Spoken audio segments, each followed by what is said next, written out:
and it can close in as little as 7 days. Call Troy and get your home sold for the most money. 720-900-4433. Again, that's 720-900-4433. Troy Hansford with RE/MAX Professionals, a Colorado licensed broker. Some restrictions apply. When you get hit by hail in Colorado, and you will, you better have a roofer on speed dial. I do, and it's Golden Spike Roofing. With over 70 years of combined roofing experience, they've not only seen everything, they've fixed everything. And they're honest, licensed, and insured. So if you get hit with hail, high winds, or know you've got an older roof, call for a free inspection from Golden Spike Roofing. Just call 303-942-1386. That's 303-942-1386, or find them online. GoldenSpikeRoofing.com.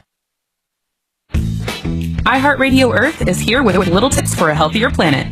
When dining out or shopping at the grocery store, ask for sustainable seafood. By choosing sustainable seafood, you can help reduce overfishing, bycatch, loss of top predators, illegal fishing, and other harmful environmental impacts.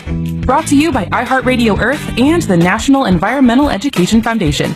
To find more tips for smarter, sustainable living, or to take action in your own community, go to iHeartRadio.com/Earth. Taxes was not knowing your full financial picture. Now Taxes is getting and maximizing your refund all in one place. Credit Karma, where a TurboTax expert can do your taxes for you. They'll get you the most money back, guaranteed. Then you can do more with all that money, all in Credit Karma. Now this is Taxes. Intuit Credit Karma with TurboTax. Get started today. See guarantee details at turbotax.com/guarantees. Experts only available with TurboTax Live. So much of what makes life really special comes from all the sounds that we hear around us. Yet every day there are millions of people that miss life's subtle sounds and the quiet joys because of tinnitus or ringing in the ears. Well, here's some good news, and that is that tinnitus really is very treatable. And if you go to Sound Relief, like I have, their goal is for their patients to achieve long-lasting tinnitus remission. And they've got the technology, the experts, the audiologists that know exactly how to do that. So if you're ready to find relief from that constant sound of tinnitus and reclaim the peace that you deserve, then I want you to schedule your appointment at Sound Relief today. They're there to help, and I guarantee you they really can do it. So go online to soundrelief.com. That's soundrelief.com and schedule your appointment and start hearing the sounds of the world around you again. They certainly did for me. Soundrelief.com. The TalkBack mic on our iHeartRadio app is just like your personal direct line to us. I have John on the line. Just tap that little microphone. John on the line again. While listening to Denver's talk station, 630 KHOW.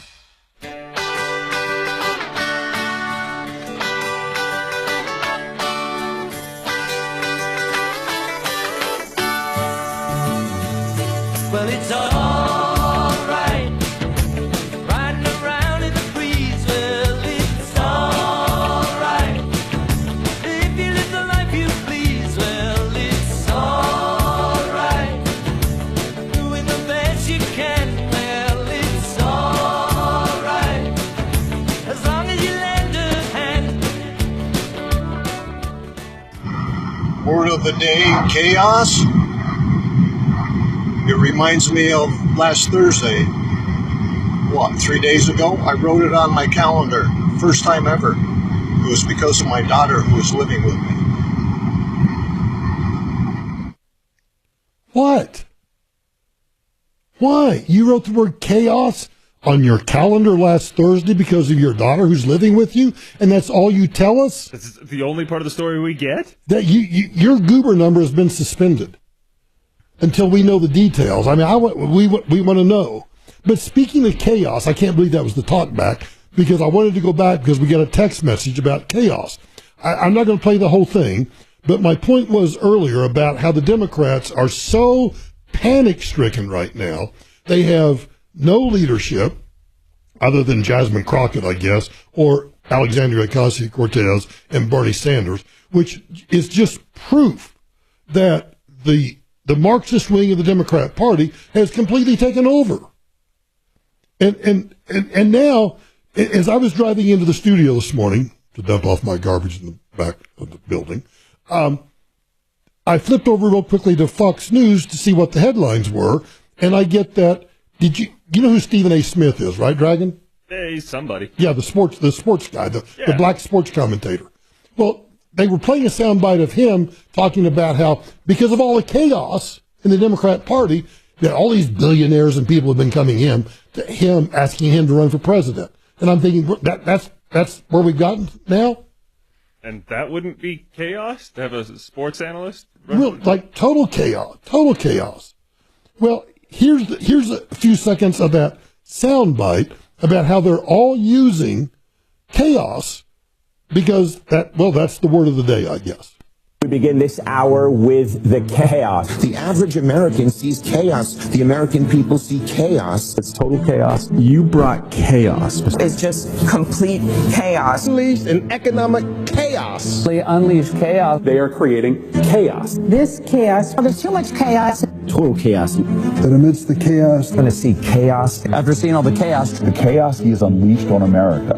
Continue to see the chaos. Economic chaos. A lot more chaos. Trump's chaos. This is chaos. With such chaos. The chaos, because of this chaos. Chaos. All of this chaos. Uncertainty and chaos. Given all that chaos, when it's chaos. all the chaos. Chaos and confusion grows. More chaos, dysfunction. The chaos is the purpose. The chaos is the goal. It's chaos.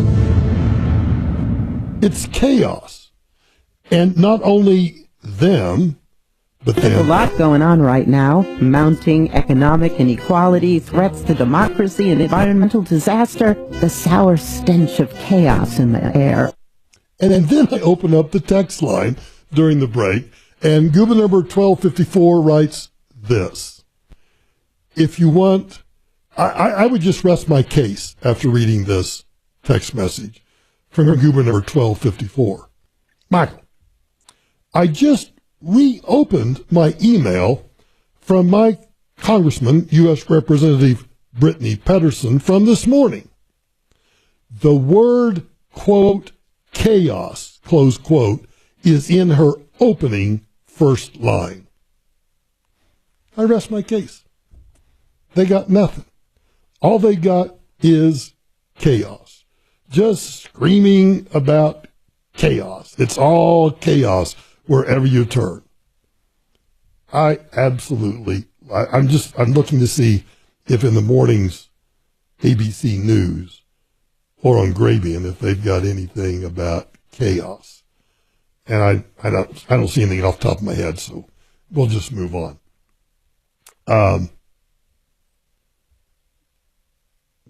You can realize just how bad the dumbassery is becoming in the country when, for example, quote, we need to leave the border undefended so that foreign underclass will do the work Americans have figured out that they can loaf on welfare rather than do that actual work. So the illegal, close quote. So the illegal aliens pouring into the country until Trump decided to, stop that insanity. We're still suffering from it. And they're really bad people. For example, molesting and murdering 13-year-old boys. Immigration and Customs Enforcement has lodged a detainer with the L.A. County Jail for Mario Eduardo Garcia Aquino, a 43-year-old Salvadoran citizen living unlawfully in the United States. Garcia Aquino is accused of killing 13-year-old Oscar Omar Hernandez, a San Fernando Valley, California resident, found dead earlier in April. The problem is, that's the problem, but he was a soccer coach. Yeah. Clean up the mess, Mr. President. Keep cleaning it up. That's pretty much all I got. Ladies and gentlemen, Elvis has left the building.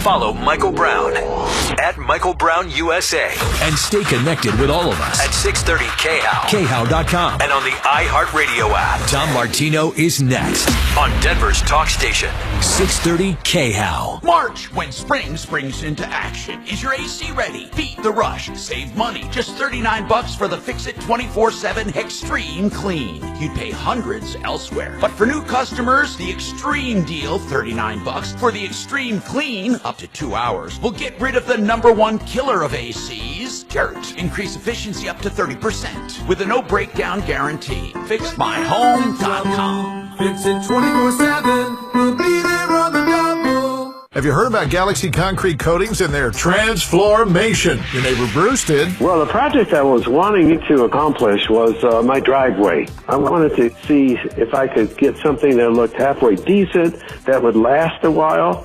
We also had a side patio surface redone. Garage, basements, patios, sidewalks, driveways, Galaxy will transform your surface in as little as 1 day. The crew was very, very good, excellent. The end result was just super. It is non-slippable surface. I get this if you want to make sure you're not going to have any people slipping or sliding when it rains. Commercial or residential, 4 times stronger than epoxy, and it comes with a lifetime warranty. The end result was just super. It was very easy to keep this surface clean. I had tire tracks all over it, and I just took out my hose, sprayed it down, and it looks just like new again. Click on GalaxyConcreteCoatings.com and remember to like us on Facebook. Galaxy Concrete Coatings. We are out of this world.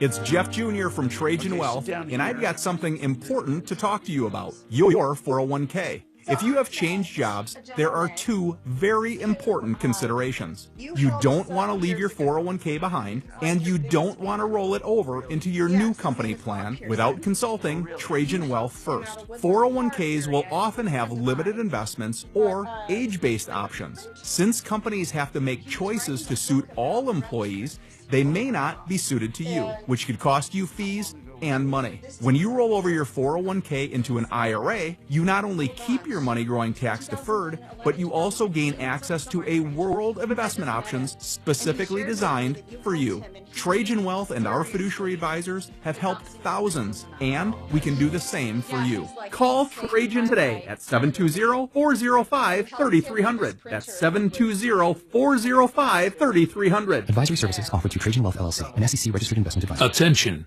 If you suffer from consistent pain in your joints caused by arthritis, overuse, or injury, you may be a candidate for a revolutionary therapy that could revitalize damaged tissue. This approach can provide long-lasting relief from pain in your knees, shoulders, hips, and other joints with no surgery, no drugs, and no downtime. To find out if you're a viable candidate, you may request a free consultation from QC Kinetics by calling 970-659-1508.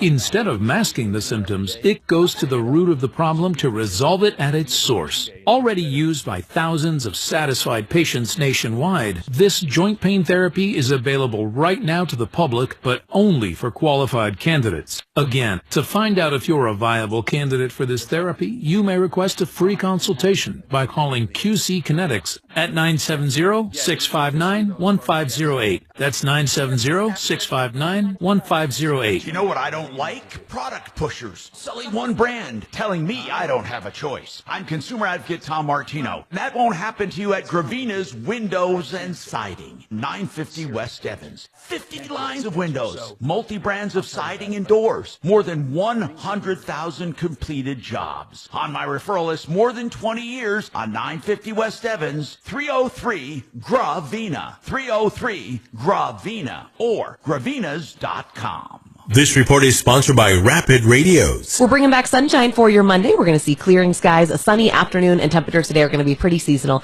in the upper 50s and low 60s. I'm Fox 31, Pinpoint West meteorologist Kylie Burse. Rapid Radios are instant push-to-talk walkie-talkies offering national LTE coverage and no subscription ever. Perfect for instant contact with an aging parent. For a limited time, go to rapidradios.com and you'll get an extra 60% off, free UPS shipping, and add code RADIO for an extra 5% off.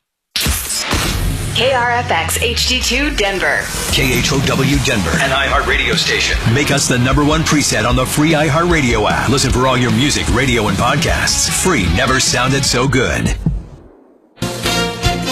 ABC News, I'm Sherry Preston. Pennsylvania Governor Josh Shapiro reacting to the fire at the governor's mansion over the weekend. It was set by an intruder who broke into the same room where Shapiro and his family had held their Passover Seder just hours earlier. ABC's Aaron Katursky is in Harrisburg. The governor has alternated between anger, saying there is too much of this kind of violence in the United States, and then also you could tell he was quite shaken when he talked about he and his family being evacuated by law enforcement safely. He appeared to choke up. So this was something that I think affected him a good deal.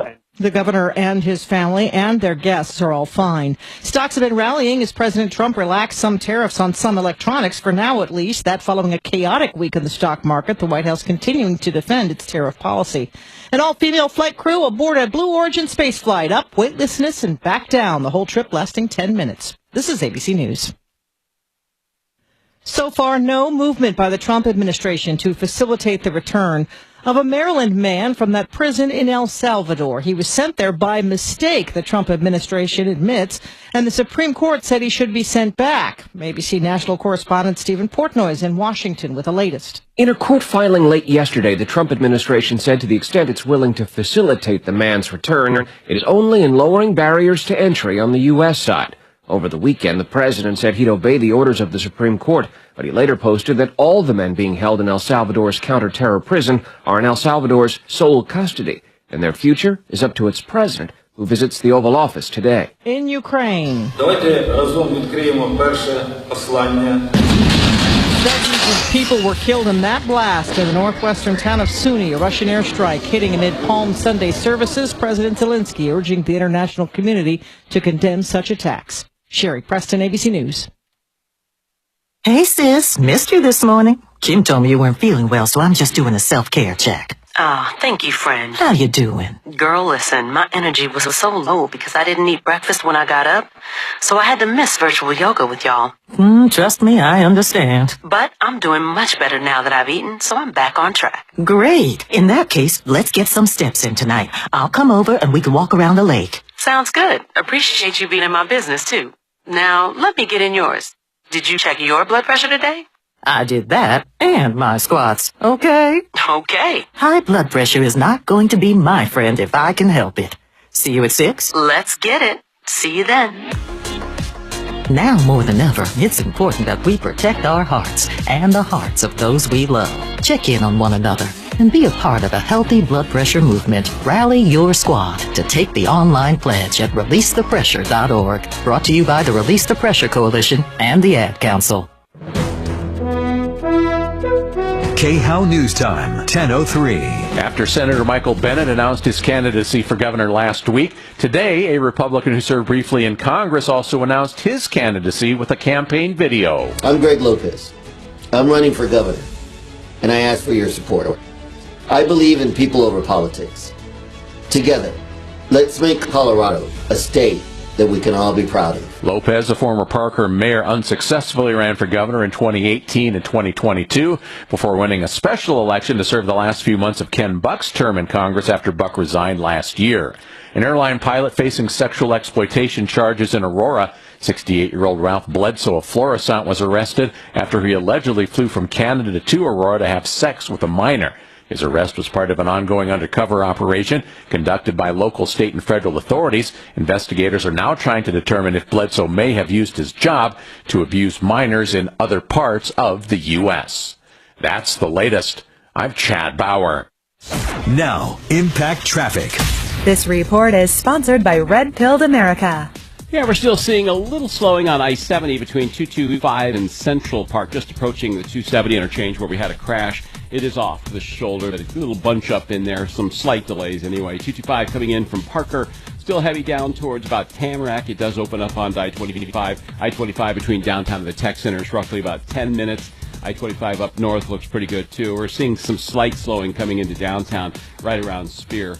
US 6 west of Golden, up Clear Creek Canyon. Slowdowns with construction. With traffic, I'm Jonathan Steele. What's an American?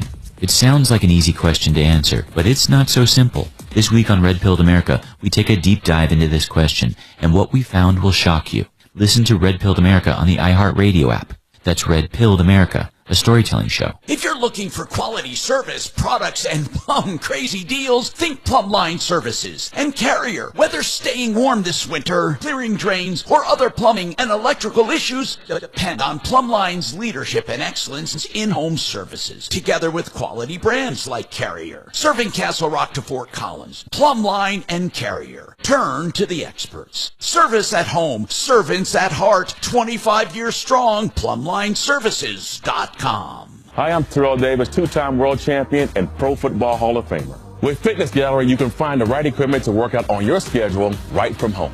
I have a True Treadmill. It's the smoothest and quietest I've ever been on. True Treadmills are simply the best. They have shock absorption that absorbs over 80% of your impact. They also have a patented heart rate system. It will keep you within 2 beats of your target heart rate every time. That ensures you a perfect workout. You never regret buying quality. Visit Fitness Gallery to find the right equipment and get moving today.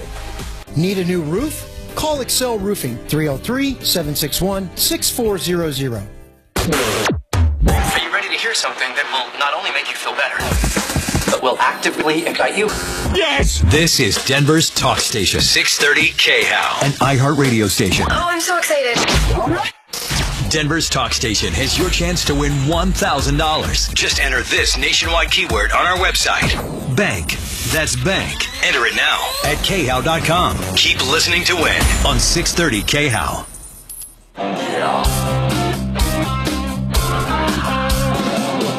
Ripped off, bad news.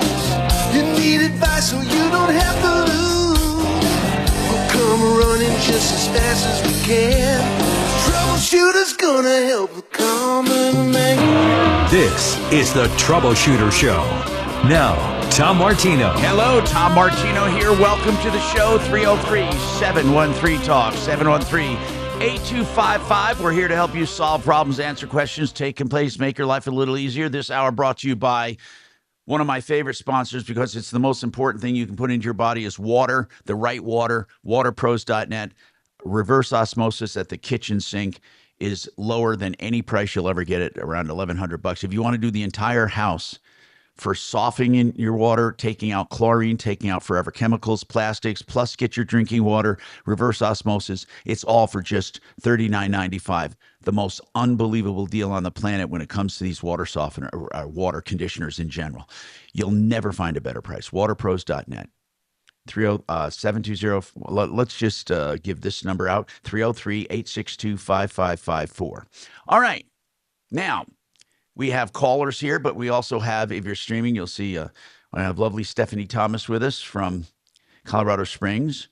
And Stephanie, you're with Coldwell Banker. Coldwell Banker Real Estate. Yes.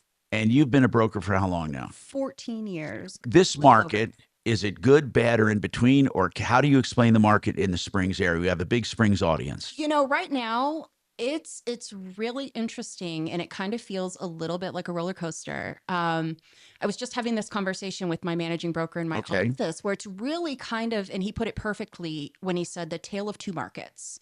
So two markets within one. Yes. So what makes it? You know, no rhyme or reason as far as pricing goes or things like that. But what we're seeing is some homes are selling very quickly. Multiple offers. Out of the last 3 offers I've written for buyers, 2 of which were multiple offers. And thank goodness we were able to get under contract on both. But it's just been interesting. And then we have additional properties and homes that we're seeing days on market start to really extend. Out of the current active properties, can you tell which homes move and which don't? Or is it not just a price range? You know, is it an area? What is it? Range specific or even necessarily area. My experience has just been it's just haphazard all over. Really? I have seen homes, you know, the homes that look more market ready, of course, those get great activity quicker. But your homes that should, you know, look good on market, you know, would get that, you would think a strong buyer response, aren't necessarily getting that. I think townhomes, condos, you know, that multifamily market is still moving slower, of course, than single families. And that's a lot of people they don't want to go into that multifamily anymore because of the the HOAs and the insurance situation. Right. They end up self-insuring. I mean, it's terrible.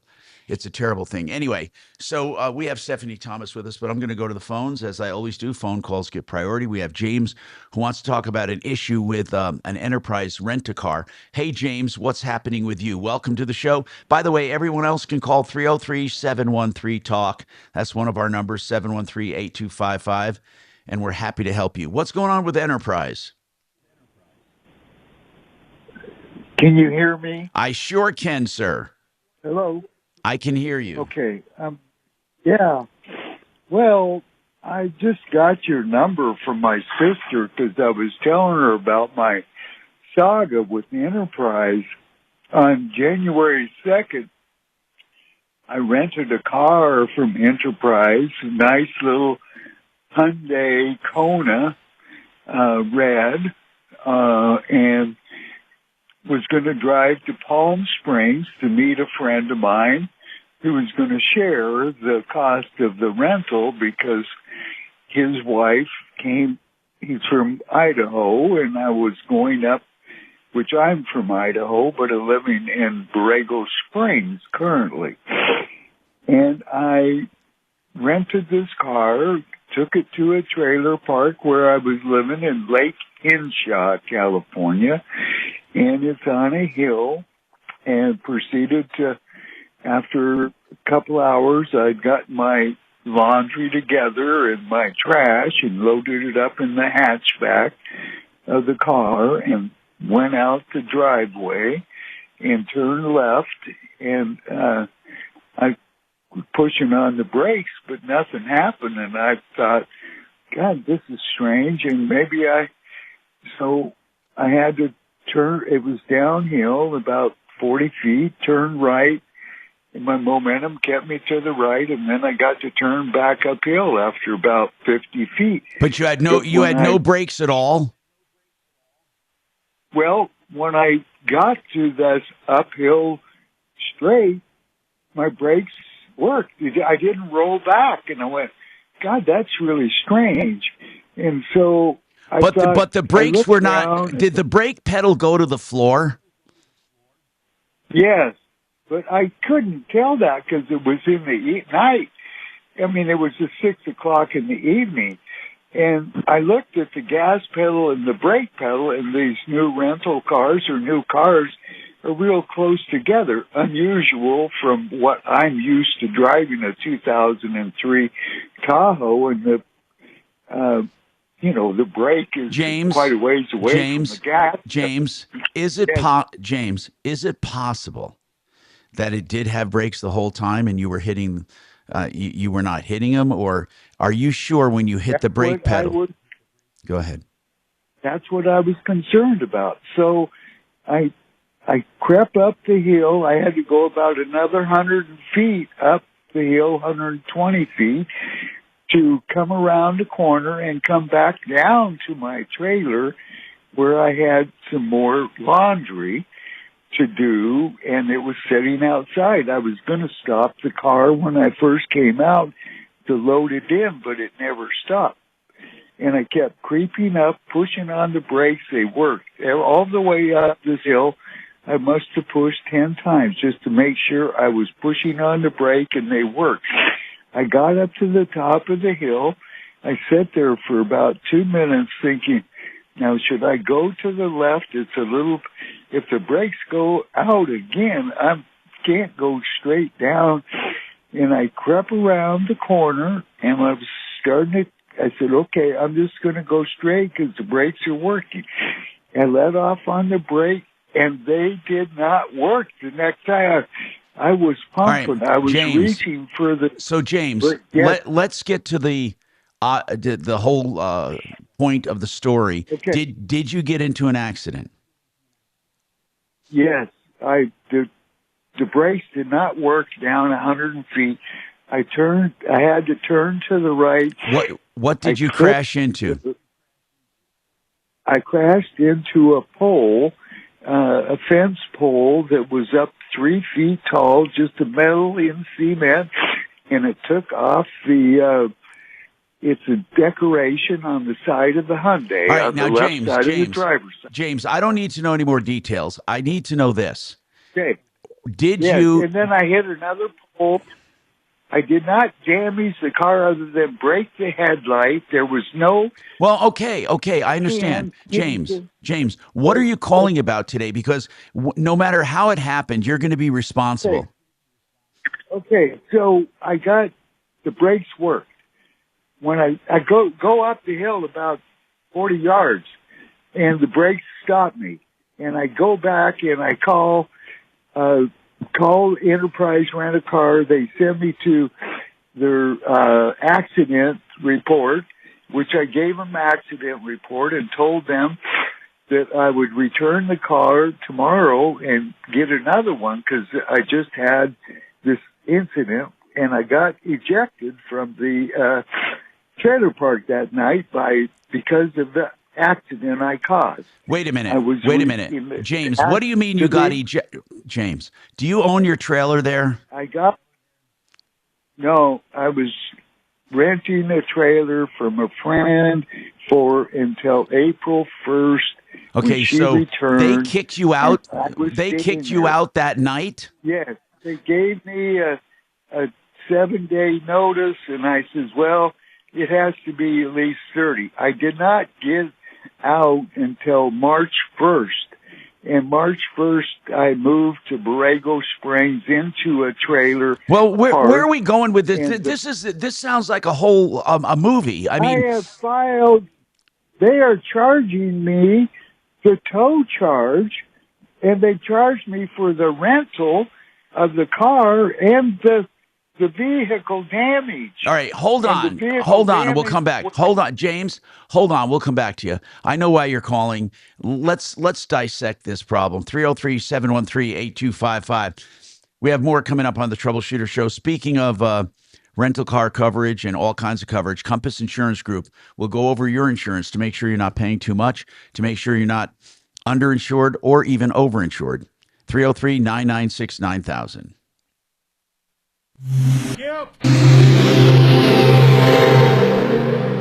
Hi, Dan Cicchini. For custom kitchens or cabinet refacing done right, go to drhi.com. Great cash incentives or a special financing rate of 0% APR with 72 equal monthly payments with approved credit. Call for details, 800-362-8370. theartofgranite.com. That's the website for The Art of Granite, and I'm going to give you the phone number, and you can get prices on the phone because Mitch Floria and his team love what they do, and they love giving you deals. So they'll quote any countertop material, man-made or natural stone. He's a direct stone importer, and he'll give you a price on the phone. Plus, you get free edge treatments, backsplash, or free kitchens, free bathroom sink, or all kinds of incentives. You can call and ask, what incentive do you have? Plus, he takes 25% off labor when you do the whole kitchen. 303-386-5919. Get your price right now. 303-386-5919, theartofgranite.com. You know, when we get into a car accident, we have a lot of questions. We really do. We start asking friends, neighbors. We even go online. But what I want you to do is call John Fuller. He is the only attorney I know who talks to people about personal injury before they hire him. Normally, you have to call a law firm. You get their call center. With John Fuller, you get John Fuller's office, and he'll talk to you. Just ask to talk to John, and he'll answer all of your questions. No obligation. If you do hire him, it's on a percentage fee basis. So with any questions on personal injury, with any accidents on personal injury, 303-597-4500. Call now, 303-597-4500. Okay. Thank you. Do this. Okay.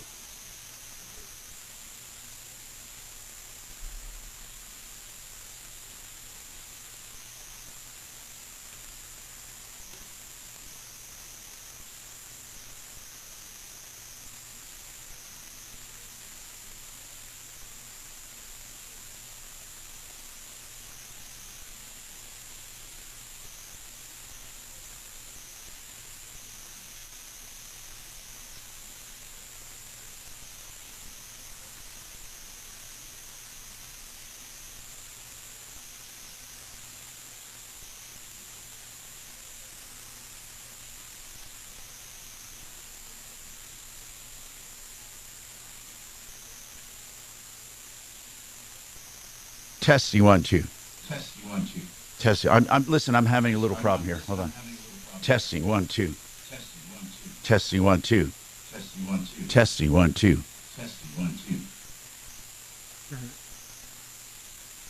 Testing 1 2 3 4. Are you hearing me okay? Yeah, like it or not, we got you. You hear me okay now? Yeah. No. Okay, testing 1 2. Testing. Okay, good. I had some interference momentarily. It went away. See if it's working now. Testing 1 2. Okay. We couldn't hear Stephanie, but that's all right. Okay. Well. That's what I heard her, but maybe we have to turn her. I have to turn her mic up. All right. See, I know if I said it, it wouldn't. Whisper get any in my attention. ear when that. Can you whisper in my ear on remote when she's talking? I don't want to distract you from the show. If somebody on Facebook had said they couldn't hear her, oh, see, now we got you. Yeah, everybody's saying you're wall to wall and 10 feet tall. All right. Sorry, I had somehow a little glitch in. No, don't be sorry. In the Wi-Fi. Gosh, don't be sorry now. No, your mic's working. Your mic's working for sure. He meant it was low. It sounded very far away. Yeah, it was low. No, yeah, it was just very low. Yep. I got everything working now. There was some kind of glitch. I don't know what it was. You turned it on. Yeah, that's right. You're right. You're right. Thank you. Yep. Your ONOFF switch was in the wrong setting. Ah.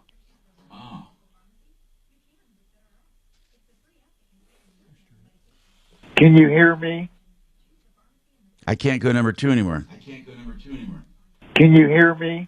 Yeah, Kelly was theorizing these two ought to go on a lunch date.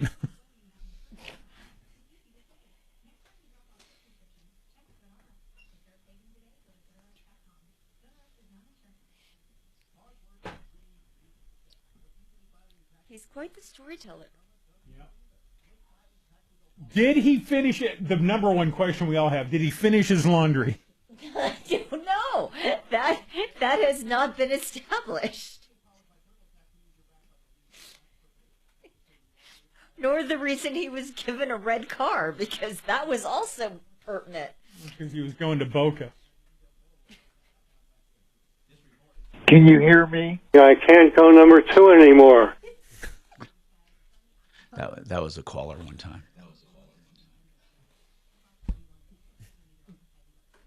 Oh my God. I'm the best. All right, ladies and gentlemen, stand by. iHeartRadio app or wherever you get your podcasts. Hey, Tom Martino here. Welcome to the show. 303-713-TALK, 713-255. So, James, I want to tell you in the pure sense of renting a car, I understand you said the brakes went out, but let me explain something to you. In the pure sense of renting that car, you are responsible for everything that happened to it. So the fact that the brakes went out, I know this sounds weird. It's not Enterprise's problem. Do they agree that the brakes are faulty, or did they say there was no problem with the brakes? They said there's no problem with the brakes and that that's why they're charging me. Okay. Well, they would charge you anyway, and you would have to go to the menu. Listen, it would be a terrible fight anyway if you had to do it. But, James, really, you are, and I know your sister told you to call because she wanted me to help you, but I have to tell you some facts. You are responsible for a rental car, even when somebody hits you. You can go after the other party, like you can go after Hyundai. You can, but you are responsible to Enterprise for all the damage to that car. You're also responsible for loss of use of that car while they're fixing it. So it can be pretty expensive. How much do they want from you right now, total? Well, just charged $211 for the towing, which I did not agree to. Well, what were you going to do with the car? If you didn't didn't have the car towed, what were you going to do with it? I was going to drive it back and get a new car. Okay, but you didn't drive it back because of the brakes. No, because they said we don't want you driving it because of the brakes. And I said, I go, okay, if you want to tow it. But I need a replacement car. Okay. And that fell So through. of all the charges, the only thing you're disputing is the $250. $211, yes. Okay. So, but you agree that you are responsible for the damage to the car. You just don't want to pay for the towing. Exactly. Okay. You know what? So when you called them, though, and you said the brakes weren't working, what were they supposed to do? They said they sent their inspection team to look at the brakes. And No, to but look what I for mean body is, damage. James, you didn't want them towing the car, but they towed the car anyway. I was going to get the car that I could rely on.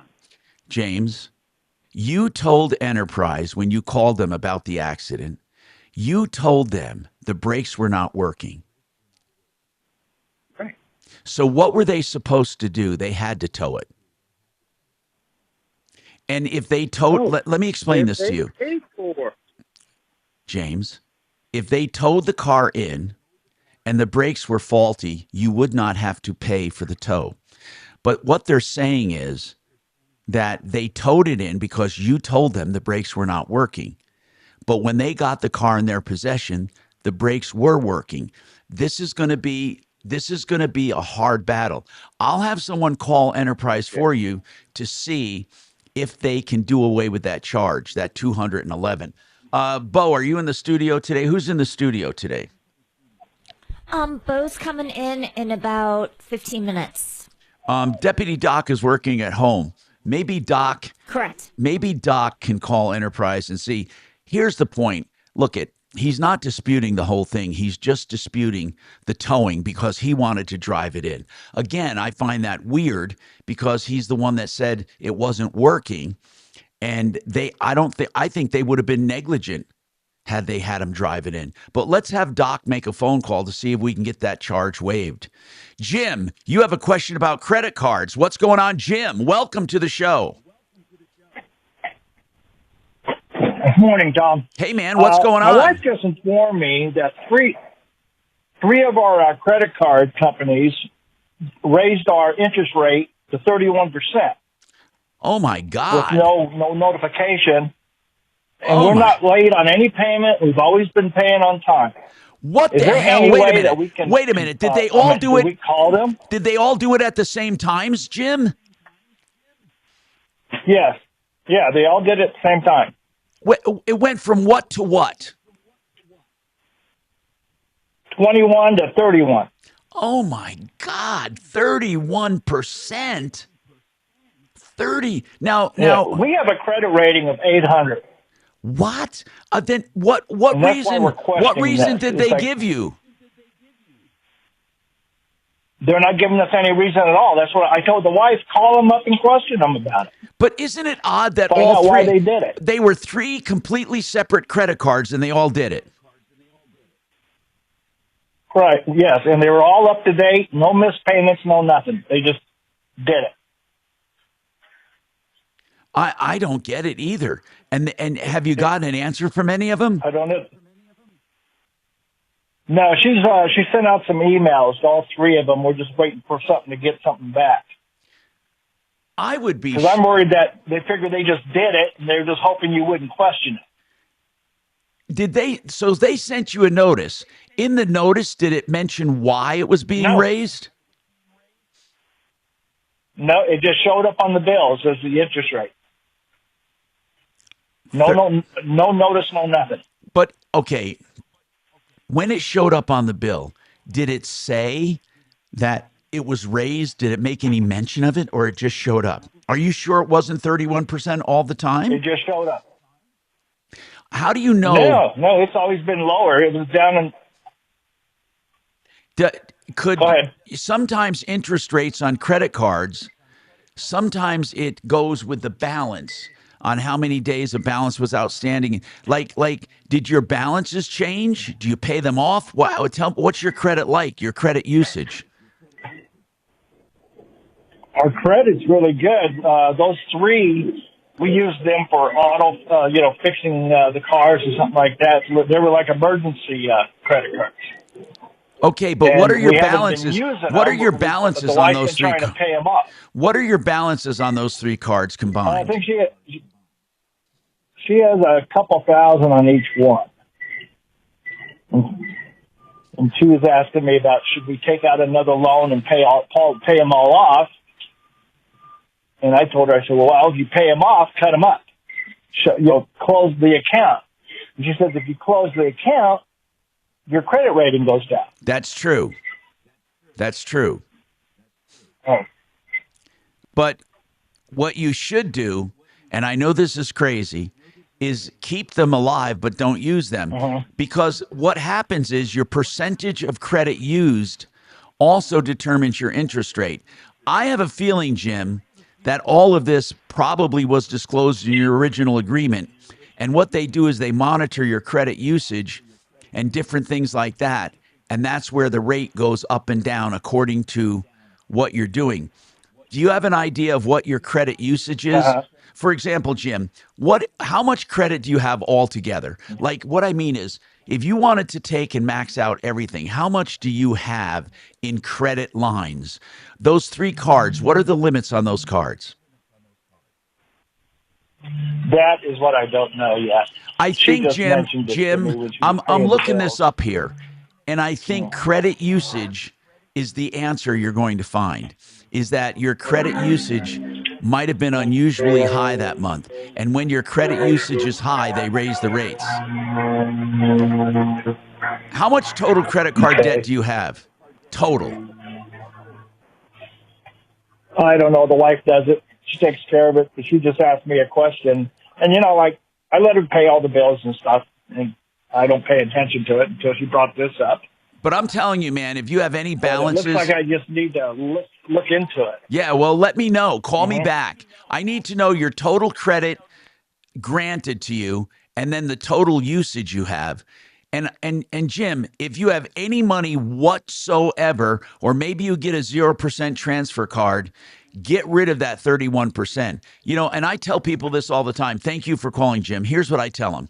When you have 31% or 25% debt, and you take $1 out of the bank and invest it, you're losing money. You take $1 out of the bank and you pay down high interest debt. The very first thing when people come to Wave 8 Wealth Management with us, we try to eliminate their high interest debt, because you should not even bother investing until you pay off high interest debt. So when you have 31%, for example, credit balances, 31%, you are losing that every month. If you pay that off, it's like getting a 31% return because you're getting rid of it. So high interest debt, you got to get rid of before doing anything else. Jim, let us know when you find out that information.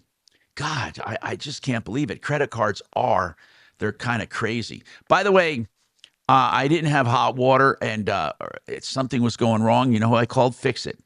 Fix It 24/7. I'm doing a water heater flush, and they're doing there's a pinhole leak near a pump. They're fixing it today, but you know what they do? For $39, they'll get your AC ready with the deep extreme clean. Fixmyhome.com. Go there and find out more. $39 with a no breakdown guarantee. Do it before the heat comes. Yep. This is Denver's Talk Station with Michael Brown in the morning and Dan Kaplis in the afternoon. 630 KHOW, Denver.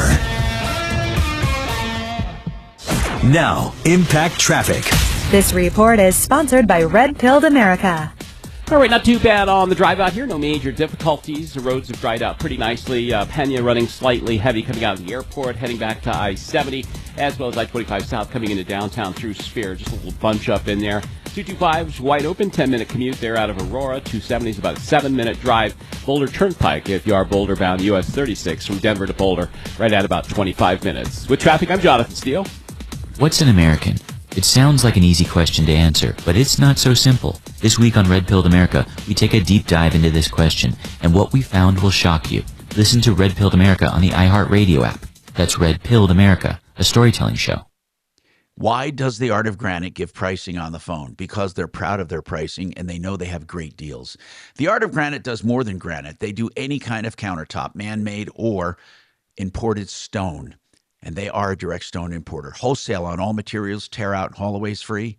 So they know that when they give you a bid, it's going to be solid. 303-386-5919. The only people giving prices on the phone for countertops. The only ones. 303-386-5919, theartofgranite.com. Thank you. I know. What? Just admit that. What am I doing wrong? How much time do I have, bro? 4 minutes. Get out. I want to go get coffee. Do you want anything? Yeah, we want Stephanie to run the show.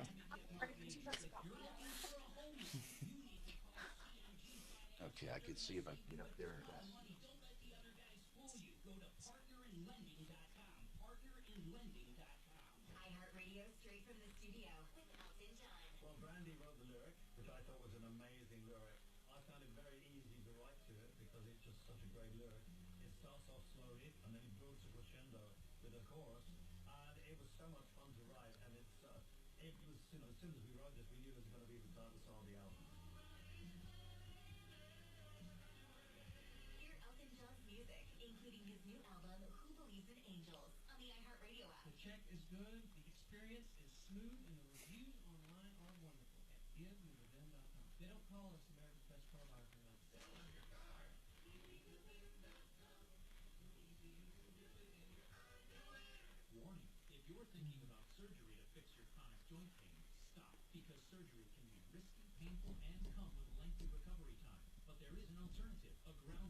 Somebody throwing a firebomb through the Pennsylvania governor's mansion. Governor Shapiro. How about that deal? You got nothing, Cal? Dem on dem violence. But it was on Passover. Which, of course, makes the Molotov cocktail now a Mazel Tov cocktail.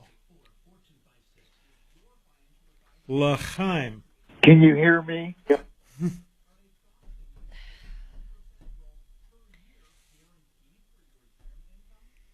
Mazel Tov. I mean, I don't know. No. If it was one of these anti-Hamas people, who the fuck knows? Love it. They said, had criticized Democrats many times. Yeah, everybody should. And then they show this story about somebody who was plotting to kill Trump had ties to neo-Nazi groups. Stop thinking Nazis are conservatives. The Z stood for socialist. Right? Sort of? You kind of speak German. Okay. Yeah. Mm-hmm.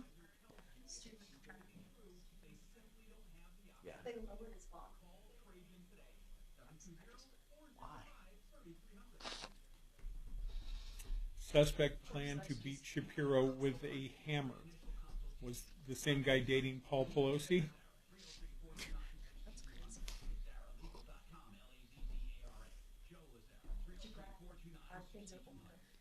God.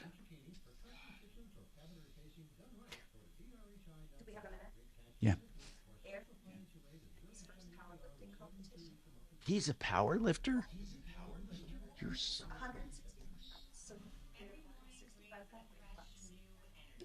Did it in 2 different days, in bench only, he took first weight class in a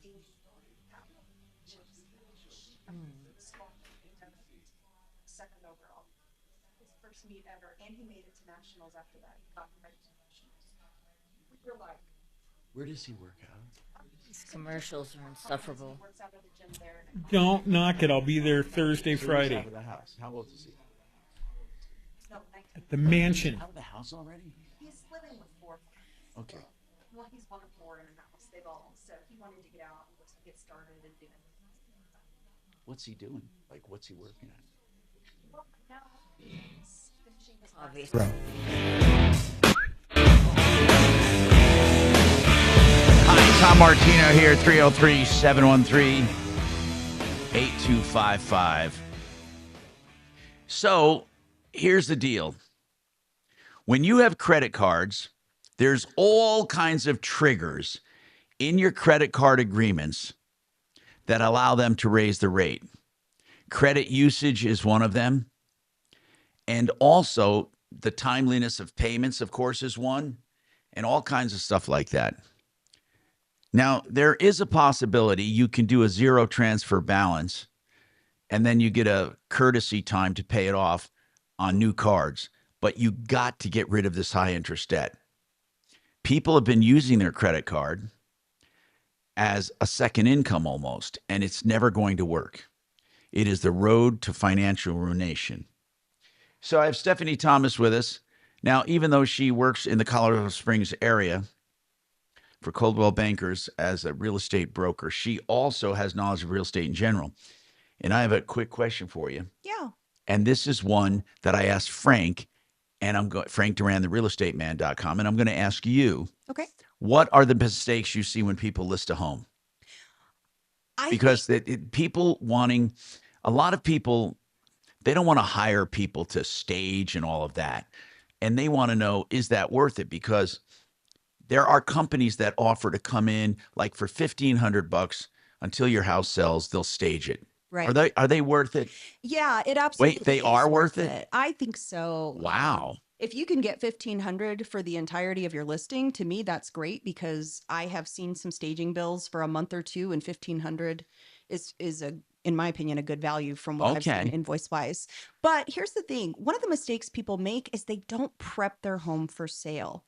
You know, they just literally leave it the way it is. They will literally leave it like it is. A lot of times when you go in homes and, you know, it's not depersonalized, it's not decluttered. You want to depersonalize it. You don't want a lot of personal pictures up and all that. Absolutely. You want your buyers to walk in the property and see themselves there. Yes, exactly. So when they start seeing pictures of you everywhere, all of a sudden the buyers start looking at, oh, who lives here? Just natural curiosities, you know, and people tend to focus on that kind of thing. Ultimately, they're not connecting with the property. They're not identifying, hey, this could be my home. It feels like you're walking through someone else. Okay, so depersonalize it. Yeah, absolutely. And isn't declutter a big deal? Absolutely. Decluttering is huge because most of us don't live in our homes like they're show ready. You know, most of us have to go in and do some prepping. And you have to think about, you know, actually prepping it for photographs too. I go through this process with all the homes that I list, and I talk to people about, you know, we want to make sure that when we take a photo of a space that people can actually see your home, the wall, you know, we want them to see some wall. We want it to have still some personality and, you know, to show well, but we don't want people to see so much content that they miss your home entirely. Okay. And I just got a text wanting to know about vacant homes. Do you like vacant homes? You know, it depends. Me, when I do vacant homes personally, I do come in and do what I call like a light stage, a soft stage. I have some personal inventory that I'll go through and do some of that. And it's just really adding accent touches. It's not a full house of furniture. You know, in the primary suite area, you know, I'll put, you know, a queen size bed set up, white comforter, some fluffy pillows, you know, maybe a couple pieces of artwork, you know, just some things to kind of soft stage and give people some idea of the space. You know, through the home, I'll do fluffy towels and bathrooms, you know, greenery, things like that, that give it a little bit of life, but not overwhelming. What about interior paint? Do you ever recommend that people go through and just repaint? It absolutely depends. If they have really dark colors, absolutely, I'm going to say, and you know, if they're willing to do some things to prep it, I'm going to suggest that we go through and kind of lighten that space up, neutralize it. You know, you may have a really large room, and if you have really, really dark walls and real heavy, like curtains, you know, covering your windows, all of a sudden that space looks really dark. It's not an inviting space. Yeah. So anytime we can do a few things like that to really just highlight the features of your home, I absolutely recommend. But there are staging companies that come in with furniture and everything. Yes, there are. And a lot of them are worth their weight. You know, I think so. Like I said, I haven't experienced the $1,500, the kind of one. How much does it normally cost? The last house I worked with a stager on, we did a couple of the main spaces. Now, mind you, this was a very large home, but we still just Like how focused. much? What price range? This one was north of 800. Okay, so what was it? So, What did the whole total staging cost? for 2 months, we were over 4,000. So Holy crap! yeah, and that was honestly just doing a couple of main spaces. It wasn't even the entire house. So you're saying, so 1,500 sounds. Yeah, 1,500 sounds great, but ultimately you'd have to look at what that entails, and I'm sure they've got some type of timelines that they agree to leave their, So people have to move their own stuff out. Obviously, when you have a stager, they don't stage You're what. doing that, yeah. Do you ever have stagers that work with what's there? Yes. So some stagers will come through and do a consultation. Like if it's pretty and the good stuff, they just have to.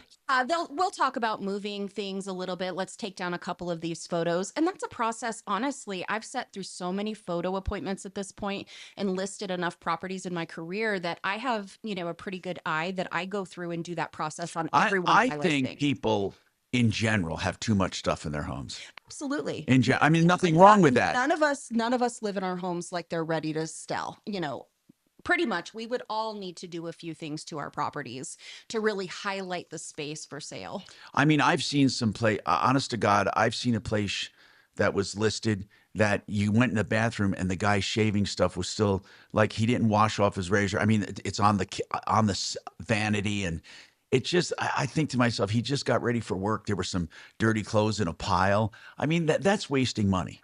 Yeah, or that's wasting you've got money. a sink full of dishes, or when that's people are looking. People hate that. Sometimes people want to look inside the dishwasher, and I can't tell you how many times I've walked through homes that people use their dishwashers to like get everything off the counter and get it ready for the showing. So it's full of food and different things like that. And to me, that personally, I'm like, oh, that's a little bit of a turnoff because we really can't see the interior of the dishwasher, because some people that matters if it's a stainless steel interior, things like that. So just a couple little things you can do to keep your home show ready, but cleanliness is honestly number one.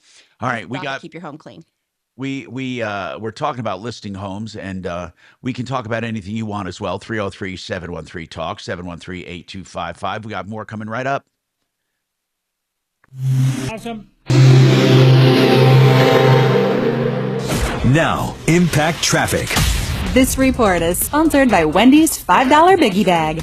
All right, not too bad on the drive out here. No major difficulties. The roads have dried out pretty nicely. Pena running slightly heavy coming out of the airport, heading back to I-70, as well as I-25 South coming into downtown through Spear. Just a little bunch up in there.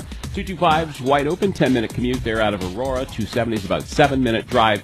Boulder Turnpike, if you are Boulder bound, US 36 from Denver to Boulder, right at about 25 minutes. With traffic, I'm Jonathan Steele.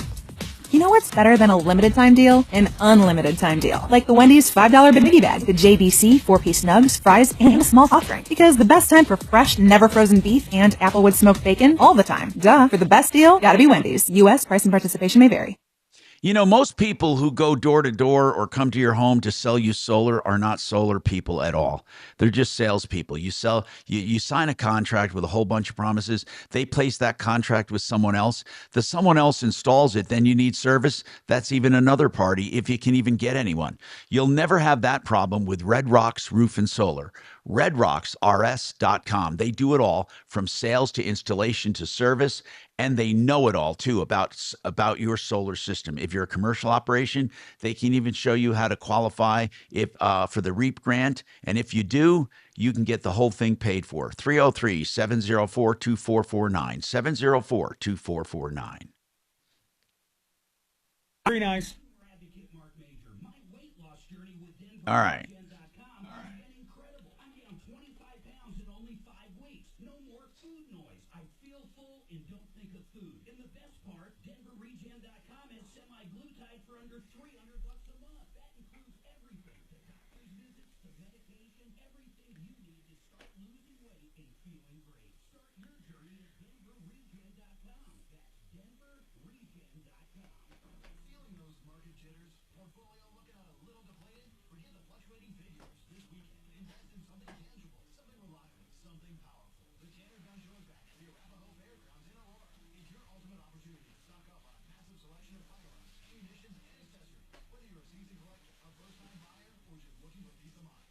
That's my deputies.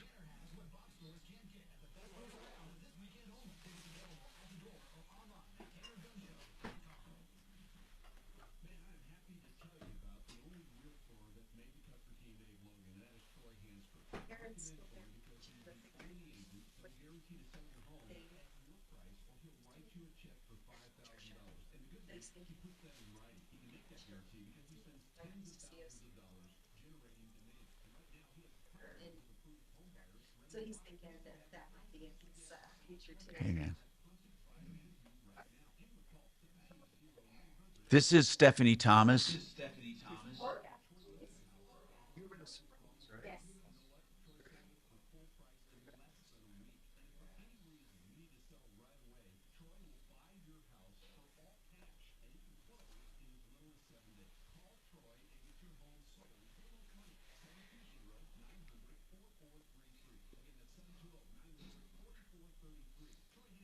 Fancy great Tahoe. You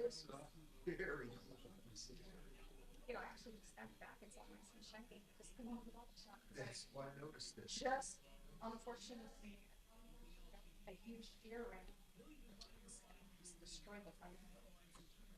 Watch. Oh, so it is fixed, or? Because I have got these crushed. They got it.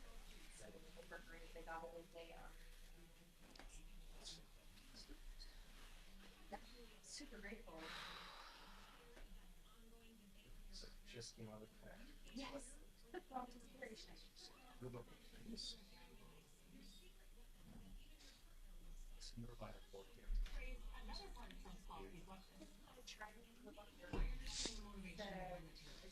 not all just but we do need to make more stuff in America. More cars and ships. More steel and ships. We do need.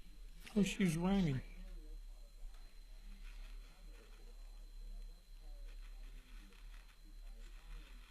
Who's that dumbass? Whitmer. The one who hid behind a folder in a photo in the Oval. My state. Both state. Oh my God. Well, where I was born in Dearborn, Michigan, is just. I was there years ago with a friend, and you see a bunch of women head to toe burkas, you know, around a like an oil can fire, you know, 55-gallon drum fire. What the hell is going on the banks of the Detroit River? Please tell me they're cooking a goat. I don't even know what's happening here. I would say. But then I moved to Colorado, where everything's great. Okay. We're much better here. Let me make a note. What is it on?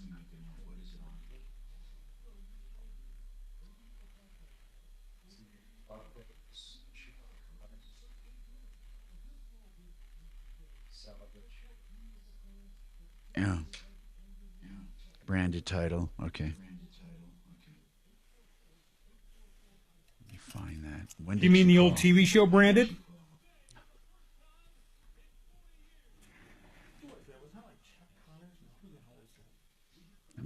She used the name Amy? TV show Branded.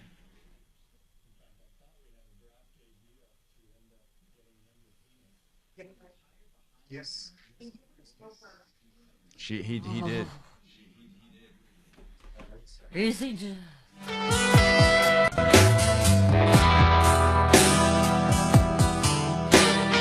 Hi, Tom Martino here, 303-713-TALK, 713-8255. So, somebody asked about financial snags young people get into. They said they were having a conversation with their young person, and they wanted to know some of the financial pitfalls they get into. Deputy D joins us. Deputy Doc, you can text me from home. And we got Stephanie here.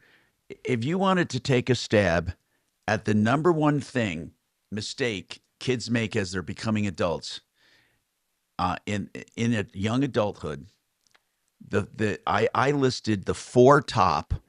I should do 5 because people always say 5, and I don't have a 5th one I could really think of, and I didn't want to make it up. But I listed the top 4 problems kids get into that lead to their first financial bungle or hurdle or could ruin their credit for many, many years. What do you think the first one is? Getting told to get credit Hold on. cards. Using them. Okay, all your mics are on. Okay, go ahead. I think being advised to get credit cards, but then using them to their full extent of their limit. Oh, yeah. I mean, just Credit getting cards. into credit cards. That's right. Credit card debt. By Because far number one. they're so easy to get when they just turn 18. Right. And they don't understand that money has to be paid back. And many of the young people look at it as a monthly payment, not as a balance. If you look at just the monthly payment, that's going to put you in debt for 20 years. I mean, literally. So you have to really watch out for credit card. And credit cards, credit's a funny thing. It was meant to be used for emergencies. Back in the day when the farmer didn't have his crop coming up when he wanted to, the local stores would extend credit and they'd keep a ledger. And then that ledger, you owe us this. So when the crop came in, he'd go and pay his debt. But that was credit. And then taverns started doing it for people that go in regularly. They'd keep a tab. And then people would pay off their tab once a week, and these were in mining towns when their money. So credit was a convenience and also for emergencies. Like you have a transmission break in your car, you have to put it on a credit card. You don't have the money. That's the wise use of credit. And then you try to pay it off as quickly as possible. Never carry a balance you can't pay off in 2 or 3 months, especially with carrying costs now. And the best way to use a credit card is to use it and then pay it off monthly. No one does that. But credit card debt is one of the biggest problems facing all Americans. Credit debt is amazing. It's keeping people in servitude. Now, I don't mean, you know what I'm saying. What I mean is they have to keep paying off these debt, and eventually they have 3 or 4 cards that are maxed out, and all they're doing is making monthly payments on it. They try to go get another card, and many times they have good enough credit, they can get another card. Unfortunately. So they end up having so many credit cards. I knew a young woman was turning 19 and she had 18 credit cards. Wow. 18 credit cards. And then she went and got them maxed out and was making payments. She'd have Prada purses and all of the credit, all of the high fashion stuff. And she was treating credit cards as another person in her household making money. And it doesn't make money. It bleeds you. So, credit card debt. What do you think this one actually leads to, Renation?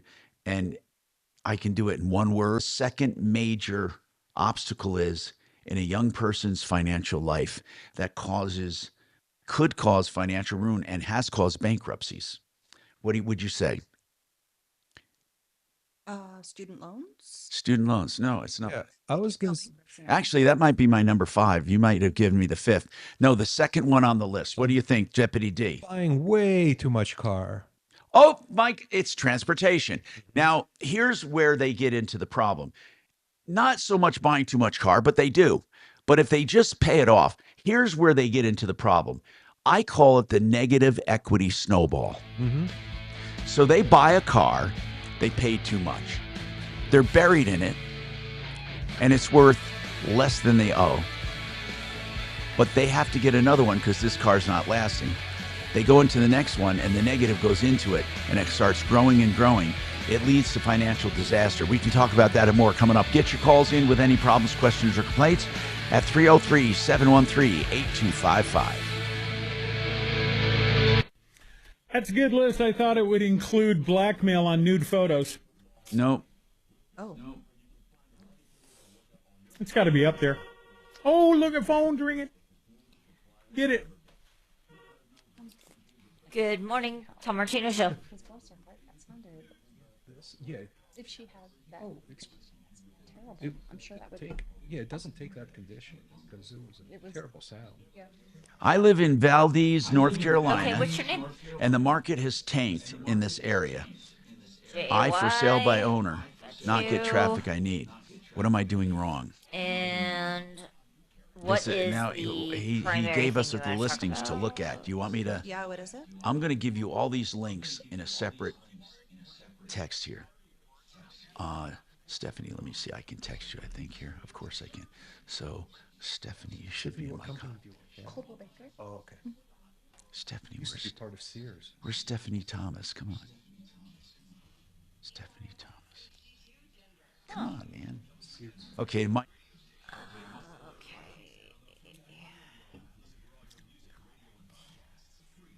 I'm going to say that's going to be a comment on finances. Hang on for me.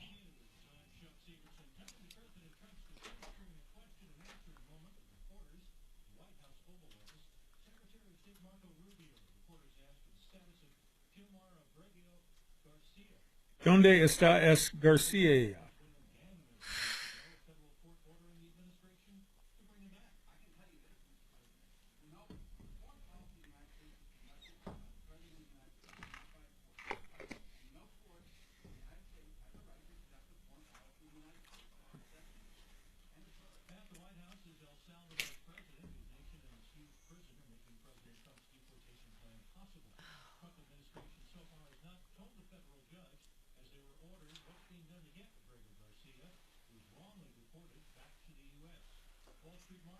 Wrongly deported.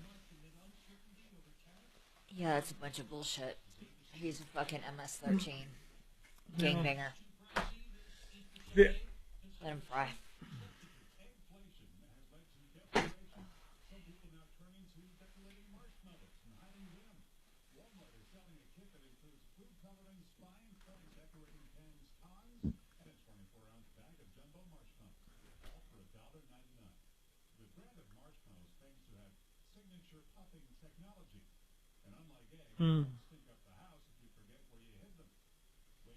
Oh yeah, always look on the bright side of that. They're talking about using marshmallows instead of eggs because of prices for Easter. Marshmallows.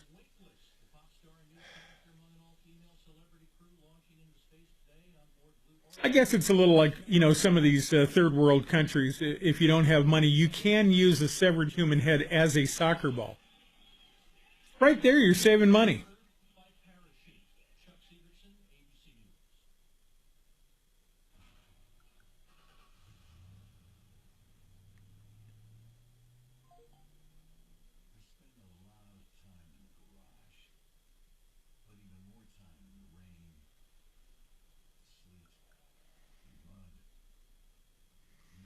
Waking up late today has messed everything up.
Gross. Beyond gross. It's my sister's favorite show. Oh. Yeah. We've often thought about offing her, but she's part of the will. Well, can mom sign off on that? How late can an abortion be? Oops, here we go. Ripped off, bad news. You need advice so you don't have to lose. We'll come running just as fast as we can. Troubleshooter's gonna help the common man. This is the Troubleshooter Show. Now, Tom Martino. Hi, Tom Martino here. Welcome to the show. 303-713-TALK, 713-8255. We've been talking about all kinds of stuff today. By the way, with car rental coverage, somebody asked, why would he be responsible for lack of use? That is a loss to the rental company. And people don't realize this, but even if your insurance covers the actual car, it may not cover loss of use. You could end up in big trouble with a lot of money owed to that rental company. So make sure that your coverage that you have on your own car extends to rental cars. Most of them do now, but it also must cover other consequential damages like loss of use. So, and it's extraordinary to think about right now in today's world of shortages. To get parts takes a lot of time, and that loss of use could be crazy. Anyway, keep that in mind when it comes to insurance. And Stephanie, you want to chime in? I do. I actually just turned in a rental car for an accident that I had, but my insurance company gave me some advice before I turned it back in, and they said to make sure when you turn that vehicle back in, they do the walkthrough to check for damage at that point, and that you get some type of receipt Right saying then. it's all clear. Yes. Because She said later that's a on, when it problem. shows up, it's hard to fight it. Exactly. And she said that that's a problem they've seen. So It is a problem. Yeah. And I think some of them do it illegitimately. And we found a company called Sixth. I believe that's a new rental company. Sixth. It's SIXT or something, or maybe find it, Dimitri. But we found them doing that a couple times. Now, Jay has a comment on finances. I was mentioning I had 4 biggest mistakes. Stephanie gave me the 5th one. What was that one? student loans. Student loans. Yeah. That absolutely is. Absolutely is. But let's go for the top 4 that I had before Stephanie chimed in with that one. The top problems that people have. Number 1, credit cards. Number 2, negative equity snowball in cars. And anybody want to take a shot at the 3rd one? It's going to be surprising. Now, these are my records. These are not official records. These are people who call us for help. What do you think? So the number third bad financial decision. No, it's not necessarily bad. It's their financial. They get into trouble when they're young adults. So based on my observations of many of my friends in my college, getting into way too much education right now. Oh, okay. Well, that's what. So yeah, that's very consistent. That's what she's at, and I put that on my list. That wasn't on my original list. And they get into student loan debt. Leave with a useless graduate degree, and they find that Starbucks doesn't pay enough to pay off the Right. Yeah, they didn't become that professor, they thought. Jay, what is your comment on finances? Tom, I'll tell you something I've seen ruin lots of lives, and it ruins them kind of forever, is a guy gets behind on child support, and the whole system is designed to destroy them back. It's not designed to help everybody get normalized. And so many people I try to hire don't have a driver's license, can't get insurance, don't have credit, can't do anything because child support payments are back due, and they can't do anything. And they can't get ahead. They can't dig themselves out. Ever. They can't dig themselves out. It's impossible. Yeah, but that's not Friend of okay. mine's healthy, That wouldn't be on my list of hardworking. young people turning adults, though. That I don't think that would catch up to them.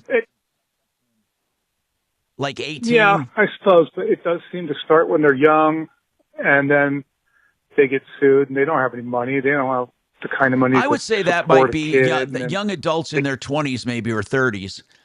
But anyway, credit card. Yeah, Thank you, Jay. it's a huge Credit problem. card debt, negative equity snowball for cars. The number 3. Come on, people. Come on, people. It's so easy. It's so medical bills. They get sick. They broke an arm. They break an arm. They do something, and these kids don't realize they are in trouble quickly. Medical bills, and they don't make the payments. And they let them sit there, and it destroys their credit. Then they start coming after him. They start garnishing wages. What a lot of young people don't realize is with today's system, until it changes, if you don't make a lot of money, you can go on Medicaid. I mean, really, Medicaid was opened up to the masses when Obama did his Obamacare, and no one's ever changed that yet. Do you know Medicare is not even predicated on what you own? Do you know there are people that own $1 million homes that are on Medicaid? Is Medicaid? I'm always confused. There's Medicare and Medicaid. Medicaid is for strictly older people. Medicare. Poor people. Medicare. Okay, and that's not income dependent. Medicare is well, no. Medicare is Medicare. You get Medicare no matter what. You Yeah, pay the premium for B, Part A, Part B, and then you get a supplement usually that comes out of your payment. But in any case, Medicare is different. Medicaid is a form of social services.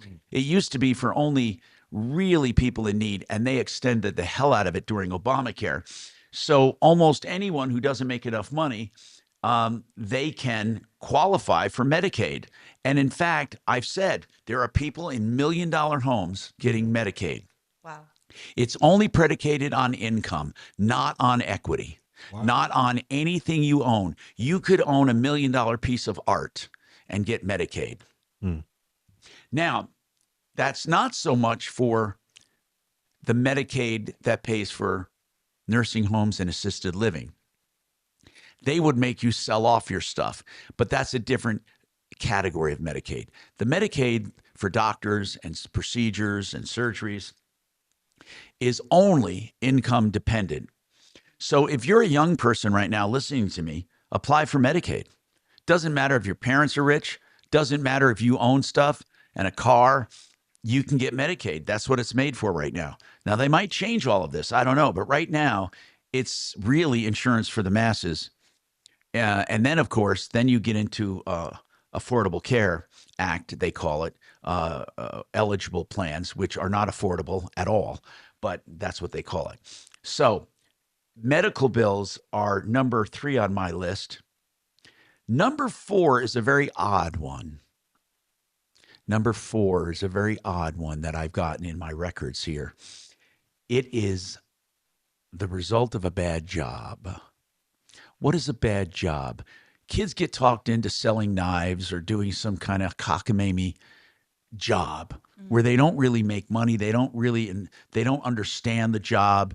It's some kind of con in some cases. They pay money to try to get this job, and they're told they're going to be a manager.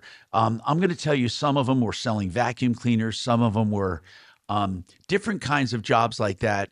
And I'll never forget the Rainbow vacuum. They would sell they had to sell these vacuums for $4,000. But they went into debt on their own to get to get their demo and stuff. And so much of these bad jobs are getting kids to sign up and pay for instruction and pay for materials and pay for this and pay for that. And they're really not good jobs at all. They're bad jobs. And then, of course, I just put on my list student loans, because there are many kids that start school and they don't realize, look, if you flunk out, you're going to owe that money. You're going to owe it right away. Now, if you go through and you graduate, that's a different story. They'll give you some time to pay. But it is a problem for kids. 303-713-8255. Somebody has a question here about for sale by owner. Now, this person happens to be in Valdez, North Carolina. And Stephanie, you took a look at his listings. Well, he wants to know why he cannot even get an offer. Did you look at that? You looked at it, right? The listing? Yeah, I looked at his listing. The house looks like a nice property. And I don't know anything about their market there. No, honestly. but So if you looked at the as listing far as itself. pricing goes, as far as like location, all of that, I couldn't comment. But the at all. listing itself. The photos look nice. I mean, looking through it, I watched his virtual tour that he did, walk through. I like the still photos, I think, better than the virtual tour personally, because I felt like it the might come down to pricing for that area. Yeah, very possibly. What is he asking for it? $390. $390, and it's in North Carolina. It is. Yeah, and like I said, looking at it, it looks like a nice property. I'm looking at it on Zillow. He sent us a Zillow listing. Facebook, I looked at the little virtual tour that he had. Like I said, the virtual tour for me felt like a little bit of fast through some of those rooms, but that's personal preference. I would suggest that if he shot that on his cell phone, you can definitely see a person walk through, with some type of recording device. You can see the shadows in it. I would suggest maybe reshooting that and taking your time a little bit, panning the rooms a little better, because I did. So many people do this for sale by owner because they think they're going to save money. Absolutely. So I looked up Valdez, North Carolina.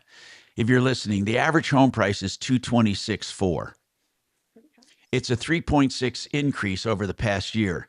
It indicates that the median sale is $235,000, which is a 4.7% year over year. This has been going up. I don't know what this guy said. It's a bad market. It's not a bad market, sir. And in fact, as of March 2025, the median price was $253,000. And what is he asking for it? $390,000. Oh, $390,000. Oh. He's definitely on the high end. Yeah, he's high for the area. Oh, median. Way high. Mm-hmm. So that seems to be what it is. $390,000, especially for that home. It doesn't look like a very special home for $390,000. Now, it's pretty. It's pretty. Yeah, it is. Yeah. Sir, if you're listening, and I know you texted us that, so I know you're listening. I think it's price. It really is. It's price. Anyway, 303-713-TALK, 713-825-55. We have more coming up on the Troubleshooter Show. And if you have anything about real estate, give us a call as well, or anything on your mind, someone lied to you, cheated you, or ripped you off, let's hear about it. Thank you. I should tell. I like this. It's Henry Bretz. This guy with said he XL sold. Roofing. Lots of homes were hit by sold last year's 2 storm, homes. and many homeowners don't even know they have roof damage. Okay. Call XL Roofing at 303-761-6400 for an honest roof inspection. We'll let you know if there's damage. Never file a claim unless you're positive you're going to get it paid. The window is closing. You only have 1 year from the date of damage to file a Okay, I claim. have to do these 303-761-6400. Excel Roofing. We don't pressure you. We don't charge cancellation fees. And of course, you don't pay a cent until you're content. Call 303-761-6400. That's 761-6400. ExcelRoofing.com.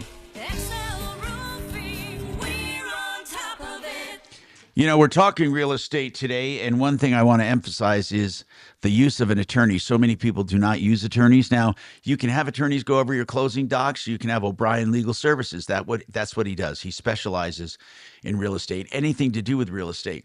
But where you really need him, if you're a landlord, it's a really tricky landscape right now.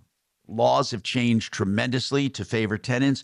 You need to know how to write leases and how to get tenants in and out when you want to.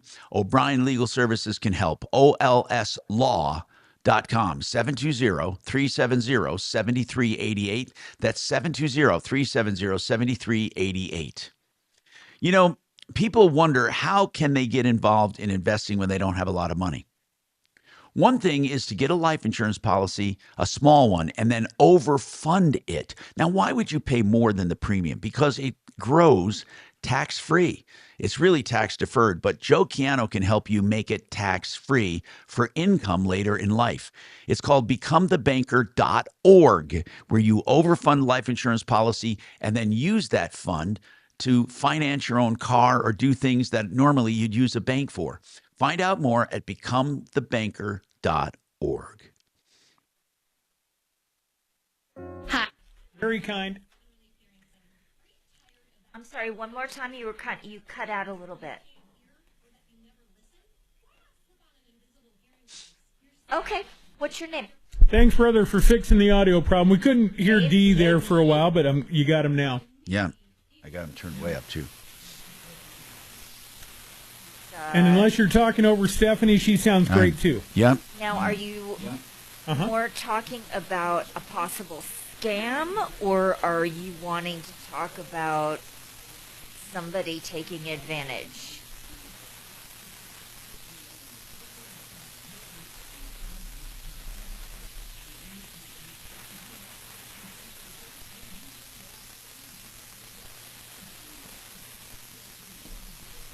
So, what is that about? Okay, Dave, hang on for me. You know, Wow. fitness and nutrition is a big area, by the way.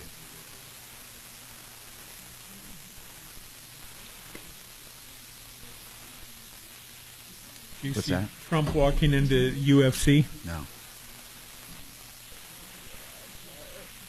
You don't care? No, I can't spell. Oh. UFC. When did he do that? Probably Saturday. And I can't see him looking UFC, like whatever, yours, Dad, 315 in Miami. Again, just, oh my God, the crowd goes nuts. Okay. You know. Okay. But Like at the wrestling. it is, yeah, that is. Yeah, that wrestling and the, yep. He comes up and he's shaking everybody's hand, doing great. Yeah.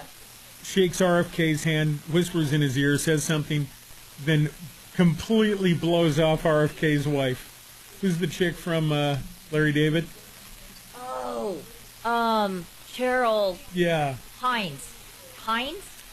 I can't. I don't know.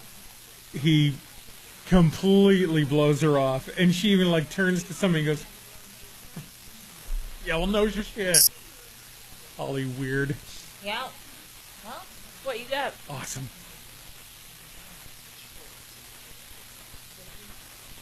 What's that?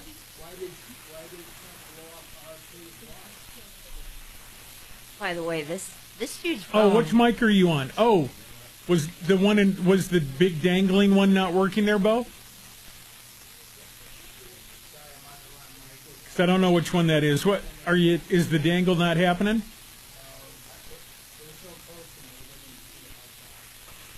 Huh. Well, that's not good. Why is that not working? What do you mean? No, if I close mic, I can't hear him. It was working yesterday. Yeah, so is the space shuttle. All right. Well, whatever.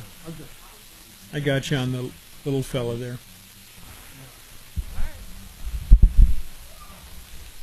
Can you hear me on this channel?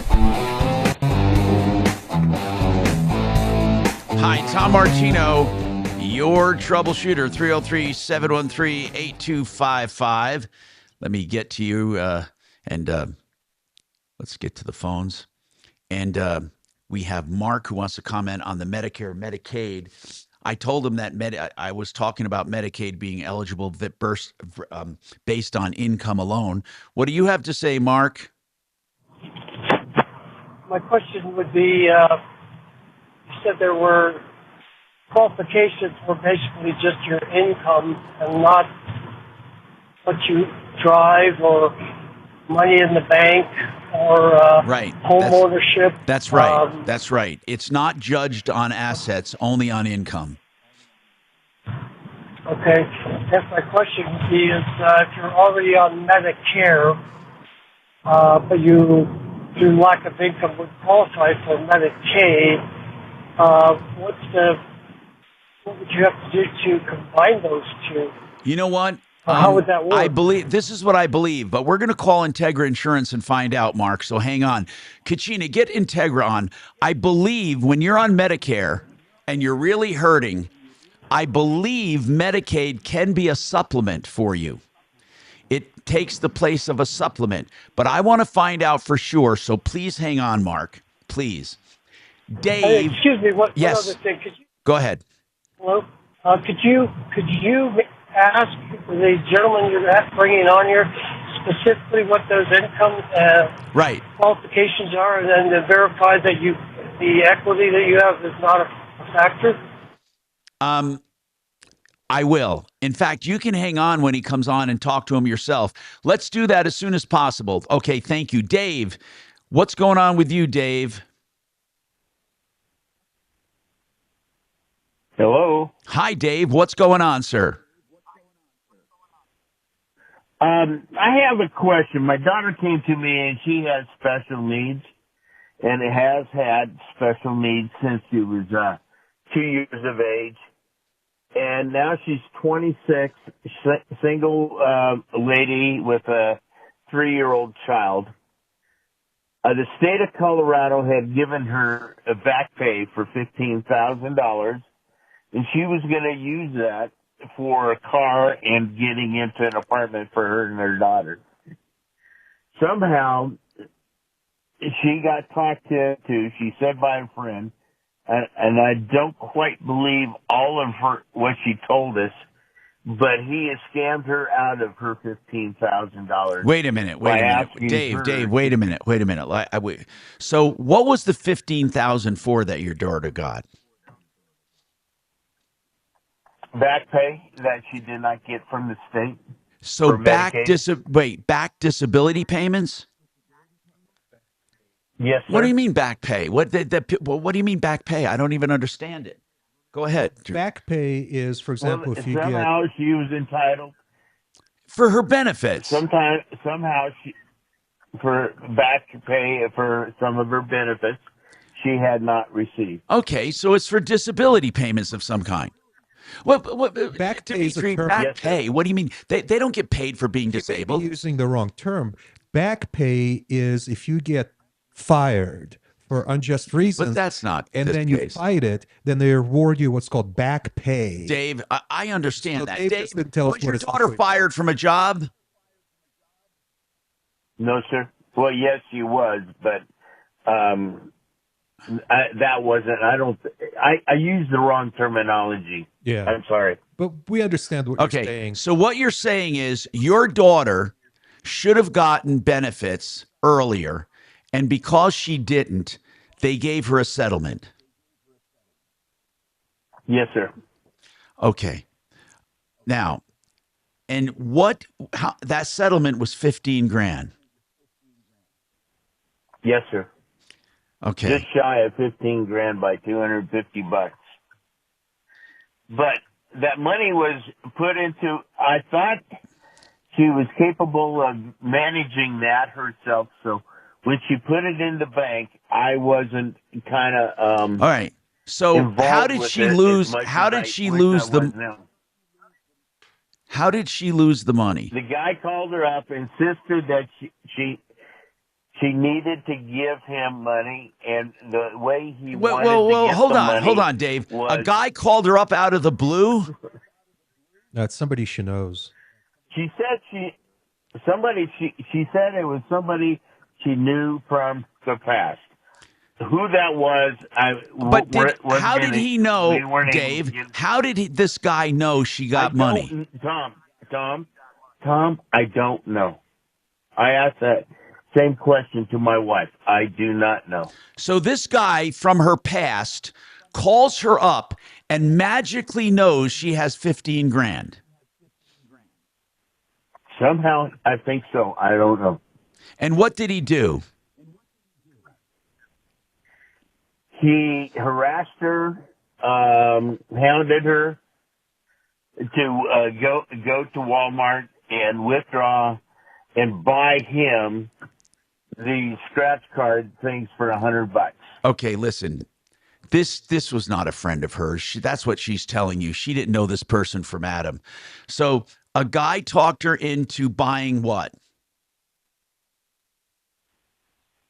These scratch cards from Walmart that are like a gift card, and to turn around and take a photograph of the receipt. Yeah, this for all is a the gift classic. cards. It's a classic scam. So he basically did she get scammed out of her entire 15 grand? Yes, sir. Do you understand, Dave? Let me just give you the news right up front. There's nothing you can do about it. Well, if I could have put the hammer, when I heard about it, you're the first person I thought, whether or not there was a chance or not. Well, there would be a I did chance. not Hold know, on. but If this is truly a guy from her past and she has a phone number, does she have contact information for this guy? I think she's lying to you when she says she knew him. She didn't know him. It was some kind of online scam. I don't know how they knew she had money or even if they did know. But she got lured in by some scam. When you say she has special needs, what kind of special needs? Lower intelligence. Well, when you say lower intelligence, I know a lot of people who are lower intelligence and they don't have special needs. So do you mean like a mentally disabled? I mean, tell me, what is her IQ? What is her level? What age? She's 26 and she's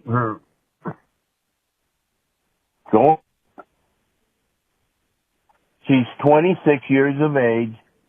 And her IQ is less than in the 60 mark, lower 60. Well, is mentally retarded. Is mentally retarded still a term, or am I going to get in trouble for that term? But if IQ in the 60s is a severe what's disability. the term? I mean, this woman shouldn't be doing business on her own.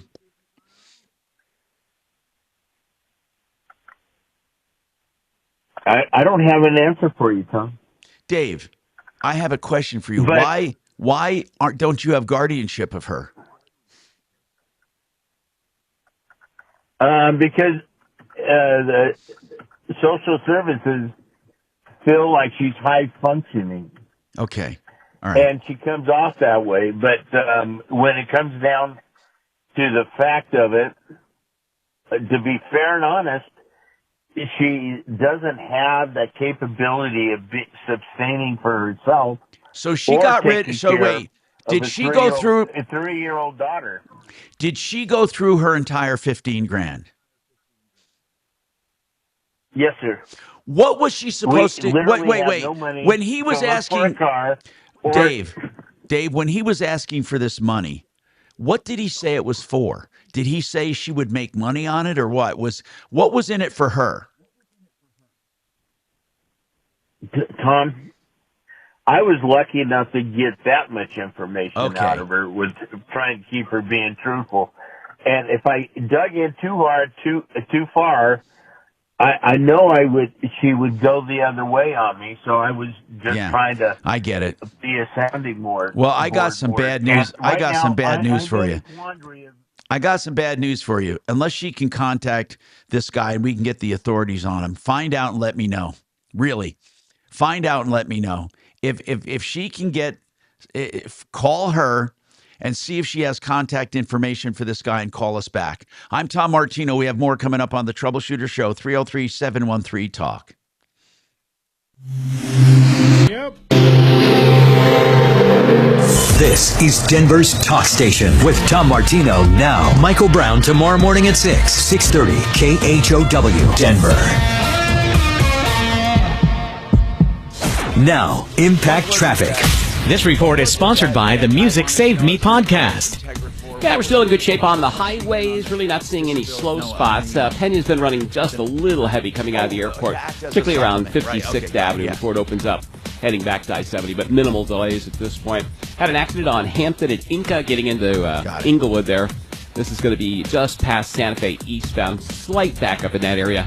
Also an accident on Arapahoe at Euclid that sits in between Himalaya and Buckley. With traffic, I'm Jonathan Steele. I'm Lynn Hoffman, and lucky me, I get to host the Music Saved Me podcast, the podcast that explores the healing and transformative power of music. You can listen to the Music Saved Me podcast on the iHeartRadio app or wherever you get your podcasts. All right, let's talk about this dilemma we have with high interest debt. That's why I partnered with American Financing. I want you to call American Financing if you have high interest debt. No matter what, the interest rates on your home equity loan or a refi will be better than having high interest debt. I cannot stress that enough. And my friends at American Financing will answer all of your questions, never any obligation, and no money up front. AmericanFinancing.net. We've gotten together because we need to eliminate high interest debt for credit cards. Before you do anything, you got to get an emergency fund and then you start investing. But get rid of that debt. Call American Financing now and find out more about a line of credit on your home or refining your home. In some cases, even though you think, no, the rates are too high, you will see it will benefit you. 303-695-7000. Call them today. Don't wait. 303-695-7000, AmericanFinancing.net. Hey, this is the time to get your air conditioning worked on when you're not too hot to think straight. FixMyHome.com, which is fix it 24/7, will do an extreme clean of that AC and take it apart and refurbish the dang thing for just $39 for new customers. You have never seen this level of service for this price anywhere. Call them today and get the no breakdown guarantee for the entire cooling season. FixMyHome.com. $39 for new customers. FixMyHome.com. Thank you.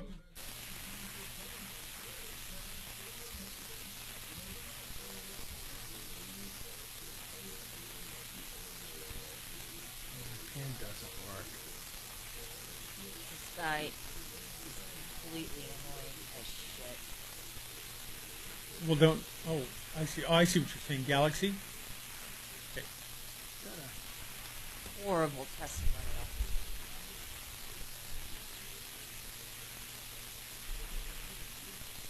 So again, Bo or Bo, right? You talking to me?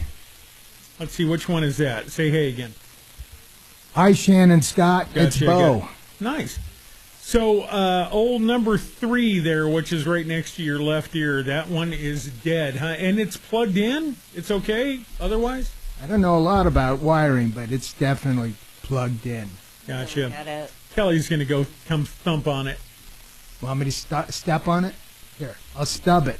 Look. Yeah. Yeah. Not enough. Okay. Oh, it's hissing. I was on a steam job today and everything was hissing.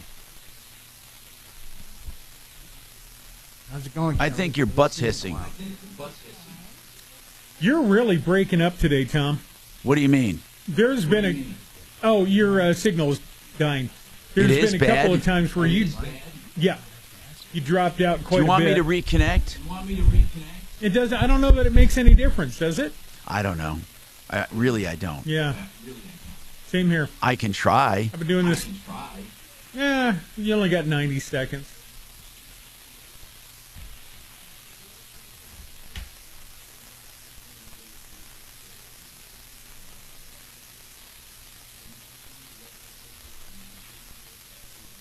Kelly, can you hear me? I can't hear that mic. You want to whack on it? Whack on the big one there.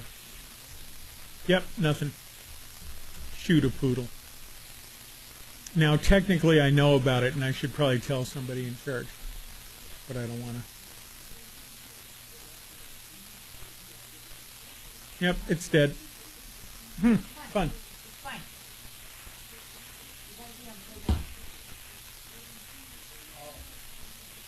But not to talk to you guys.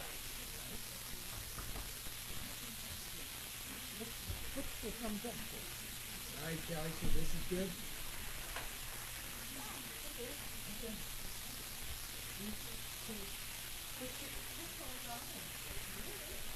I was flying around going live on YouTube. Yeah, and I did touch and goes and stuff. It's boring stuff. But Mikey was watching this entire helicopter. So I just go live now and then, and I get a few watchers, but I just do it because in a helicopter, because the cell coverage, you can do it, whereas in a plane it's more difficult. Uh-oh. Not impossible. Coming back. Yeah. Where is it? Hi, Tom Martino here, 303-713-TALK, 713-8255. So Mark had a very interesting question. I told him that Medicaid is income dependent, and when you're on Medicaid, that's your coverage, like your health insurance. And then I said, when you're on Medicare, he asked, can you have both Medicare and Medicaid? So I'm asking Integra Insurance, our health insurance experts. John Jones Jr. is on the line, JJJ, Triple J. That's his rap name, Triple J. Hey, so John, IntegraInsurance.com. Did you tell me one time that when you're eligible for both, Medicaid kind of becomes your supplement to Medicare or not? It can. I mean, yeah, you can have both. You can be eligible for both Medicare and Medicaid, and they coordinate. So there's also other options for you that open up when you become or if you are eligible for both Medicare and Medicaid. Like and what? So we explore those options with our clients. Like what other options? There are specific advantage plans. There's plans that are designed specifically for those who are Medicare, Medicaid eligible, that are out there. So, but yeah, no, absolutely, you can have both. Okay. And be eligible for both. Okay. And it's all based on income, right? Yes, sir. Yes. Because a lot of people as far wonder. As Medicaid eligibility, absolutely. Yeah. Yes, sir. A lot of people. Health First Colorado. Health First Colorado. Sorry, go ahead. No, it's okay. A lot of people say, why should someone be on Medicaid if they live in $1 million house? Well, they may take into account assets, but that gets more specifically into the Medicaid side of things. The only time, John, they take into defer consideration to assets, the only time they take assets into consideration is for assisted living or nursing homes or stuff like that. For regular Medicaid, for doctors. Cash assistance, food stamps. Right, yes. Yeah. So it's important to know that the regular Medicaid, for regular daily Medicaid, it's income dependent. And a lot of people are eligible that aren't even applying. So, John, when someone becomes eligible, let's say, or not becomes, they've been eligible but didn't know about it. They racked up bills, and now they go on Medicaid. Does it go retroactive at all? It can go retroactive, I believe, 3 months. Okay. Now, John, but not retroactive 2 years, certainly, but it can go when you do the application. It asks about medical bills for the last 3 months. Now, you said to apply for Medicaid, you can do it online or you can do it by phone. I was helping someone the other day, and we made a phone call to that number, and it says your wait time is 3.5 hours. 3.5 hours. Yes. So they expect people to wait on the So phone. if you can put it on hold and if you can put it on hold and do some other things, because our experience is the wait time is certainly longer than just doing it online, but there's at least based on our experience, there's a higher percentage of that application being approved immediately versus having to wait for approval if you were to do it online. So it can take up to, I think, 45 days to be approved. Oh, and if you do it by phone, it can be almost immediate, but you have to just wait on those wait times. Yeah, and it can still be approved almost immediately if you do it electronically, if you do it online. It's just our experience has always been that it's been a lot higher percentage that it's approved immediately, much more often by calling the number on their website. Mark was the one with the original question about Medicare/Medicaid. Mark, do you have any questions for John Jones? Well, I just want to understand that there are no values established in terms of property owned or vehicles owned or money in the bank? No. Because I went on the site of Medicaid, Connect for Colorado, and there was a stipulation regarding the value of your car, and I don't know if that had changed or Mark, you couldn't have a house that was say over $450,000. Mark, having helped numerous people, let me explain this to you. They may want to know about your house, they may want to know about your car, but they do not use it to disqualify you from regular Medicaid. The only time Medicaid seeks your equity and assets is when you are looking for assisted living or nursing homes. Now, it's called Medicaid. I mean, there aren't two kinds of Medicaid. There's one. But I assure you, when it comes to regular Medicaid, they don't care about your house and cars. I don't know why, but they don't. And all they care about is your income. Now, if you were to apply for assisted living or a nursing home, then they would make you sell off your assets. Do I have that right, John? Yeah, I mean, there's the clawback, and there's certainly information about that. When we give our clients information about Health First Colorado, that's included in there. And so I recommend that you research that some as far as clawing back assets. They don't claw back except for living. John, I went through this time and time again. They do not claw back for normal medical expenses. The only time they do that is when you need either residential rehabilitation, nursing homes, or assisted living. Then they go in and want to be reimbursed. Regular doctor's visits and surgeries and regular procedures, I have never heard of them ever once, not once, going after people's assets for that stuff, ever. Not once. So, Mark, are you eligible for Medicaid? Possibly. Okay. What is your income? What is your income? Trying to establish this. Right now, it's minimal. Normal? Did he say normal? Well, no, I think it's minimum. Hey, Minimal. John, what is the right qualification for someone to get on Medicaid? What is the income? Are you a single tax filer, sir? Yes. Okay, then if the income is at or below $1,000 or it's below $1,735 a month. Okay. Is that net or gross? That answers a lot of questions. Yep. That's modified adjusted gross income. Okay.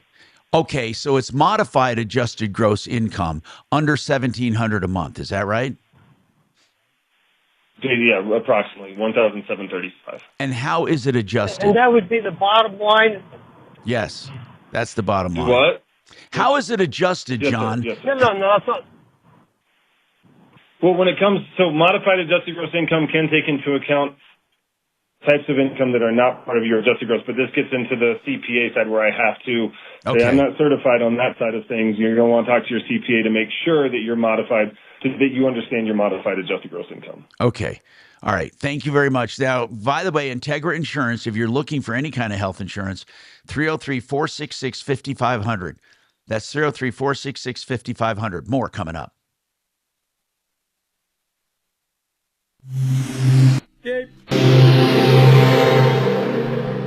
Now, Impact Traffic. This report is sponsored by Red Pilled America. Yeah, we're still in good shape on the highways. Really not seeing any slow spots. Pena's been running just a little heavy coming out of the airport, particularly around 56th Avenue before it opens up, heading back to I-70, but minimal delays at this point. Had an accident on Hampton and Inca getting into Inglewood there. This is going to be just past Santa Fe eastbound. Slight backup in that area. Also an accident on Arapahoe at Euclid that sits in between Himalaya and Buckley. With traffic, I'm Jonathan Steele. What's an American? It sounds like an easy question to answer, but it's not so simple. This week on Red Pilled America, we take a deep dive into this question, and what we found will shock you. Listen to Red Pilled America on the iHeartRadio app. That's Red Pilled America, a storytelling show. DiscountBath.com has purposely cut their profits so they can be discounted when it comes to bath remodeling. And what I love about them is they'll give you a price that you can compare without them coming to your home. Go to discountbath.com and get the link to upload video. Then take your smartphone, go into your bath and tell them what you want to do, just informally. Or go to the basement where it's roughed in, or maybe a master bedroom or a Jack and Jill. Whatever it is, they'll give you a price without coming to your home. Now, if you want to talk to them, you can, but Discount Bath does a great job. They specialize in baths. Lower profit means lower prices to you. DiscountBath.com, 720-979-2322. 979-2322. That's 720-979-2322. If you're looking for help with an injury accident, or you just need general information, John Fuller invites any and all calls from people who have been involved in an accident and need help. He'll answer your questions without you having to hire him. Now, he'd love to have you as a client. If it's a good fit and you decide to hire him, still no out of pocket. It's on a percentage fee basis. Call John Fuller and get information about your injury accident before doing anything else. 303-597-4500. That's 303-597-4500. Thank you.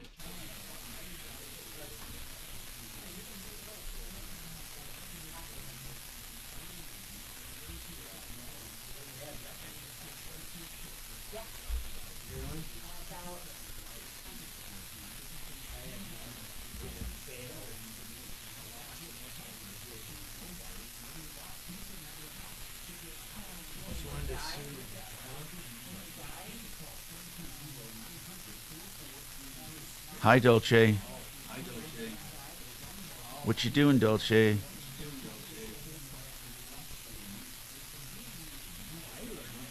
Oh, it's okay.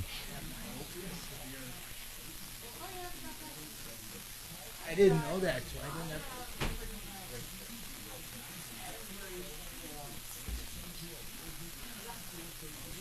you got served beer on your side.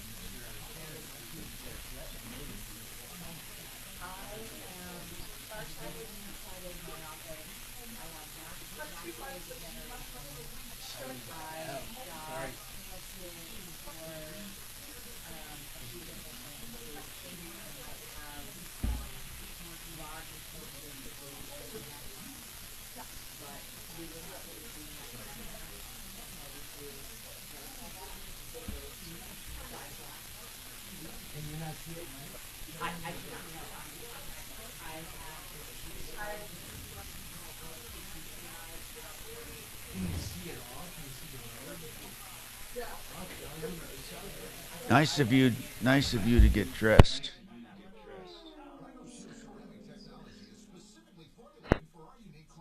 I know, I was joking.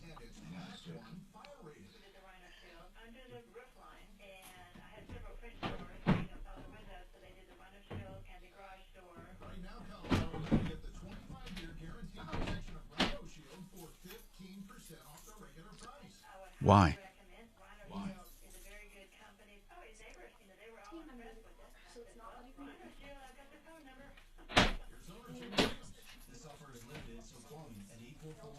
Oh my. Okay, we got to estimate then.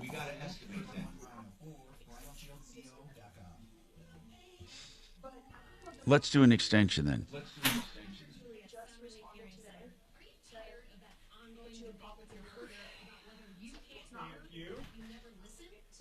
What? Whatever you're doing with Bo, thank you. Yep. Okay.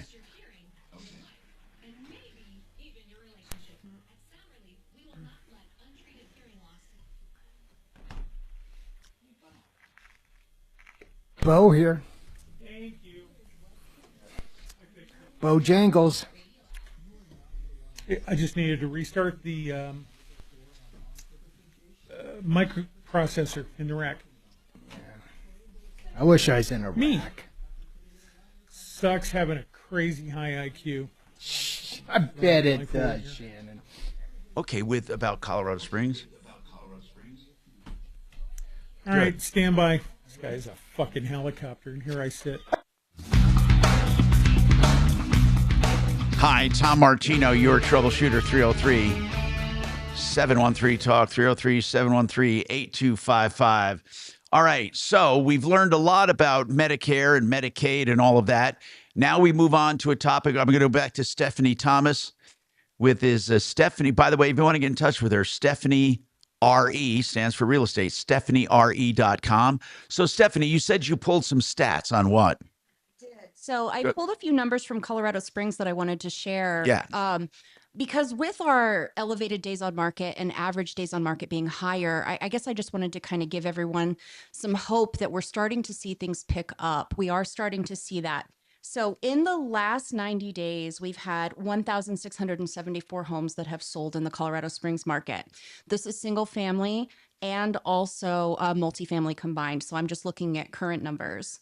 Currently under contract, though, in Colorado Springs, I've got 1,846. So that is telling us that's more than the last 3 months of solds combined. So the great news there is we are seeing things pick up. So that means it is still a strong time if you want to list your home. It's still a great time to buy. You know, with elevated days on market, we are still able to negotiate strong deals. Current actives, I've got 2,849. So we have a fair amount of inventory, but we are still technically on that historical low. Is there a hot price range? You know, I was kind of looking. I don't have a lot of inventory under 400,000 in single family homes. Wow. So I would say anything, you know, that's still a healthy. Can you payment. imagine not being able to find a home under 400? You know, you can. It's just I don't have a ton. So if I go ahead, Are they usually fixer-uppers or what when they're under 400? I'm seeing a mix. I've got a buyer shopping that right now, and we've seen a really strong mix of some really nice renovated homes and then some that need some love. But I just pulled single families under 400,000 in Colorado Springs, and I have 227. So it's not that they're not out there.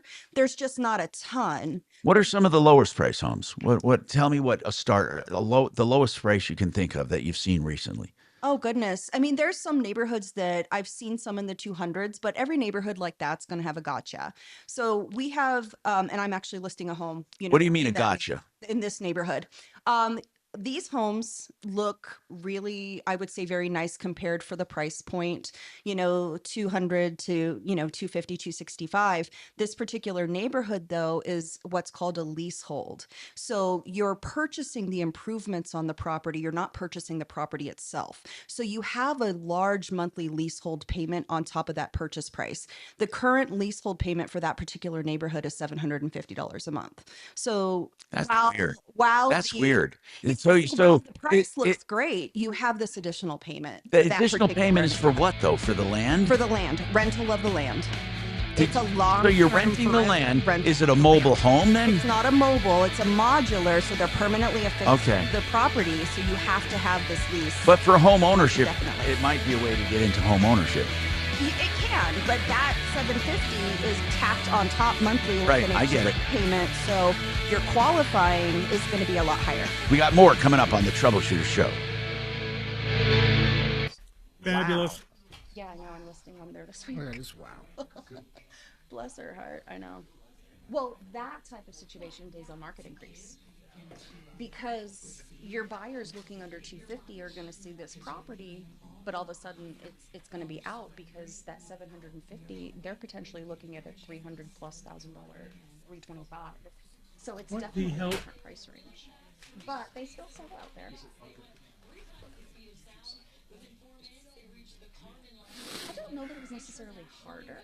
I think you have to have really strong and good communication with your lender when you're shopping with buyers right now, because the rates have been so dramatic up and down. And if you're shopping at the top of someone's price point, one day they could qualify, the next day they couldn't. So it just depends on where those rates 4 are. minutes, the weightlessness, they come and kiss the ground. I mean, I get it. That's all right. Just, I've been negotiating. like I say, I'm proud that the women rode the rocket for 15 minutes. There's a lot of women who don't. Offers. We won both. One was 5,000 over. One was 15,000 under. That one was a little bit of a fixer, so special situation. I had another one. It was a short sale. You know, so the bank has to. But they didn't do anything, right? They weren't. By the way, the other day, I had to. Because everything was remotely piloted, right? Barbara? Hey, Barbara, it's Bo from the Troubleshooter Show. Okay. So I'm going to plan on coming over there after the show and take a look at this main drain repair in the crawl space.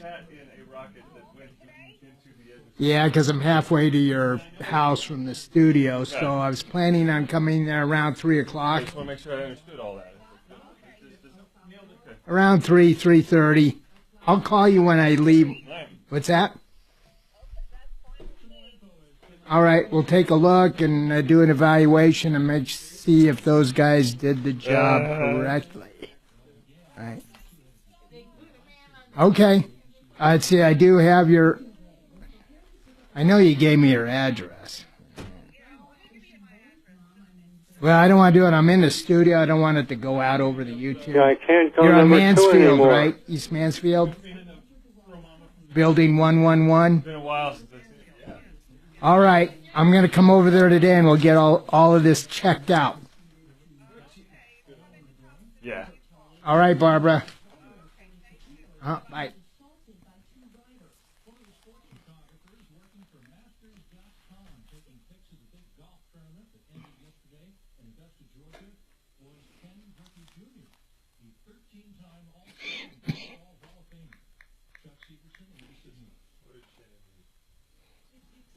Can you hear me? Can you hear me? No.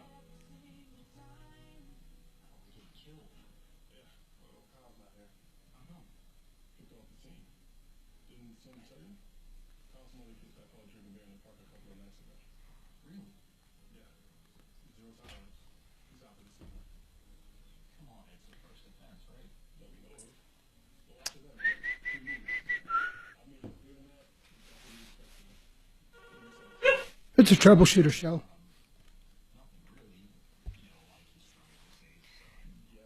Hello, Tom Martino Show. Ooh, call me right back. I'm only hearing static. Okay, Joe. Hi, Dragon.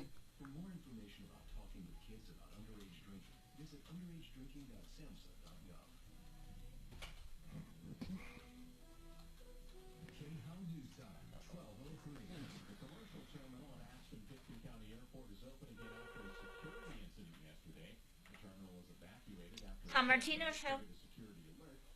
There you are. Oh, much better. I gotcha. Okay, hang on. You're going to be on the next break, okay? Hang on.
Yeah, I can't go number 2 anymore.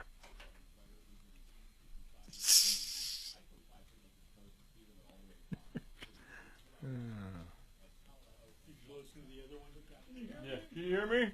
Only when you talk. Oh, that's funny. Only when you talk.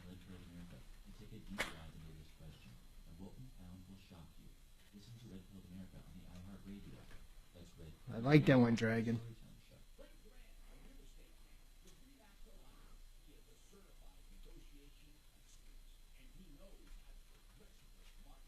Can you hear me?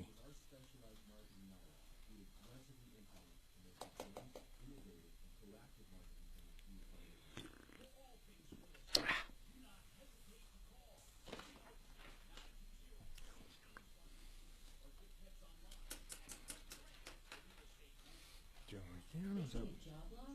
Considering a pension buyout, a severance package, or what to do with your 401k? Hi, I'm Linda Gardner, host of Your Money, Your Retirement, and I Can Help. 720-488-8604. That's 720-488-8604. Every morning brings a fresh new energy. And no matter what the day holds, we come to the Today Show for all of it. We get the best start to the day because we started together. Now, the Today Show, weekdays at 7 a.m. ABC. Awful.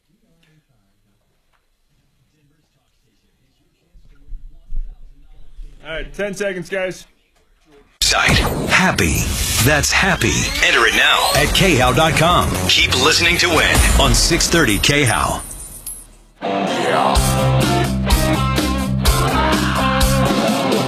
Ripped off, bad news. You need advice so you don't have to lose. We'll come running just as fast as we can. Troubleshooter's gonna help the common man. This is the Troubleshooter Show. Now, Tom Martino. Hi, Tom Martino here. Welcome to the show. 303-713-TALK is our number, 713-8255. Or you can call 303-MARTINO 24/7 and leave a message, and we will get back to you. Now, do you know, speaking of, let's say, real estate, we have Stephanie with us today, Stephanie Thomas, StephanieRE.com. She's with Coldwell Bankers in Colorado Springs. But so, friendly cities. Do you know that a survey was done by it was done about America's friendliest cities? It's a survey by a group called Yuzu, and what they do is they provide information to Asians traveling in America. And they have a matrix they use to find the best and most friendly cities.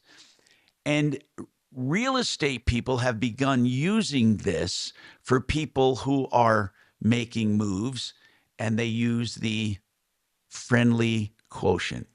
So, what's the friendliest city in America according to Yuzu? Take a guess. Okay, I'm going to tell you something. If you can guess it, I'm going to give you $100 right now. One time. You can't look it up right now. Go on, guess. $100, Dimitri. Go ahead. Hold on, brother. Go ahead. It's got to be somewhere in New Jersey. Okay. No. Stephanie Thomas, friendliest city in America. Don't you look at my list. I can't read that far. I have no idea. Okay, Dragon, $100. Friendliest city in wait, Dragon. Are you looking at it, Dragon? You liar. Dragon, go ahead. No, not at all. Friendliest city. Boulder. Oh. Kachina Kalori, the friendliest city. Salt Lake City. Okay. Ooh, that's good. Yeah. How about San Diego, Tom? Hey, I didn't. San Diego. Yeah, you looked it up, you little creep. Now, and I didn't include you, Bo, so shut up. It's San Diego, Bo. You little. What You Googled it. And I didn't look it up. I didn't do it. I don't have a computer Number here. 2, Go get number 2, and it's a trifecta. Or well, it's not a trifecta. It's the I can't go number 2 anymore. anyway, yeah, number 2. Go ahead. What's the number 2 city? San Diego's the friendliest city. Number 2, Raleigh, North Carolina. Yep. Number 3, Phoenix, Arizona. Number 4, Miami, Fort Lauderdale. My ass. Miami, Fort Lauderdale. I've been down there. That ain't friendly. I think Raleigh is. I don't know about San Diego. I don't. Houston, number 5. Number 6, Honolulu. Then Boston. What are you kidding me? How can Boston, Cambridge, Newton be on the top 10? Yeah. They are the snobbiest snobs of the snobs I've ever seen. And I've been out there a lot. And then San Jose. Yeah, San Jose, they're just happy you come there because it's such a rat city. Minneapolis, St. Paul, number 9. And number 10, what do you think? Drum roll, please. Number 10. Ready? Denver. Really? The 10th most friendly city. But I think Denver's way friendlier than Boston. Way friendlier. But anyway, that's for real estate. Actually, what do people ask about when they ask for real estate, Stephanie? Really, what are they concerned about coming from another state? What do they ask about? Because, I mean, they can pick Denver or Colorado Springs. Let's say they can pick anywhere. What are they looking for? You know, a lot of times people are shopping things like school districts. Yeah, they have kids, right? Absolutely. We look at a lot of times vicinity to their employment, and that tends to be a huge determining factor for people. Another thing, though, people will shop based on their activities that they enjoy, so their hobbies. Some people are going to shop based on, if they like to mountain bike ride, they want to be close to some trail access. So there's some things like that, people definitely shop for. Do you know that Denver did not even make the America's 20 most livable cities, America's top 20? Colorado Springs tends to fare pretty well on some of those independent studies, where it's a lot of times voted one of the, top places to go. And I think a lot of that is there's a lot of amenity in Colorado Springs. You've got a lot of, the outdoors, the beauty of like Garden of the Gods. You're so close to Pikes Peak. Well, what do you, okay, now, people there. Okay, let's talk about this. This one consumer group, again, advising real estate people and rent people who are looking to rent their homes out, and also something called the Visual Capitalists. They have come up with a chart on the 20 most livable cities. Denver's not on that. Denver's not on that, but Colorado Springs is. It doesn't surprise me. Yeah. Now, Colorado Springs comes in 14 of the top 20. Number 1, they say, is Portland.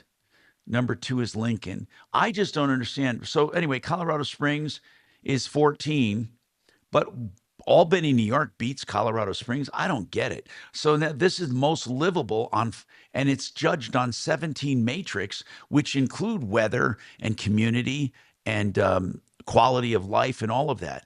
I often wonder about these surveys. I really do. I wonder, like San Francisco, for example, is number 1 in quality of life on this survey. And it's 121 when it comes to socioeconomics because it's so difficult to live there economically. So you have different ranks. For example, for the actual community, Des Moines, Iowa is number 1. Colorado Springs actually is right in the middle on all categories, whether it's socioeconomics, quality of life, and community. Colorado Springs, number 14, I say in the middle, but I'm saying in the middle when it comes to those 3 categories. So anyway, are more people moving in or moving out of the Springs?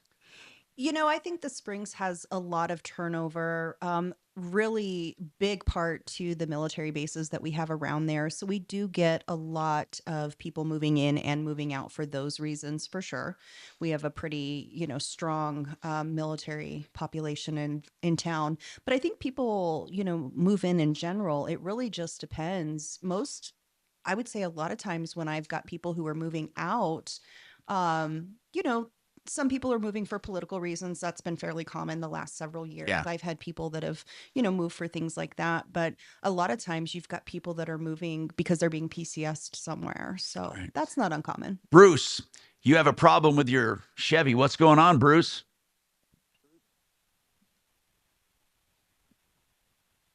Hey, Tom, can you hear me? Yes, sir. What's going on? Okay, my daughter's 2014 Chevy Equinox. We got about 139,000 miles on it. 2.4 liter four-cylinder. A couple weeks ago, Buddy and I, we went ahead and replaced the balance chain, the timing chain. We put a kit in, but it was a balance chain, the timing chain, the variable valve timing sensors, solenoids, water pump. We did the whole thing while we were in there. And the car ran fine.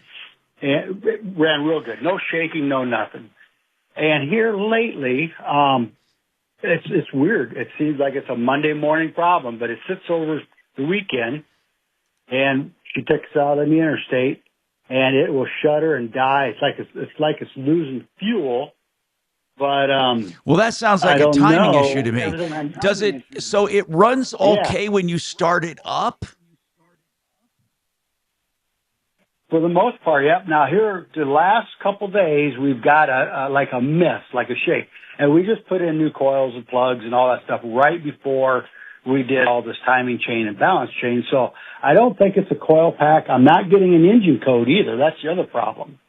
So to me, you're right. It leads me to think that it's a VVT solenoid, but I don't know if anybody else has had the same issue. It's like it's starving for gas, but I think it's a timing issue. I don't think it's a fuel issue. All right, I want to get Kevin on. I want to get one of our car experts on to talk about this.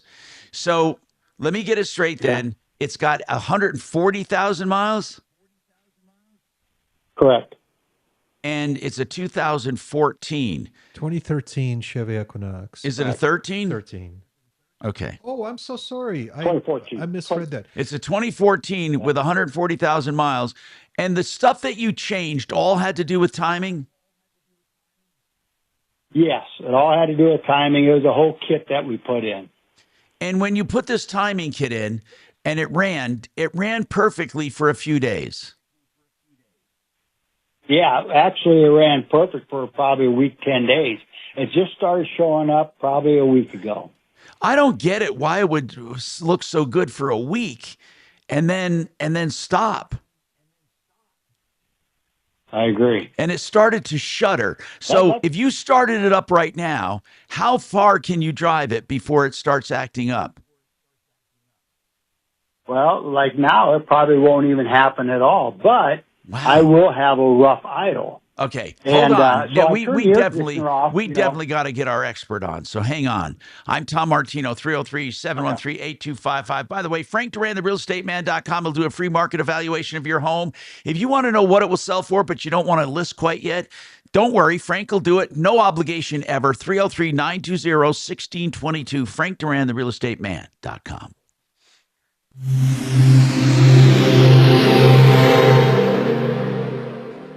The children of our nation know little to nothing about 9/11, but the Tunnel to Towers 9/11 Institute is righting this wrong by helping teachers educate kids in kindergarten through 12th grade. Their nonfiction first-person accounts are told through videos and the Discovering Heroes book series. The Institute offers full scripted curriculum units with background for teachers, a speakers bureau for classrooms, a mobile exhibit that's an interactive museum with 9/11 artifacts and FDNY guides. Donate $11 a month to Tunnel to Towers at t2t.org. I'm talking to Joseph Chiano right now, certified financial planner, and I want to talk about one of the things that he offers is a fixed indexed annuity, which offers a guaranteed pension income. Joe, what are the benefits here, and what would you tell people who are considering one? That is right, Tom. You know, this is really for people that want to grow and protect their money safely. It will give the consumers a bonus, day one, a startup bonus of day one of $15,000 if they turn $100,000 into an annuity. So that means that consumers will get a 15% bonus day one. So if somebody has $200,000 on an IRA or a 401k and they're concerned about losing money, they can transfer that money into the guaranteed pension annuity that we have, and they will get $30,000 day one. Now, you mentioned it earlier. It has a guaranteed lifetime income. People will never outlive that income. It goes till the day they pass. And if they do pass, whatever is left on the account, Tom, will pass on to their beneficiaries as a legacy. And the best part has long-term care benefits. And this is really a risk that people over the age of 60 are dealing with, because it's about $10,000 a month for any type of long-term care assistance. And this annuity will have long-term care benefits. You know, So when it's a you talk about this, there's that will fit room people. there's room in most investment portfolios for something like this, and Joe would love to talk to you about it. If you want to give him a call, it's 303-779-6600. That's 779-6600. His website, mymoneymyway.com.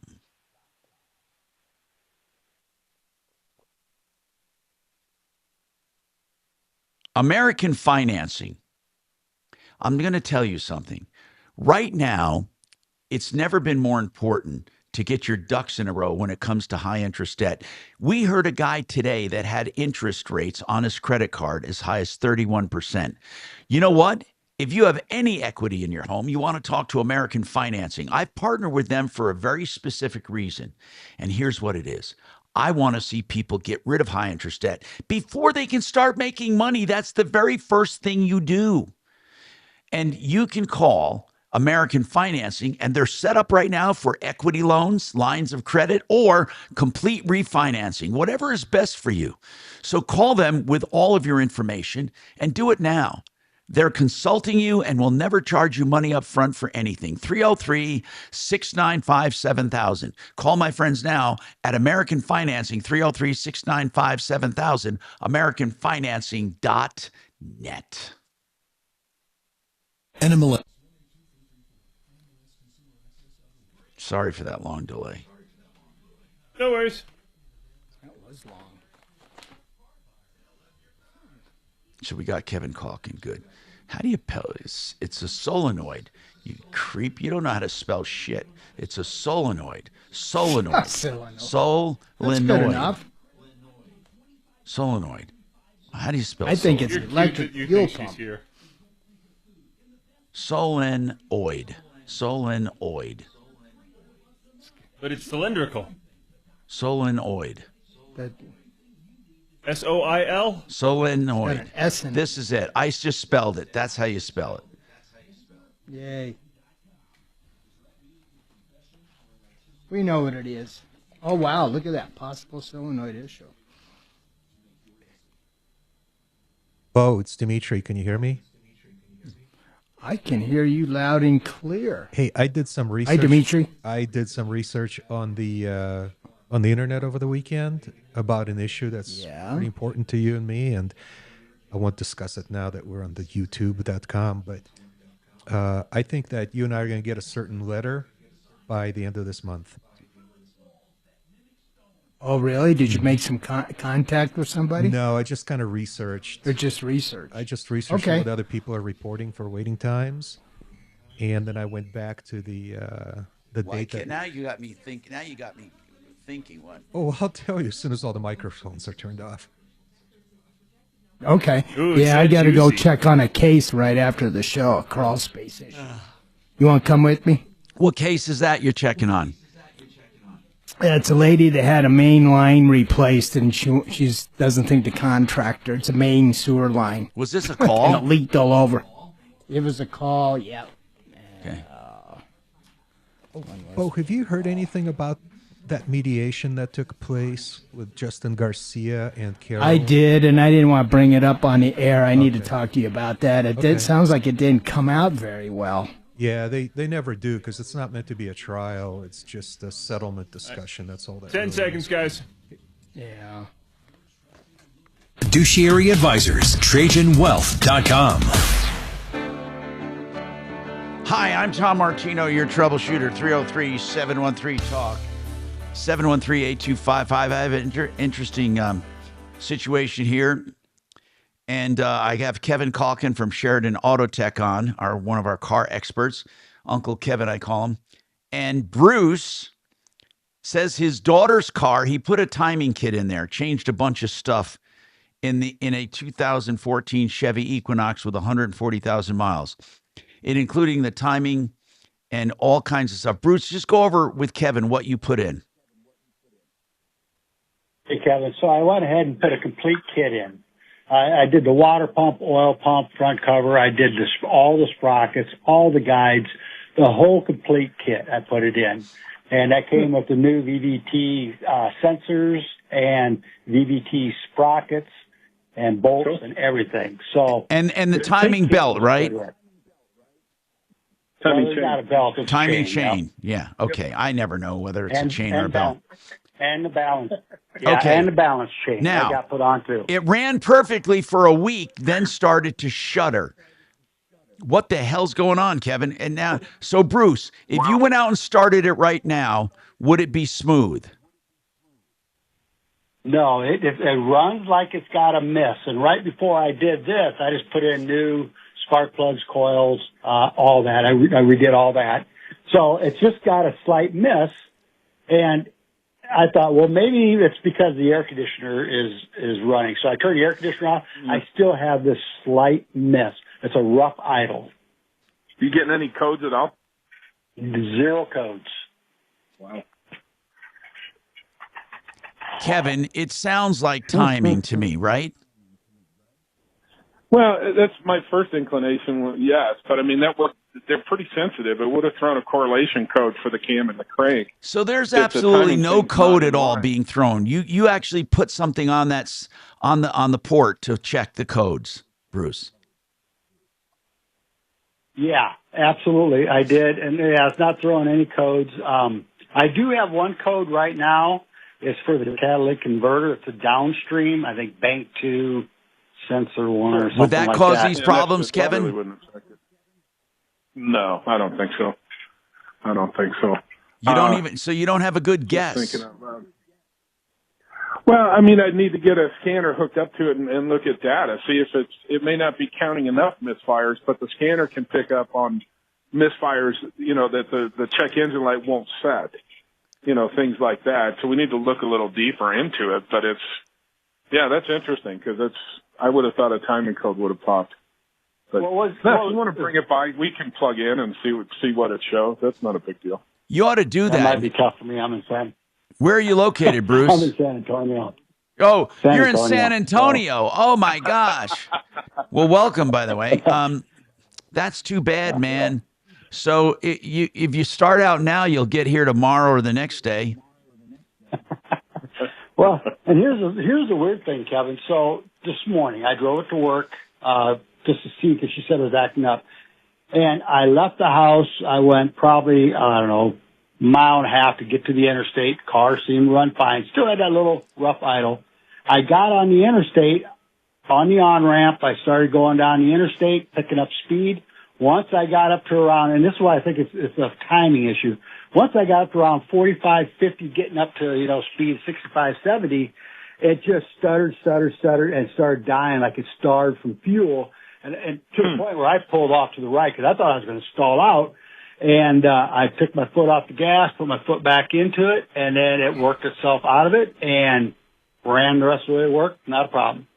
Well, Kevin, I don't know, man. Like, you need to find someone that'll... Tom? Yeah. I have a suggestion for Kevin and Bruce. Is it possible that the electric fuel pump could be losing RPM to deliver the fuel once you reach high speeds? Entirely possible, yes. I think it's a fuel pump. It has nothing to do with any of it, sure. But didn't he replace the fuel pump, or was it the oil pump and the water pump, right? No, that was the oil pump. Okay. Yep, you're right. Yeah, you ought to look maybe look at the fuel pump as Bo suggested. Do I have to take a break to Dragon, or did I do the 15? Done the 15. Oh, I did. Good. So I have a couple minutes here. All right. So thank you, Kevin Calkin, SheridanAutotech.com, 303-455-7242. Hey, David, what is your issue with telemarketers? David, welcome to the show. Yes, I'm getting about 15 a day, 1 an hour, whatever. And What are you I kidding block me? every number. And, Did this just start? They just keep. It started like last year. Before that, I was getting nothing, and then it's just over and over every day. Now this is so on I'm your blocking cell the phone, numbers and right, and I would say 80% of them are like Medicare, and it's like I'm not even old enough for that. I don't know, but I say do not call list, everything. I try. So I don't know if anyone else has any ideas to get rid of them or block them, or I don't know. Well, you're doing everything. You went on the no call list, right? Well, I tell them individually when they call, no call list. No. You got to actually go to a no call list and put your number on it. Go ahead, sir. And hey, okay, David. So there's a website. Go ahead. There are actually 2 lists that you need to get on, and most telemarketers really do scrub their database against these 2 lists. One of them is the Federal Do Not Call Registry, and the second one is the Colorado Do Not Call list.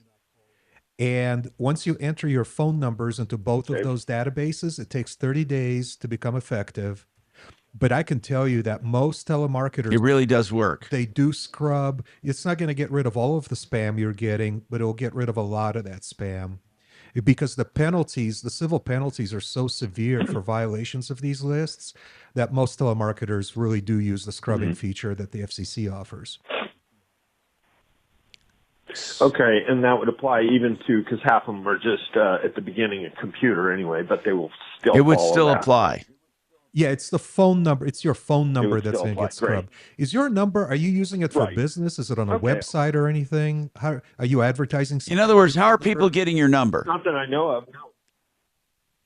No. Yeah, I don't know. I don't know. Listen, I'll tell you what. We do all kinds of stuff. We download apps. We go to other sites. We get cookies. And there's so many different ways people can get your number and then start harassing you. So many different ways. But do the actual no-call list, and that should help you. I'm Tom Martino. We have more coming up on the Troubleshooter Show. K&H Home Solutions, now with K&H Painter Pros as well. So window siding, doors, and more, including painting. K&H has what you're looking for. KHWindows.com.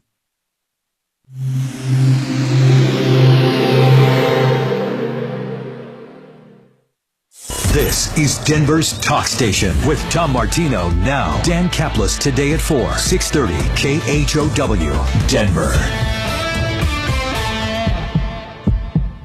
Now, Impact Traffic.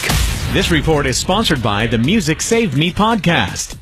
Yeah, we got a little jamming coming into downtown on I-25. We may have a stall in the mousetrap. It's southbound 25 and I-70. It's backing up to 58th Avenue. Pretty sluggish there.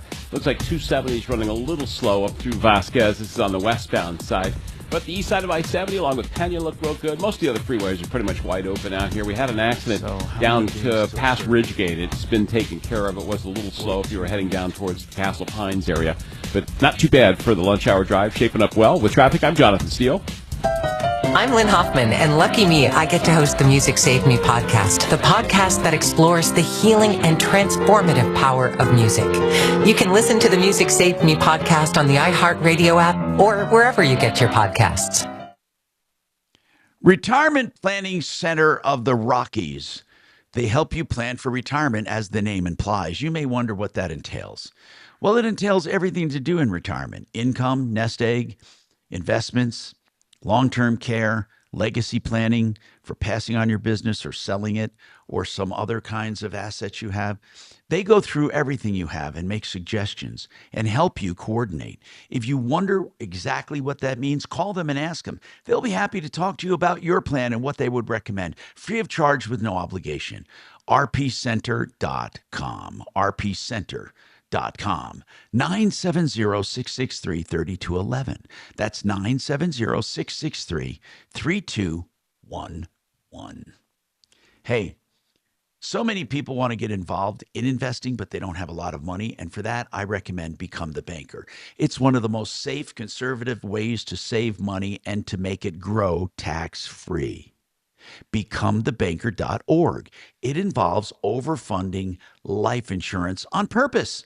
And that extra money doesn't get spent. It gets put into an account that grows tax-deferred.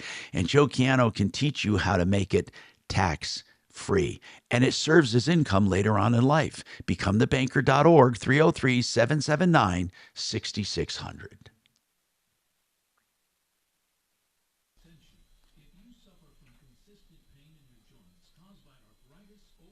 Other current assets. Other current assets.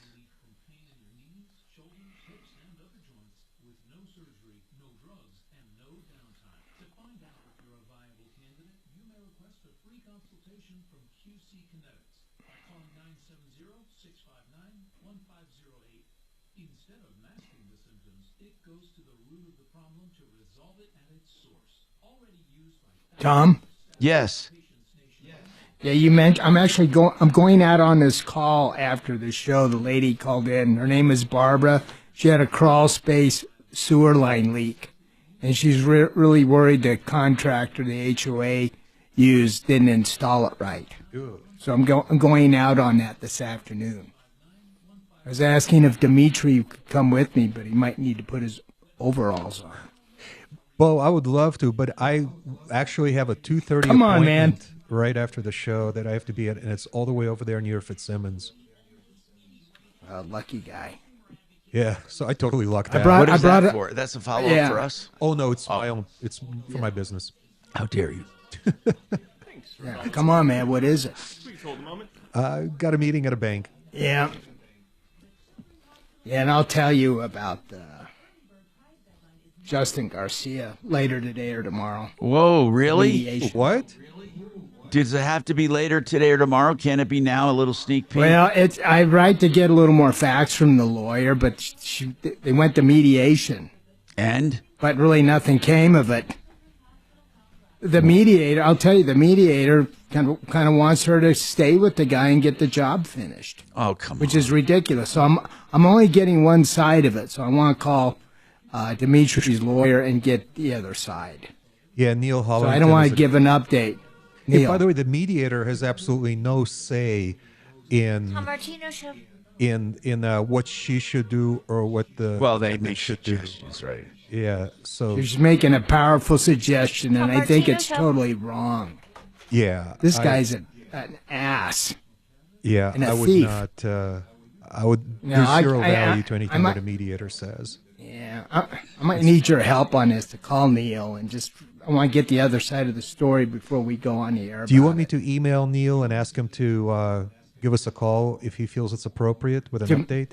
Dimitri? Yeah. That would be great because I don't know what this gal, what Carol's telling me is Yeah. accurate. You know, she gets pretty confused. Yeah, I'll email Neil. He's pretty good about calling into the show, and he really liked it. He emailed me, said he had a great time, and he's going to be a great resource for us.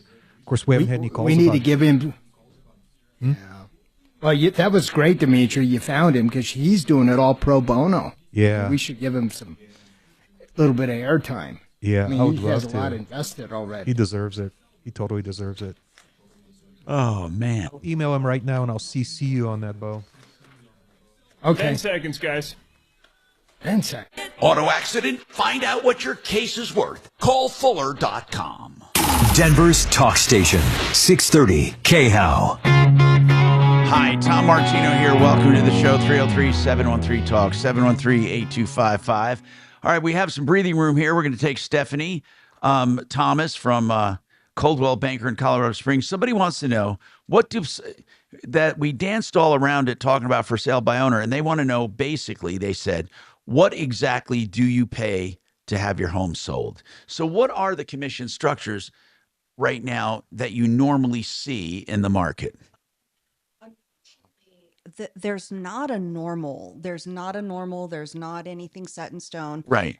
And Is there a conventional? no, and I think that's a So subject. wait, so that when you go to list a home or you go to buy a home for someone, you negotiate it right there? You can negotiate with that individual agent. I think I have to be fairly careful here in giving any type of industry No. average, anything like Right. that, because of those, past lawsuits. Right, that right. happened. I Those think that lawsuits said you're not allowed to all do something together. we can't, but I don't even think we're allowed to publicly talk about numbers or averages, or I think that's So some gray really, area but we have to be careful on. okay, look, well, Have let's put it this individual way. conversations, though. I'm just curious.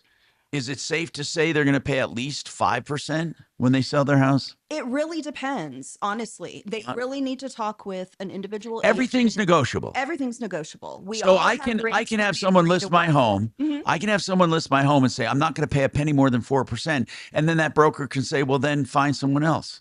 Absolutely, they can. And here's the thing: we all have our own individual marketing that we do. We have those costs that we account for. Right, of course. The commission structure that we agree to work for. Yeah. Our contract actually recently came out and changed, with Coldwell Banker. I know our attorneys made some edits for us where it goes in and addresses, because in Colorado, the listing contract previously had an X percentage, and then it went into define out after that, in the event that a buyer's agent brought a buyer, we would then give X percent of that percentage that was Right. agreed upon. And you can't do that anymore. Co-op compensation.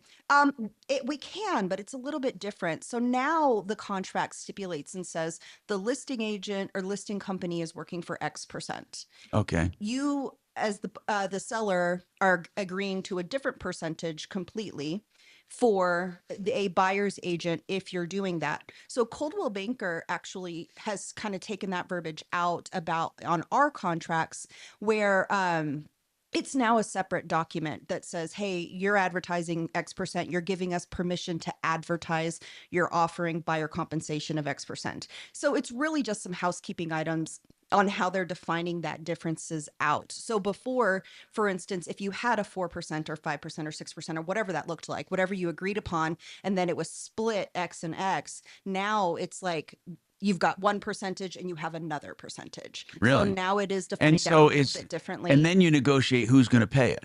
Absolutely. So your listing percentage, of course, would be between the listing agent and the seller. That's typically Could the listing agent say, I'm not paying the buyer broker? You have absolutely they can. Really? Yes. That's always been something that's been, So negotiable. if a Commissions have listing always been agent says we're not going to pay a buying broker, then the buying broker would have to get that money from their client? Absolutely. And that happens? That's always been in our contract as well. The buyer's agency contract, there is a section in there that defines out. And you say if I can't get a share, and how that gets paid. it either gets paid by the seller. If the seller refuses, then you agree to pay it. Correct. Yes. So This is all very interesting. That's been in our contract as long as I've been an agent. So what was the lawsuit about, really?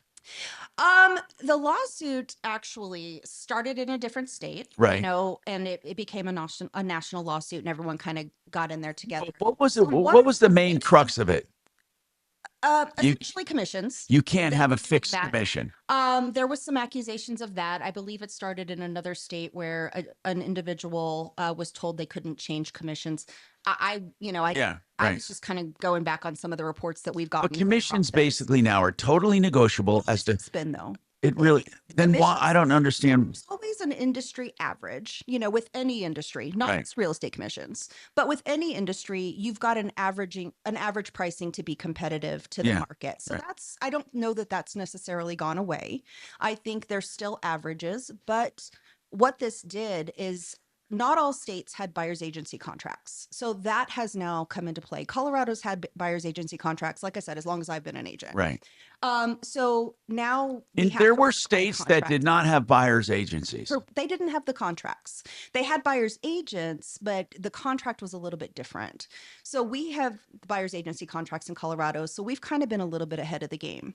The other piece of that is, Well, it was invented here. yeah, we no longer are advertising any type of buyer's compensation commission on the MLS. So the idea there is you can't show, you can't see what's going to be offered. At that point, you're negotiating. And then that's going to be between you and your buyer, whatever you've agreed to with your Okay. buyer. Got it. So All right. Well, that's very, very interesting how that's all changed. But you're saying it's always been negotiable. I just think that there needed to be clarification because I always assumed it's a certain amount, period, and you pay it or you don't get somebody to work for you. Ernie, what's going on with you? You had a question about taxes.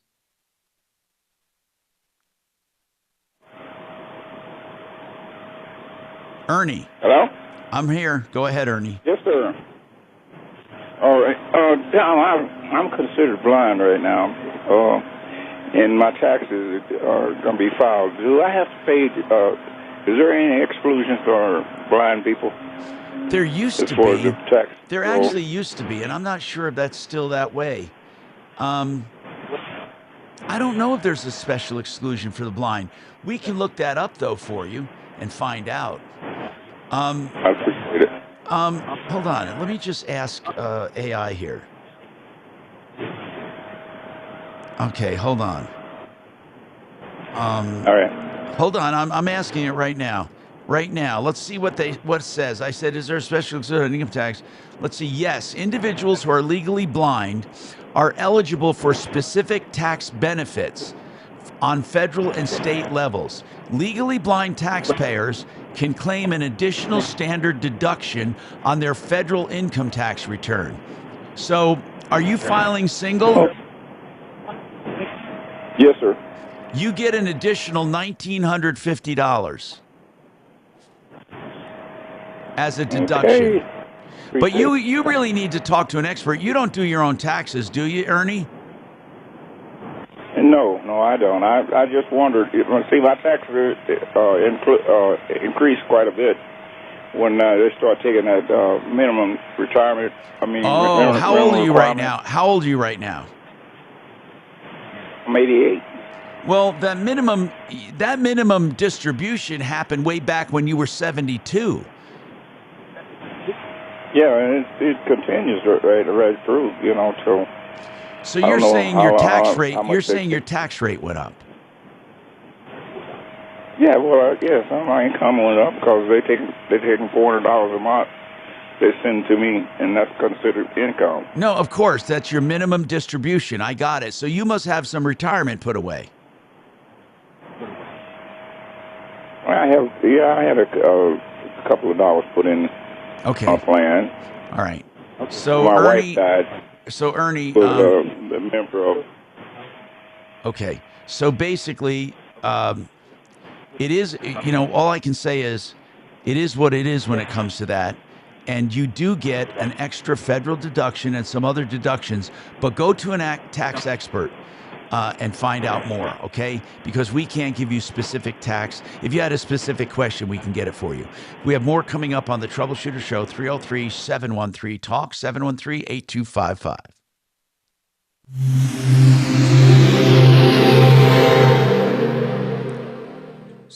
Now, Impact Traffic. This report is sponsored by the Music Saved Me podcast. Pretty calm driving to start off your work week. I-25 north and southbound showing highway speeds through the Denver metro as well as up north into Fort Collins and down south to the Colorado Springs area as well. Back to town, I-70 east and westbound flowing free to and from DIA. North of I-70 through Commerce City, I-270 westbound some stop and go just after the interchange from I-70. Otherwise a calm drive throughout town and beyond. With traffic, I'm Mark Swan. I'm Lynn Hoffman, and lucky me, I get to host the Music Saved Me podcast, the podcast that explores the healing and transformative power of music. You can listen to the Music Saved Me podcast on the iHeartRadio app or wherever you get your podcasts. All right. TheArtOfGranite.com loves giving prices on the phone because they have great prices and great deals, and they're proud of it. You will not find any other place doing this for countertops or anything, really. Mitch Fleury wrote the book on giving quotes over the phone, and he sticks by them. So why can he do it? Because he charges wholesale on all countertop materials. Tear out and haul away is always free.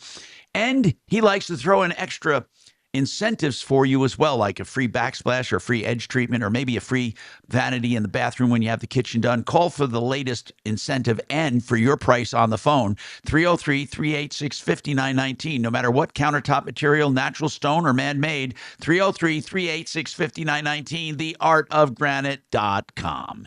If you haven't called Fix It 24/7, and I did this morning, you need to call them to get your air conditioner refurbished for just $39 for new customers. Yes, they take it apart to the extent they can and clean and degrease every single part. You know, dirt and debris is the number one killer of ACs. They want your AC to be running great all season long. They give the no breakdown guarantee. Just $39. FixMyHome.com. FixMyHome.com. Okay. How much time do I have? 4. Thank you, sir. And I don't know why I'm calling you sir, but okay. I gotta go get some meds, baby. Yeah, I can't go number 2 anymore. I get it. I want to show and explain that about commissions. It'll make so much more sense.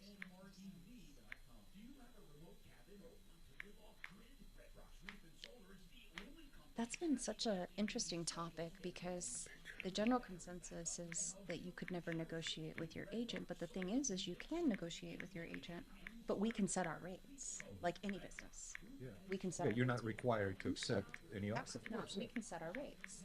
So, and we all take into account the things we do to justify that. And it's always been that way. I think that a big misconception and a big publicized misconception of that lawsuit was that we could no longer charge 6%. You know, you hear the 6% listing, you know, and that's not the case. We can charge anything we want to charge. It's ultimately what we agree to with our clients.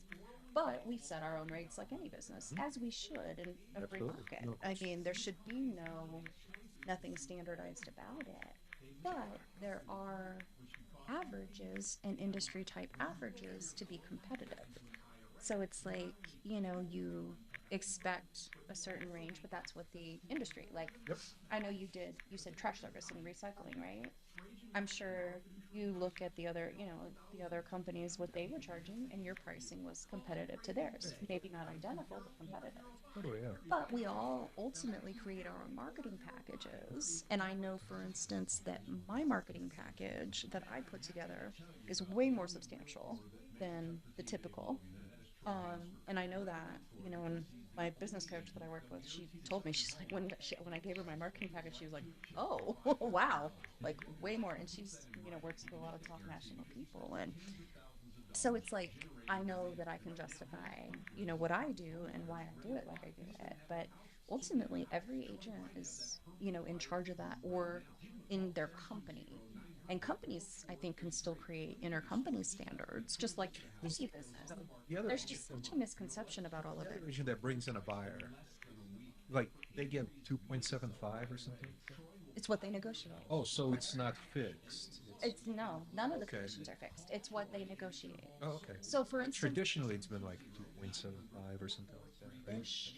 Okay. You know, 5 to 3, 2.5 to 3. Really? Okay. 2.5 to 3, yeah. Yeah, okay, yeah. So the thing is when I do a buyer's contract with my buyer, I tell my buyer, this is the percentage that we're agreeing to for my services.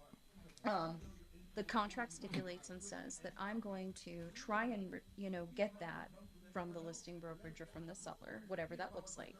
If not, you, Mr. Buyer, are I see. for X payment. Get it. So it's all written out and defined, and it's how it works. I mean, it absolutely does. Okay, ladies and gentlemen. We're still looking good on time. I want to show you something really fast. Ladies and germs. Or did you just call us? So the way contract works, I can set my percentage, and then we'll throw this stuff out because it's a separate agreement now, where what we can advertise with the permission of a seller X%. But then in the bottom, we have verbiage called that takes the additional compensation where that's about 6% or 6%. 6 went to Now it's completely separate, and you can see that if I were to report it to the state X%. So I think it's just more clear. Hi, Tom Martino here, 303-713-TALK, 713-8255.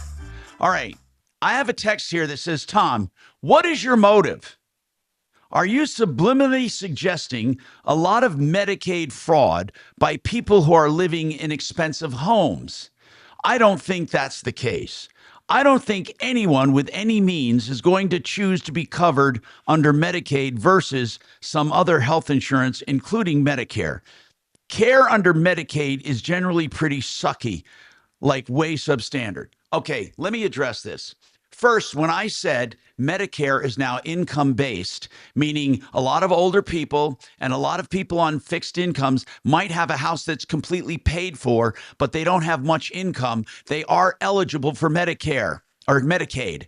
So Medicaid is available to people who make less than as a single taxpayer, $1,700 a month of gross income, of adjusted gross income. If you make more than that, you're not eligible. If you make less than that, you are eligible. So here's the bottom line.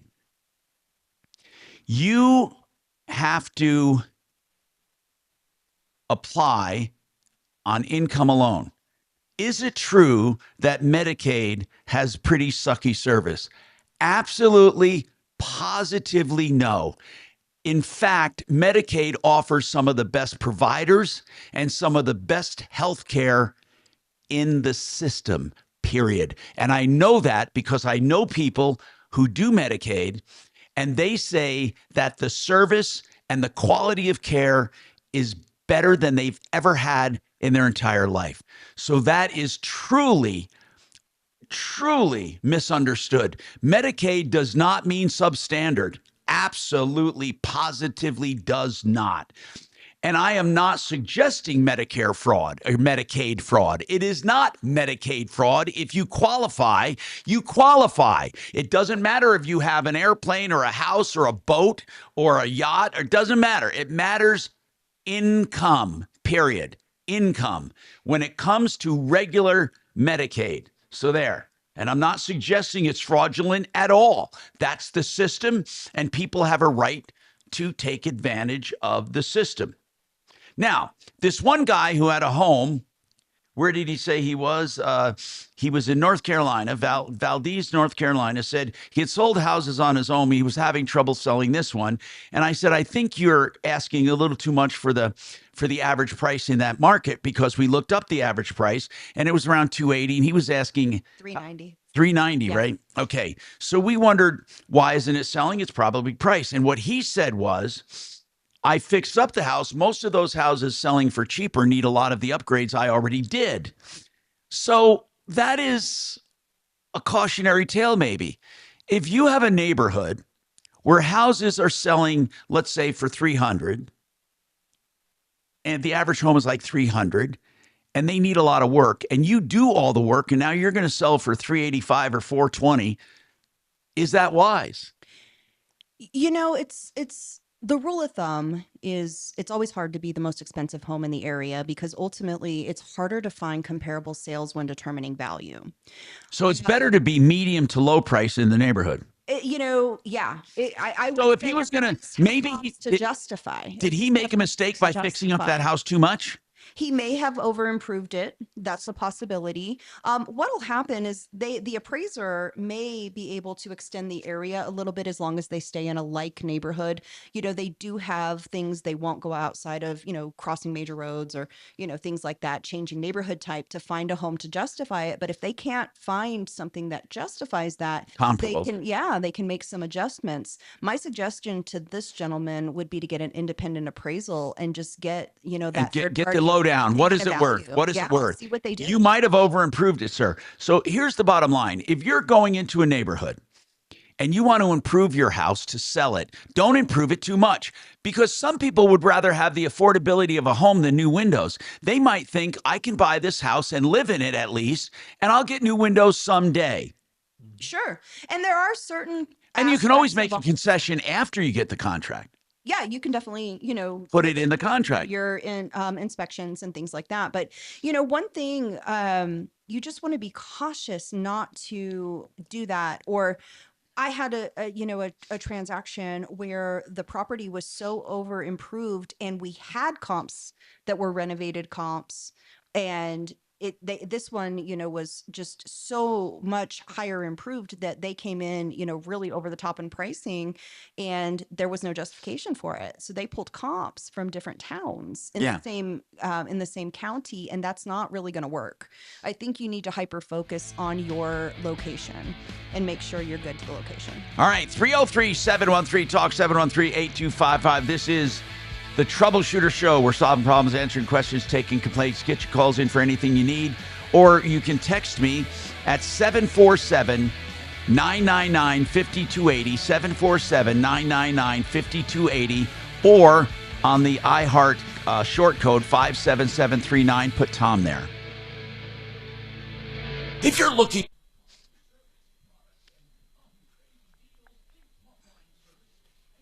Okay, I'm taking you at your word. Are you ordering lunch? I'm ordering a pizza. Nice. There's a really good gluten-free pizza place up here in Denver, off of Colorado, that we went to. Colorado. A little east off of Colorado and I-25. Why does this son of a bitch? I really can't stand this website. It always reverts to pickup. I put delivery down, I do my message, but I go to the checkout, it's pickup. I don't want pickup. It's like they want you to pick up.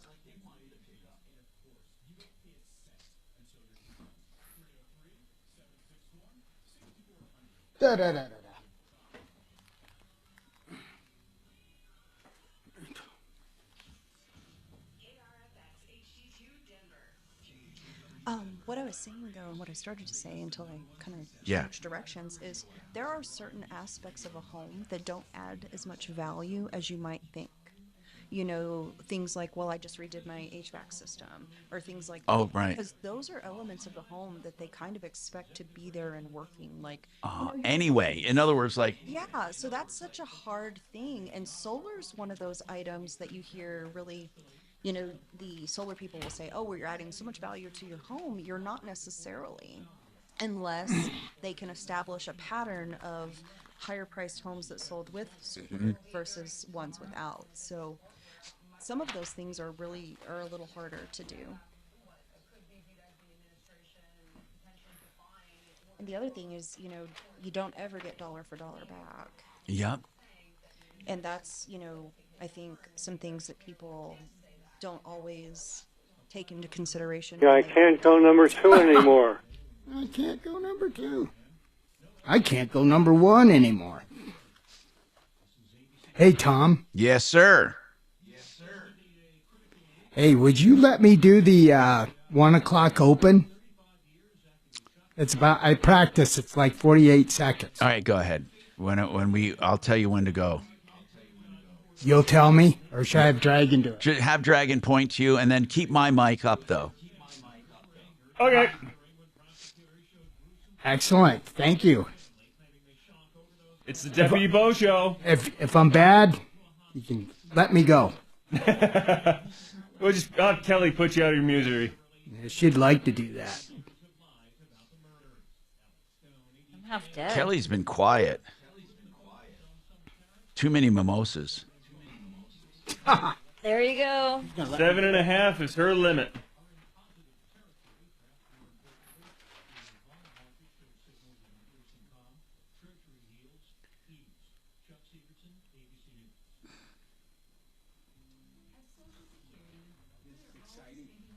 Yeah.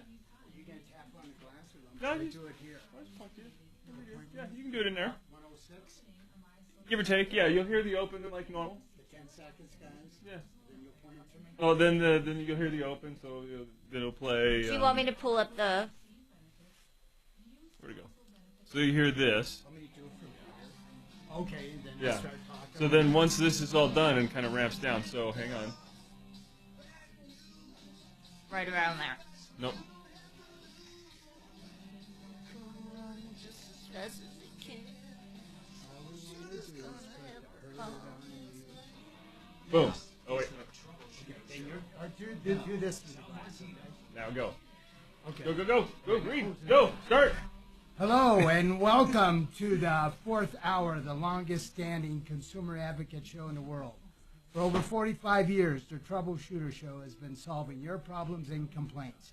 In addition to over $350 million recovered, the Troubleshooter actually saved our audience millions of dollars and avoiding costly mistakes by simply listening to our show on a daily basis. I am Deputy Bo, along with... No, you're good. No. I didn't do it live, did I? No, that wasn't live right there. No. No, that's good. All right. That's good. Okay. Do it. But it'll be live next time we do it. Here in about two and a half minutes. You hear the show intro, and then as soon as the intro is done, I'm going to point at you. Okay, thanks. You got it. Make it happen, buddy.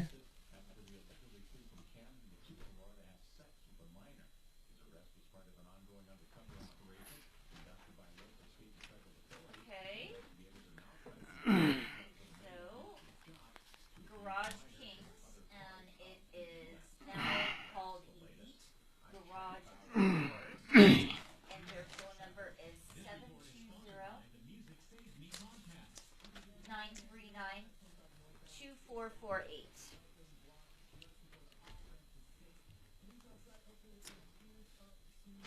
That's correct.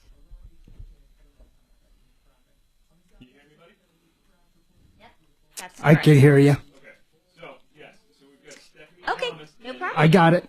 I have it. Yep. And of course, D. Sure. Weekday Tom. Okay. Now, can I speak while I'm offline, or do I have to go on program? You'll want to be in program, so you hear the intro. Oh, gotcha. All right, just go like this, and I'll start. Okay, thank you for this opportunity. Yeah. You got this, buddy. I'll get fired, buddy. Heck, I'm not getting paid anyway. Not even pizza. Well, you got to be here on Friday. It's always too packed. True. Too many old people in here. Codgers. Know-it-alls.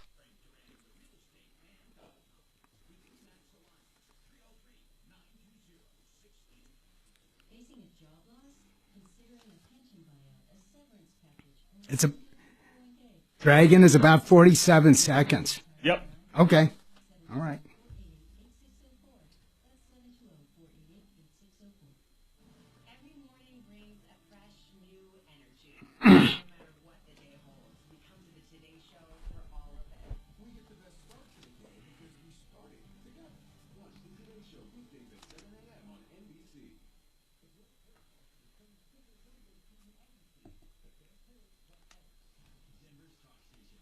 At 10 seconds till the intro, and make sure you switch over program. Our website, Grand. That's Grand. Enter it now at khow.com. Keep listening to win on 630 KHOW. All right, this will be fun. Yeah, I'm excited. Bad news. You need advice so you don't have to lose. We'll come running just as fast as we can. Troubleshooter's gonna help the common man. This is the Troubleshooter Show. Now, Tom Martino. Hello, and welcome to the fourth hour of the longest-standing consumer advocate show in the world. For over 45 years, the Troubleshooter Show has been solving your problems and complaints. In addition to over $350 million recovered, the Troubleshooter has actually saved our audience millions of dollars and avoiding costly mistakes by simply listening to our show on a daily basis. I am Deputy Bo, along with Deputy Dimitri and special guest real estate expert Stephanie Thomas. We have 3 lines open right now, so give us a call at 303-713-8255 or 303-MARTINO. The founder of the Troubleshooter Show, Mr. Tom Martino, is here now Bo, okay. and You know ready what I'm to gonna take do? your calls. That's a good open. Good open. Thank you so much. That's a hard act to follow. So what we're doing today is trying to solve your problems. And I have some texts I want to get to. I told you you could text me at 747-999-5280. And I got this link, and I'm not sure what it says. It says Realtor something something, and it is about the do's and don'ts of listing homes and all that. Do you do social media like that, Stephanie? I don't. I use social media to get a good audience for my listings to, Right. give buzz for open houses, things like that. But I don't do all the little videos and, things that you see some of the agents doing on TikTok. Yeah, there's so many There agents are, on yes. TikTok or on Instagram or on YouTube trying to give advice. Mhm. Okay, so somebody wants to know, what's the hardest kind of house to sell? Okay, I don't even know what that means. What do they mean by that? What's the hardest? What would like a single family, one bedroom? There are no one bed. I think the hardest home to sell is going to be something that's really non-conforming to the area. So, for instance, if you have, a home that is 8,000 square feet, overbuilt for the area, surrounded by homes that are typical, say 2,500 square foot, just giving some examples, that home is overbuilt for that area. So it's going to stick out. I do think that's going to be a harder sell because most of the homes in that area, and just giving random offhand numbers, Right. might be 400,000. When you look at this other home being so much larger, so much more substantial, potentially valued at, say, over $1 million, and then you've got $1 million. Oh no, you never want that. Home surrounded by homes that just are completely different. So you don't want to have the most expensive home. Also, you want to be conforming. I knew a woman one time who built a log cabin in Denver. Mhm. In Denver, she couldn't sell it. She wondered why. Who's going to buy a log cabin in Denver in a regular neighborhood? Yeah, I think that's what gets really hard because areas, in neighborhoods and things, your buyers are looking in those areas for amenities. So unless you have that one-off buyer that just happens to fall in love with it Right. and has the means to facilitate that purchase, it kind of goes into what we were talking about with, the gentleman that potentially over improved that property Yeah. that has a home that's going to be so much more expensive than the others around it.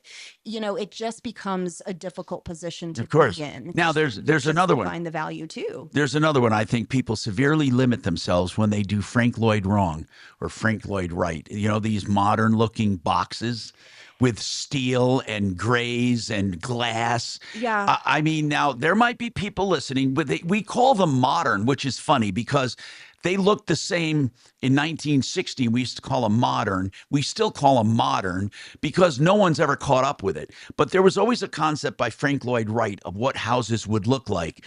And they look like alien spaceships or they look like dental offices or something. And then they become a home. And I jokingly call it Frank Lloyd wrong. Now, that's Frank Lloyd Wright was one of the most prolific, successful architects in the world. But Frank Lloyd wrong homes in a neighborhood, you have conventional, beautiful brick homes, stucco homes, beautiful homes. Then you have this thing that looks like a library or an office at NASA, that's with steel and glass and square. Have you seen those? I've seen some of those. And you got to find the special buyer for that. you do. And I think a really good rule of thumb is whenever you are doing any type of improvement to your home, you want and you're doing it with the intent to sell. You want to do it so that you are going to appeal to the masses and not just a specific amount, a smaller amount of potential buyers. Anytime you overly specific do something like that, Yeah. whether it's super ultra modern or, maybe you take out all your bedrooms and create one giant suite because that facilitates your need. Well, what you've done is you've limited your buyers. Anytime you limit your buyers like that, your financial gain is potentially limited as well. And that goes for like neighborhoods on golf courses and everything. Golf courses might be the most beautiful thing in the world, but there are some people who won't pay for it. Absolutely. You've got that specific buyer looking for that's going to go in and of course just And then like in Florida, you have communities with docks, with swimming pools. You have airport communities in Florida a lot. You have a couple here in Colorado, which is the most dumb thing you could ever do. As much as I love aircraft, I mean, to buy an airport property. Do you know you have to not only find a guy who wants to buy that, but a wife that'll go along with it? I mean, if you think about it, how severely limiting is that market? So anything to now horse properties, that's another thing. That's not as severely limiting because people will live. They'll live in a horse property even if they don't have a horse. As somebody who just wants some space. Right. So that's something that it becomes a feature when they go to Yeah, sell like it Mark as lives well. on a horse property, Yeah. but he doesn't have horses. But see, they just wanted the space. So really, by the way, I got this text, which is very interesting, saying, look at this Instagram. Concerning realtors and commissions, take a look at this guy from Boulder who thinks the real estate industry is a cartel, and his goal is to disrupt the industry with an AI-assisted company called For Sale by Owners and sellers that don't want to pay enormous commissions to realtors that offer little value. See, I don't know realtors who charge commissions and offer little value because the only ones I really know are you and Frank Duran.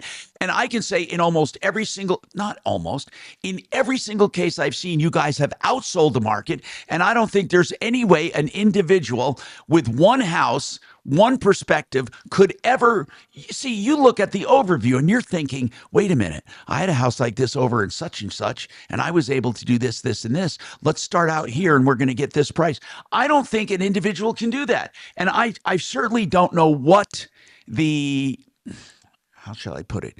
What this industry can offer. I might play some of it, some of this Instagram on it, but let's. Yeah, I'm just interested. Again, he's talking about selling a home. Let's see. I don't even know if I can hear this over the air, but let's see. No, I'm not getting his audio. Oh, wait. You're new here or this video coming over the air algorithm. Here's a little background. A few months ago, I decided that I wanted to sell my house in Colorado without an agent. And that process opened my eyes to just how broken the system of buying and selling homes is in the United States. And it prompted me to start a new company called Ridley. Our mission with Ridley is very straightforward. Giving this guy a free commercial. We want to help consumers save tens of thousands of dollars in unnecessary commissions by building a platform that leverages AI to automate much of the process. But see, I don't believe they are unnecessary commissions, except now there are some. Obviously giving people the ability to bring in human support only when they need it. So I incorporated this company like 27 days ago. I raised a pre-seed investment. I've hired 2 engineers, a data scientist, and a product designer, and we are probably 2 weeks away from having our MVP complete. An MVP is basically your minimally viable product, or like the first product that you can take to market to begin to test with. Well, okay, so meanwhile, we already have a handful of sellers that are in our manual beta who are combined on track to save well. All right, so his whole shtick is doing away with brokers and realtors and doing it yourself. There's nothing wrong with doing it yourself, but I'm going to tell you something. There's way more to it than putting up a sign. And I will tell you this. That guy was talking about a lot of realtors that I agree with him on it, that I used to have this expression, somebody said, oh, it's vulgar, don't use it. Listing whores. Okay. Now I know but what I mean is they list, put signs up and do nothing. Sure. And they let other people sell the homes. They're listing whores. They do nothing proactively to sell their own listings. All they do is put their yard sign as many yards as they can, hoping that other people do the work for them. Now, there are still people like that. You know, there are. That's not how I operate at Well, of all. course not. Of course not. You wouldn't be here if you did. No. But one thing that I always do, and kind of a mantra of myself, is, it's service over sales. So rather than that numbers game, I'm looking to put my clients in the best possible position that I can, and I guide them throughout that entire position. Besides my marketing plan, besides the reach that I have, with the company I have backing me, because we've got some fabulous marketing tools, which is ultimately why I'm at Coldwell Banker. Yeah. I was with another agency look at previous. I think guys that list a home and do nothing, the hell with them. And but I've seen what a good broker can do, and they almost always get way more money. But not only that, they know how to negotiate. I have a buyer broker right now in North Carolina. I shouldn't say that, but it's in North Carolina. And the reason I didn't say that is I agreed to keep quiet on my areas we bought into with Vestera. So I have Vestera Turnkey. And Vestera Turnkey helps people become landlords in markets, right? with promising equity, good rents. And I started with my Wave 8 wealth management. I had people that wanted to do Vestera, but they didn't want to do it alone. They want, in other words, and Barry, because he's not a securities broker, he can't pull money. Right. So what I did was started some outside business interests from Wave 8. I did separate LLCs where we own a property. So these are people that want to be part of Turnkey, but they don't want to make the whole investment themselves, and they don't want to be on the hook for a loan. So I do the LLC, I take out the loan, and I gather people who want to invest less. I have a buyer broker. I swear to God that this guy, I have never seen this level of service. Now, I'm not saying here, I've never used you as a buyer. Listen to what he did. He lines it up. He does the negotiating. He makes the offers. He then lines up the inspection. He lines up the people to mitigate inspections. He lines up the appraiser. He does everything. I don't do anything. I mean, nothing. He just sends me DocuSign documents. Those people, to me, are worth every single penny. Every single penny. Yeah, we do a lot. Dimitri, did you want? Yeah, well, I do have a question for Stephanie if this is an appropriate time. Yeah, let's do it right after the break. Give the question and we'll come back to it. Well, it'll take me a minute to even verbalize. Okay, then here's what we'll do. We'll come back to that more. Get your calls in, 303-713-8255, a spirited discussion on real estate. And I want to look into more of that guy in Boulder who wants to disrupt the industry. I'm going to listen to some of his social and see if I can play one or two of them on the air. We got more coming right up.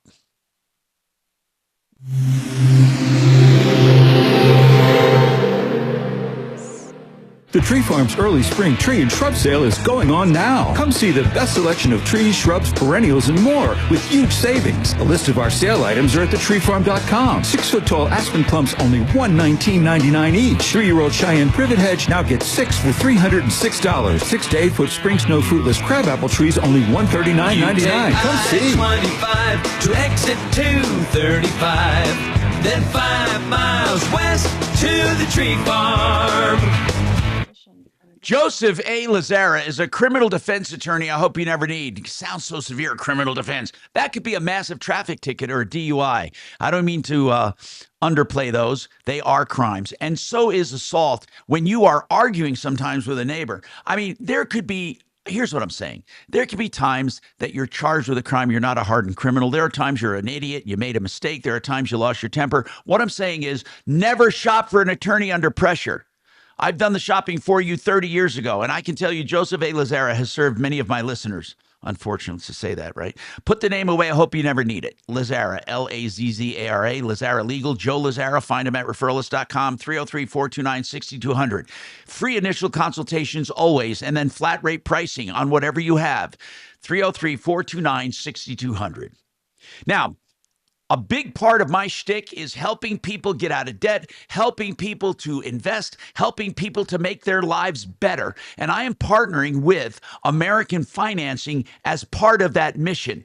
They have told me I can send them as many clients as I want, and they will counsel them free of charge with no upfront cost ever.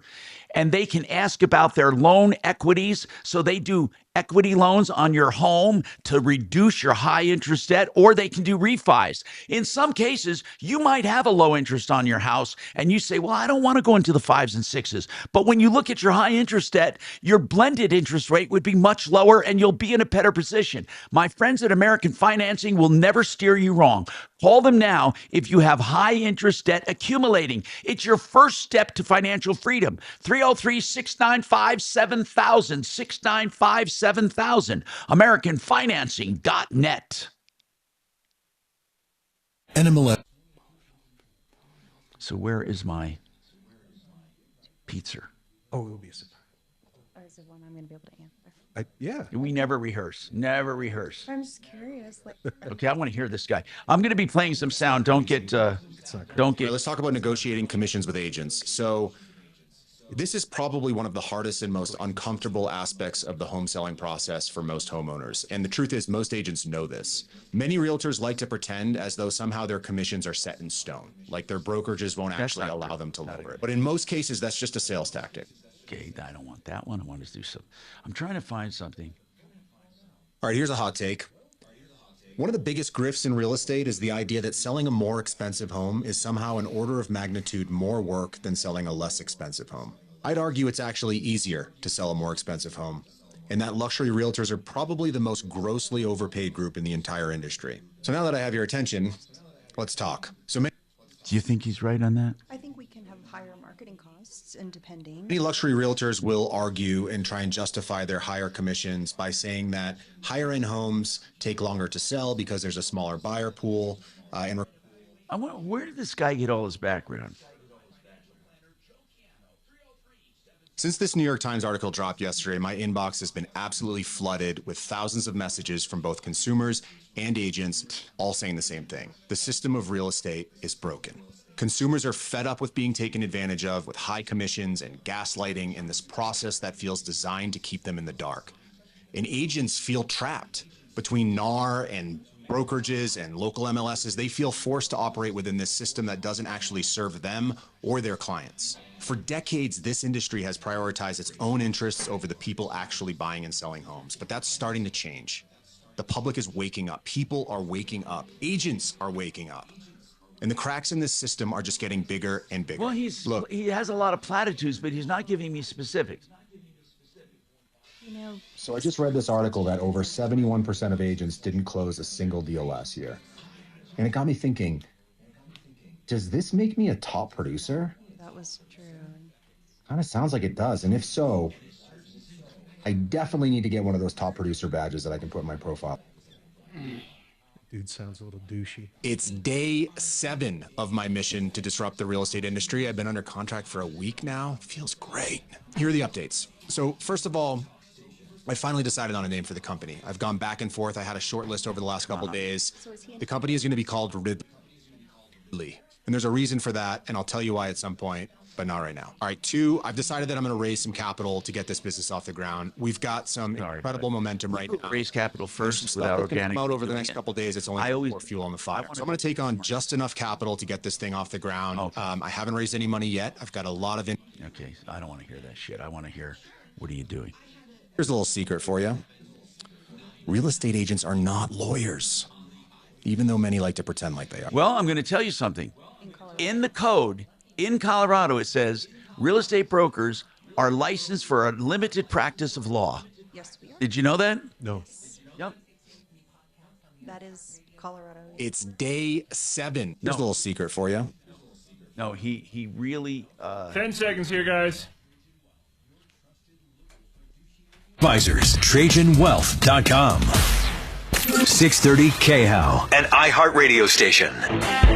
Hi, Tom Martino here, 303-713-TALK, 713-8255. So I happened across this social media of a guy started a company called Ridley, and he wants to disrupt the real estate industry. He's not the first one to want to do that. And I'm not putting this guy down, by the way, but somebody texted me about him and said what he's doing, he has an AI-assisted company. And if the truth be known, everyone has AI-assisted companies right now.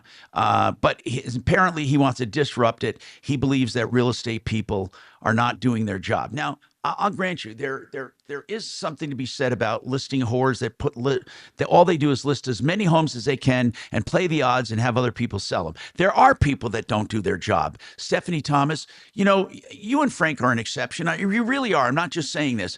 But truly, there are real estate people that give your industry a bad name, right? I mean, they don't do their job. There are some, and there are... Yeah, but there also are some very amazing advocates. No, I understand. Now, I want to play this one thing right here. Is what he's saying. Secret for you.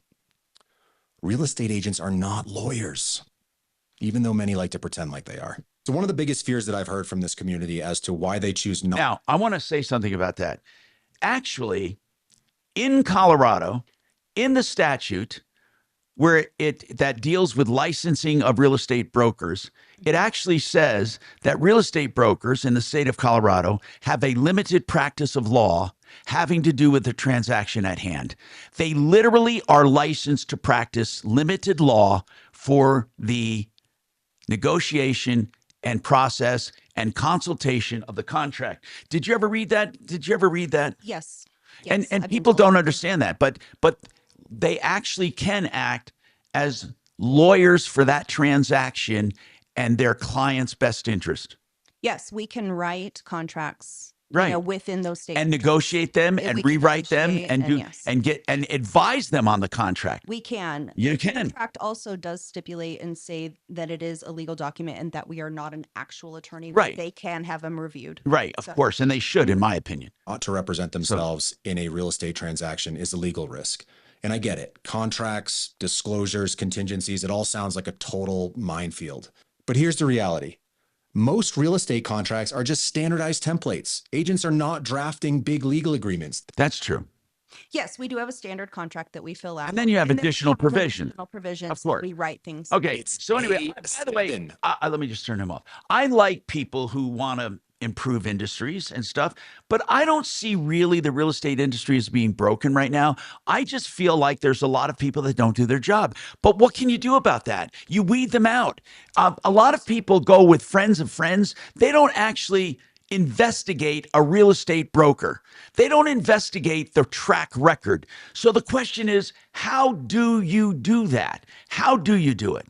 So let's ask, how would you check out a real estate person? Am I allowed to ask, I'd like to know the last 10 people you've closed? And can you ask about their performance? Of course you can, right? I don't know that I would give out names without my client. Not names, but situation. How about days on market? What did you sell it for? What was the asking price? Things like that. Yeah.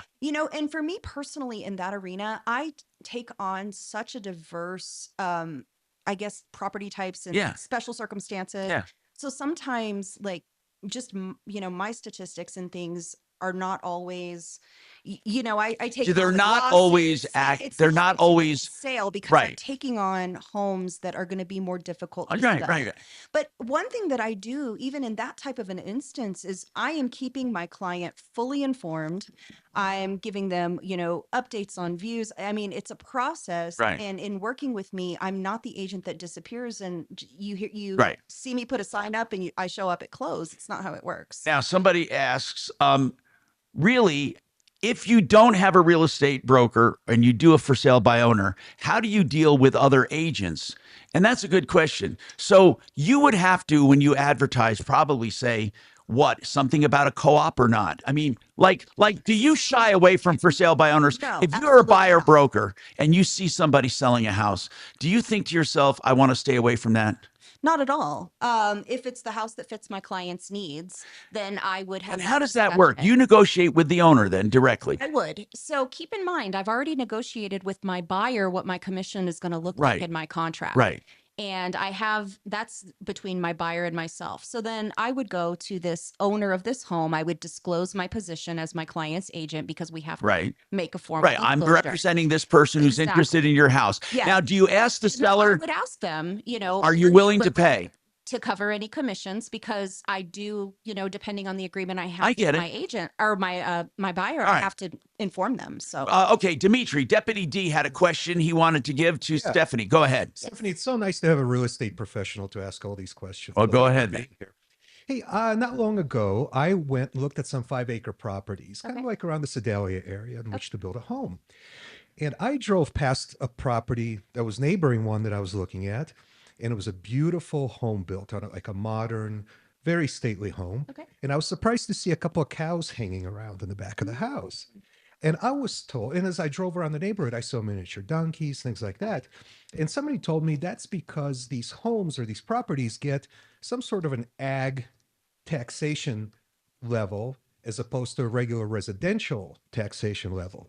How does this work? That's going to be something, honestly, you're going to have to talk with the county directly. Now, I can't. What were you, D? I wasn't paying attention. I was reading a text. You're asking, how do you change the nature of the zoning? Well, no, I saw a couple of cows hanging out behind a $3 million home.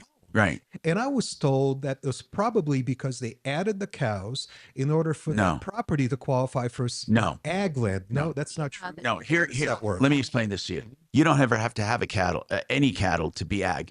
If it's zoned ag, it's zoned ag. Mm-hmm. You go on there, you don't have to do anything. You don't have to buy cows. You don't have to do it. That's a misnomer or a misunderstanding. So how do you can go from residential to agricultural if you are big enough and fit all the criterion. And then you have to go, or criteria, you have to go around to the neighbors and get the adjacent property owners, and it's a zoning change. Very seldom do people go from regular residential to agriculture.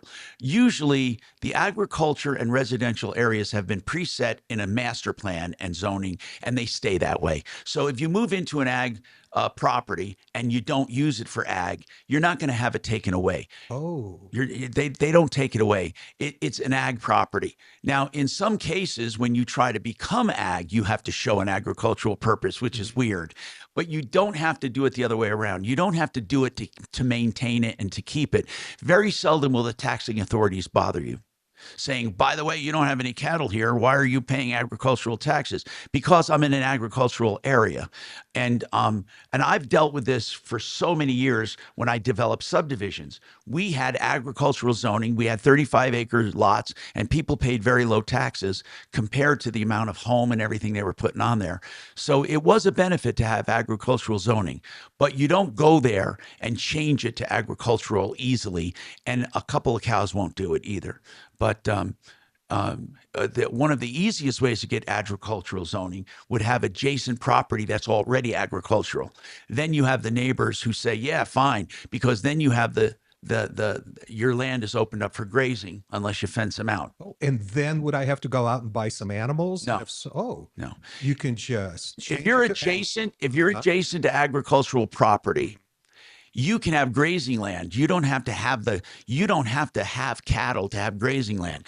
And because of the fence out provisions in the state, which says if you want to keep cattle from grazing, you got to fence them out, then you just tell your neighbors, by the way, have at it. Oh, what if my neighbors don't have any cows? Well, then it doesn't matter. They very seldom get into the weeds, no pun intended, about the actual use of the property. Okay. Now, sometimes they can. They might be getting more strict because they don't want to lose the tax revenue. Yes. Bill, you have a question about an Omega XL? Hey, Tom, I appreciate the call because I know you didn't particularly, you thought of a placebo with the Dr. Gorka's relief factor, and I respect your opinion. Just thought what I said by relief factor is I said that it's overly exaggerated. It cures nothing. Right. It treats. Right. Yeah, no, I appreciate it. Yeah. I just, my brother and I I'm 76, he's 74. And you want to know about this joint supplement, Omega XL? Yes, sir. Okay, let me explain all of these supplements, all of them, okay? The supplements, not the rub-ons, but the supplements literally give you one of a handful of supplements that have been shown to be beneficial to joints and tendons. They're nothing new. Their formulations are proprietary, but the ingredients are nothing new. There are certain ingredients that they give you or certain blends. Some work better than others. But I'm telling you, this for $39, you can go to Life Extension or Amazon and buy supplements good for your joints without having to do these special blends. There's nothing special about a special blend. I know they will tell you there is, but unless they come up with a new substance or a new ingredient, it's just a bunch of BS, bro. I'm not saying the supplements don't work. I'm telling you that they're all playing in the same field of supplements, of ingredients, and they remix them and call it something like Omega XL or Relief Factor or whatever. They're all the same. They just have different formulations. Now, do some work better than others? Yes, they possibly do. By the way, hold on, and I'll have your follow-up questions coming up. I'm Tom Martino, 303-713-8255. Renew Home Innovations, the most beautiful shower conversions from that old ugly shub, that's the shower tub combo, into a beautiful walk-in with porcelain. Renew Home Innovations, the only one with sheet porcelain. It's breathtaking. They can do your whole bathroom backsplashes. They can do just your shower. They can do big, giant rectangle showers with this porcelain, and it looks like $1 million. RenewHomeInnovations.com. 2 or 3 days to get it all done and several repayment options. RenewHomeInnovations.com. 303-904-2000.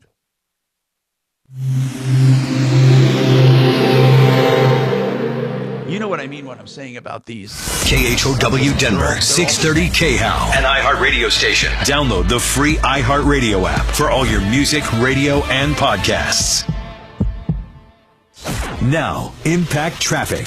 This report is sponsored by the Music Saved Me podcast. Pretty easy driving throughout the Denver Metro to start off your afternoon commute. I-25 north and southbound. No major complaints through town. Some minor slowdowns through the downtown area on I-25 northbound. Nothing too out of the ordinary there. I-70 east and westbound flowing free to and from DIA. South of there, I-225 north and southbound. No complaints through Aurora and the Denver Tech Center.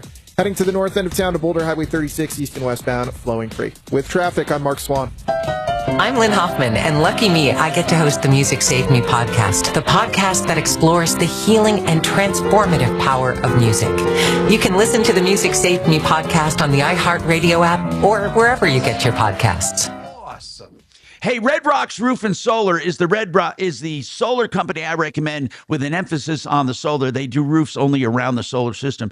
Let me just tell you something. These are people that know what they're doing. They absolutely know what they're doing. So they don't just sell a system and then push off that contract to someone. No, they do the selling, the installing, and the servicing. They're your one contact for everything solar, including helping you with the deductions and the programs out there to get it financed, especially if you're a commercial system. They can sometimes get it 100% paid for. Also, you may have some extra land you want to put a solar farm and make positive cash flow. You can do that too. Contact my friends at Red Rocks RS.com. That's Red Rocks Roof and Solar, 303-704-2449. How much time do I have? 4. Thanks. Okay, brother. I'm going to sneak one. Right. You should sneak 2 or 3. And it's nice and heavy, too, so you know there's a lot of cheap. Oh, I'm going to right after the show. That pizza smells.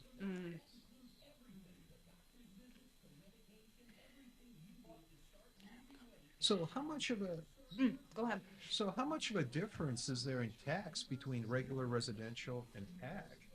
Let's say if they're all 5 acres. I really don't know that one offhand because it's going to be different, county to county. And honestly, I would suggest calling the assessor and just asking some general questions.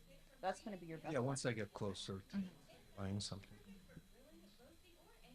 I have a loft. I have a low. So.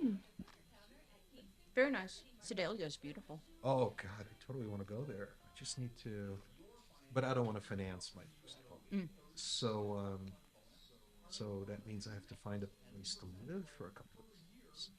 While you're building. Yes. So then sell my loft, then buy a property, then start. And I intend to actually not. There's some beautiful manufactured homes out there. Yeah. Are you thinking like a modular? Where they build it in pieces and truck it in? Yeah. Yes, do modular because modular, so say you decide to resell, modulars are easier for buyers to purchase. And a lot of times, if what's the other one called? Since modular. Manufactured. Oh, really? There's a difference between them? Oh. They're built to, so a modular is built to the residential building codes. Oh, yeah. Standards. Yeah, that's the ones I'm looking at. Mobiles are the thinner walls. Yeah, these are definitely not mobiles. These are... so I found 2 manufacturers that I really like up in Nebraska. Wait a minute. And these homes are indistinguishable They're stunning from a regular one. And it goes like this. Like, it's so fast. I called about one of them, and you can do on their website, you can change the walls, the windows, customize it. And it tells you like this wall can't go that far, but you can customize it. They build it. He says it takes them about 3 or 4 months, and then they'll truck it out, their own crew, their own trucks, their own crane comes out, and he says about 3 or 4 days to assemble it. Make sure that you account in your overall project, though, for your utility and your foundation. That's something that I think a lot of people they forget. They do, because when you look, and a lot of these modulars are manufactured, may have a price tag of say $250, for example, and then what they don't realize is you've got 150 of land prep and foundation. Oh, yeah, of course. Yeah, I'm totally into it. Yeah. You'd be surprised. So many people that I've dealt with don't account for that. They can think they're like, well, I can just buy this house for $250 and I'm good. And it's like, no, that's not how it works. You still No, I'm totally. I'm yeah, squared and that's away one on of that. those, yeah, and I assume you are, but that's one of those things that, you know, people really discount in that arena. So I had a modular manufacturer dealer that would refer me clients to help to go, purchase their land and get them set up. And so I worked with that a lot. Yes.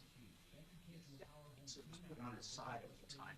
I mean, you'll see it's a mess, but you can discern a few pieces. It just moves the thing around. No, it's still good, but and this guy's the best. The one from Anthony's usually that comes here. It's a different guy. It was. It's not the usual guy. It's on his freaking. It's because it has extra cheese. When you tilt it, everything went. Oh no. Terrible. Still, it tastes good. Just tilt it.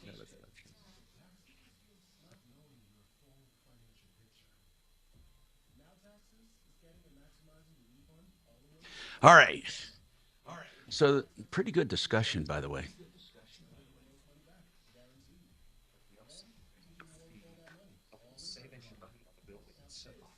No. 10 seconds, guys. /guarantees. Experts only available with TurboTax Live. Hurt in a car crash? Get John Fuller on your side. Call Fuller.com. I'm Tom Martino, your troubleshooter. 303-713-TALK. 713-8255. I so sympathize with people who are looking for relief from pain. From knees, elbows, shoulders, arms, legs, back, lower back, neck. And we go to such incredible lengths.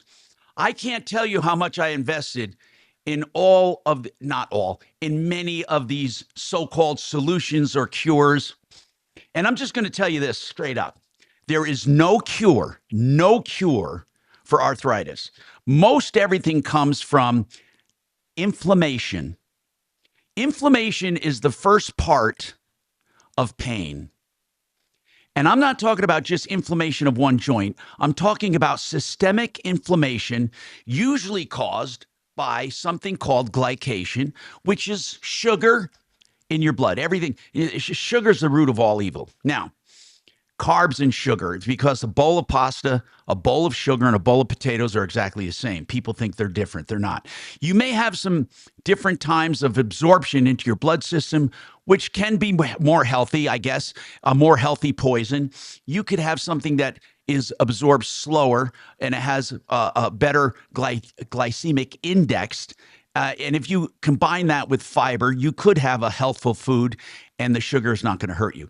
I don't want to get into that. What I want to say is this. So you have a combination, Bill, of ingredients, and they're all mixed, matched, and they give it a name. But it all boils down to some of the best joint and tendon support in supplements. Glucosamine, chondroitin, collagen, something called MSM. It's methylsulfonylmethane. And then you have omega-3 fatty acids. Creatine also helps. And protein, vitamin D, magnesium. What you're going to find, and sometimes turmeric as anti-inflammatories. So what you will find, all of these are going to be mixed in a formulation and sold to you as something magical like Omega XL. Okay? So if you're asking my opinion on any of these, I'm going to tell you they all have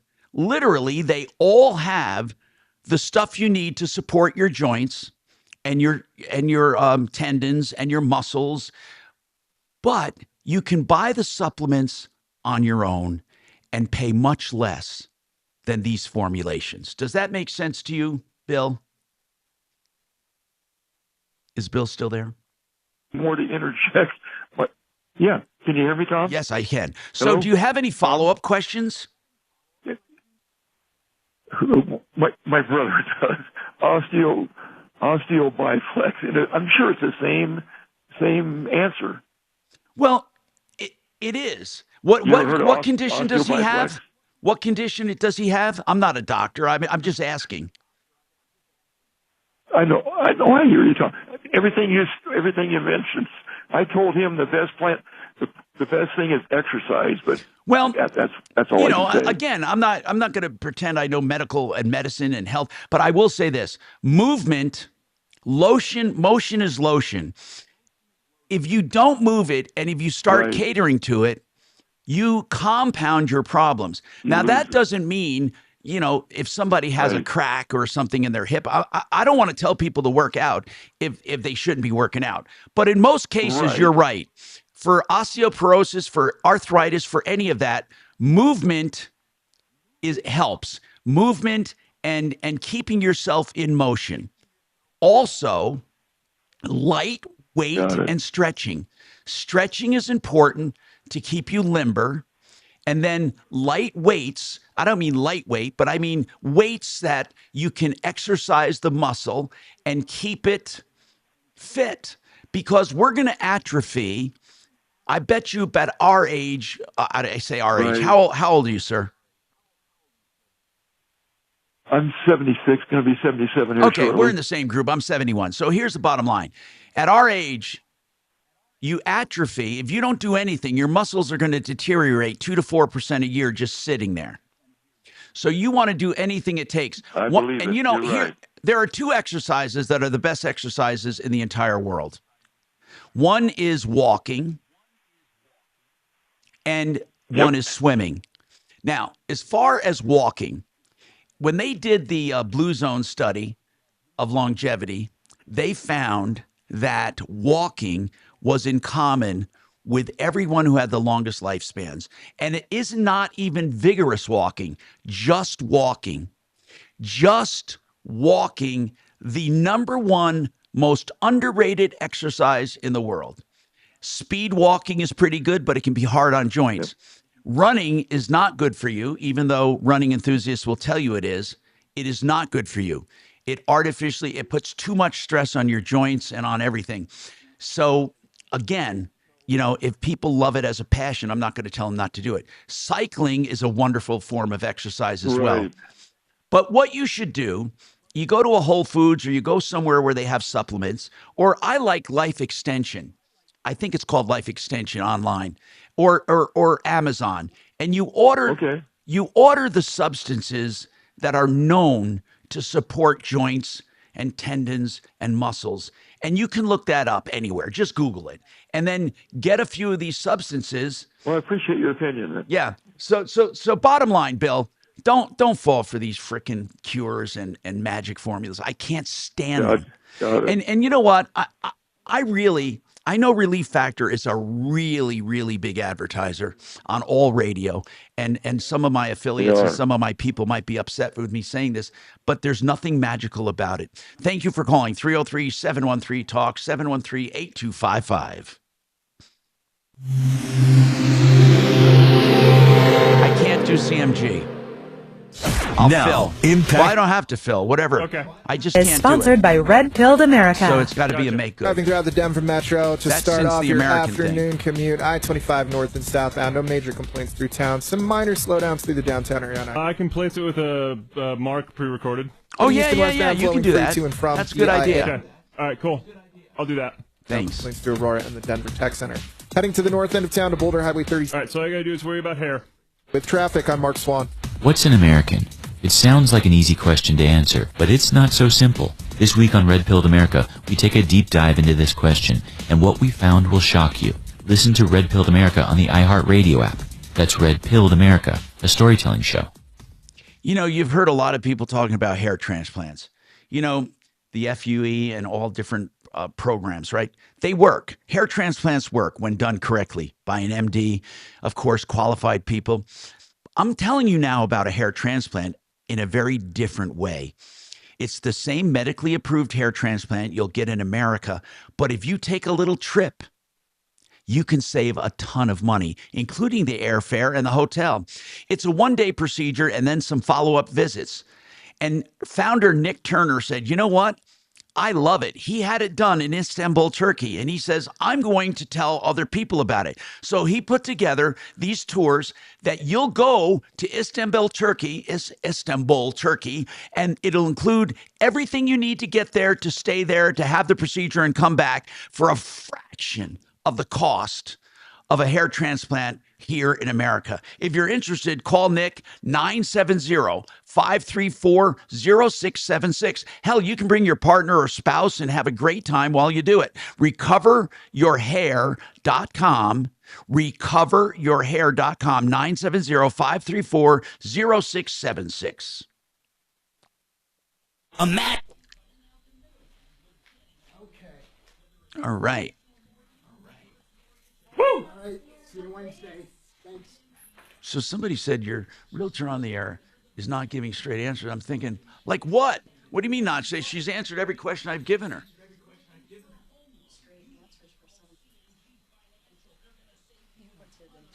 Curious on your advice for negotiating with credit card companies on making a lump sum payment. You know, have you found ever, well, you've never actually done it personally probably, but negotiating debt, they really weigh the strength of the borrower, because if they think they can get the money, they don't let up at all. But if they think you're on the brink of collapse, they want to make settlements. Yeah.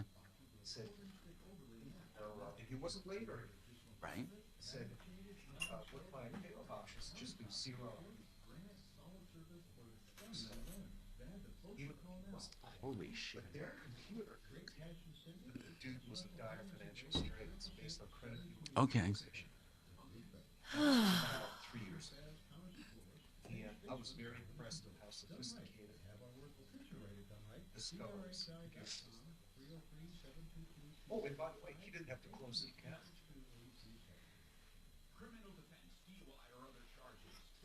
Wow, that's wonderful. And they let it, and they, see, and it's not a ding on his credit either. There's all been a write-off, a chunk off on his credit. But the most amazing part is they did not require him to close the account. What's the weather like? Should I walk? My watch says it's 50 degrees outside. Damn it. It's a little chilly. That's nice and toasty. That's a little chilly for the Kelly. 94 degrees is a little chilly for Kelly. That's true. I have been known to get cold in 80 degrees. Are you a hot tub girl?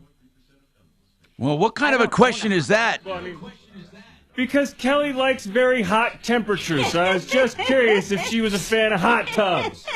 So what closing words do you want, Steph?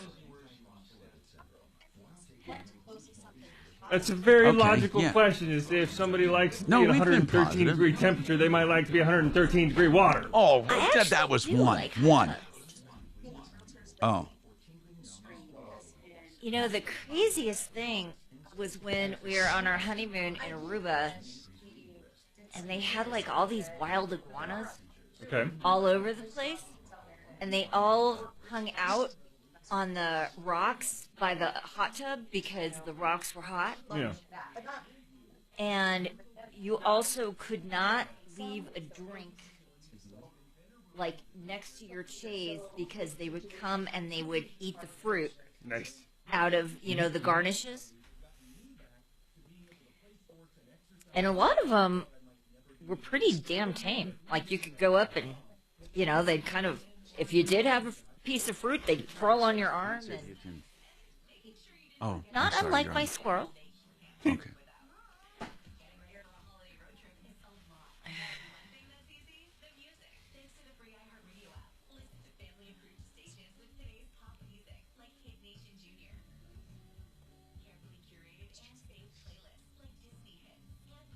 Isn't it fun when your kids start becoming friends?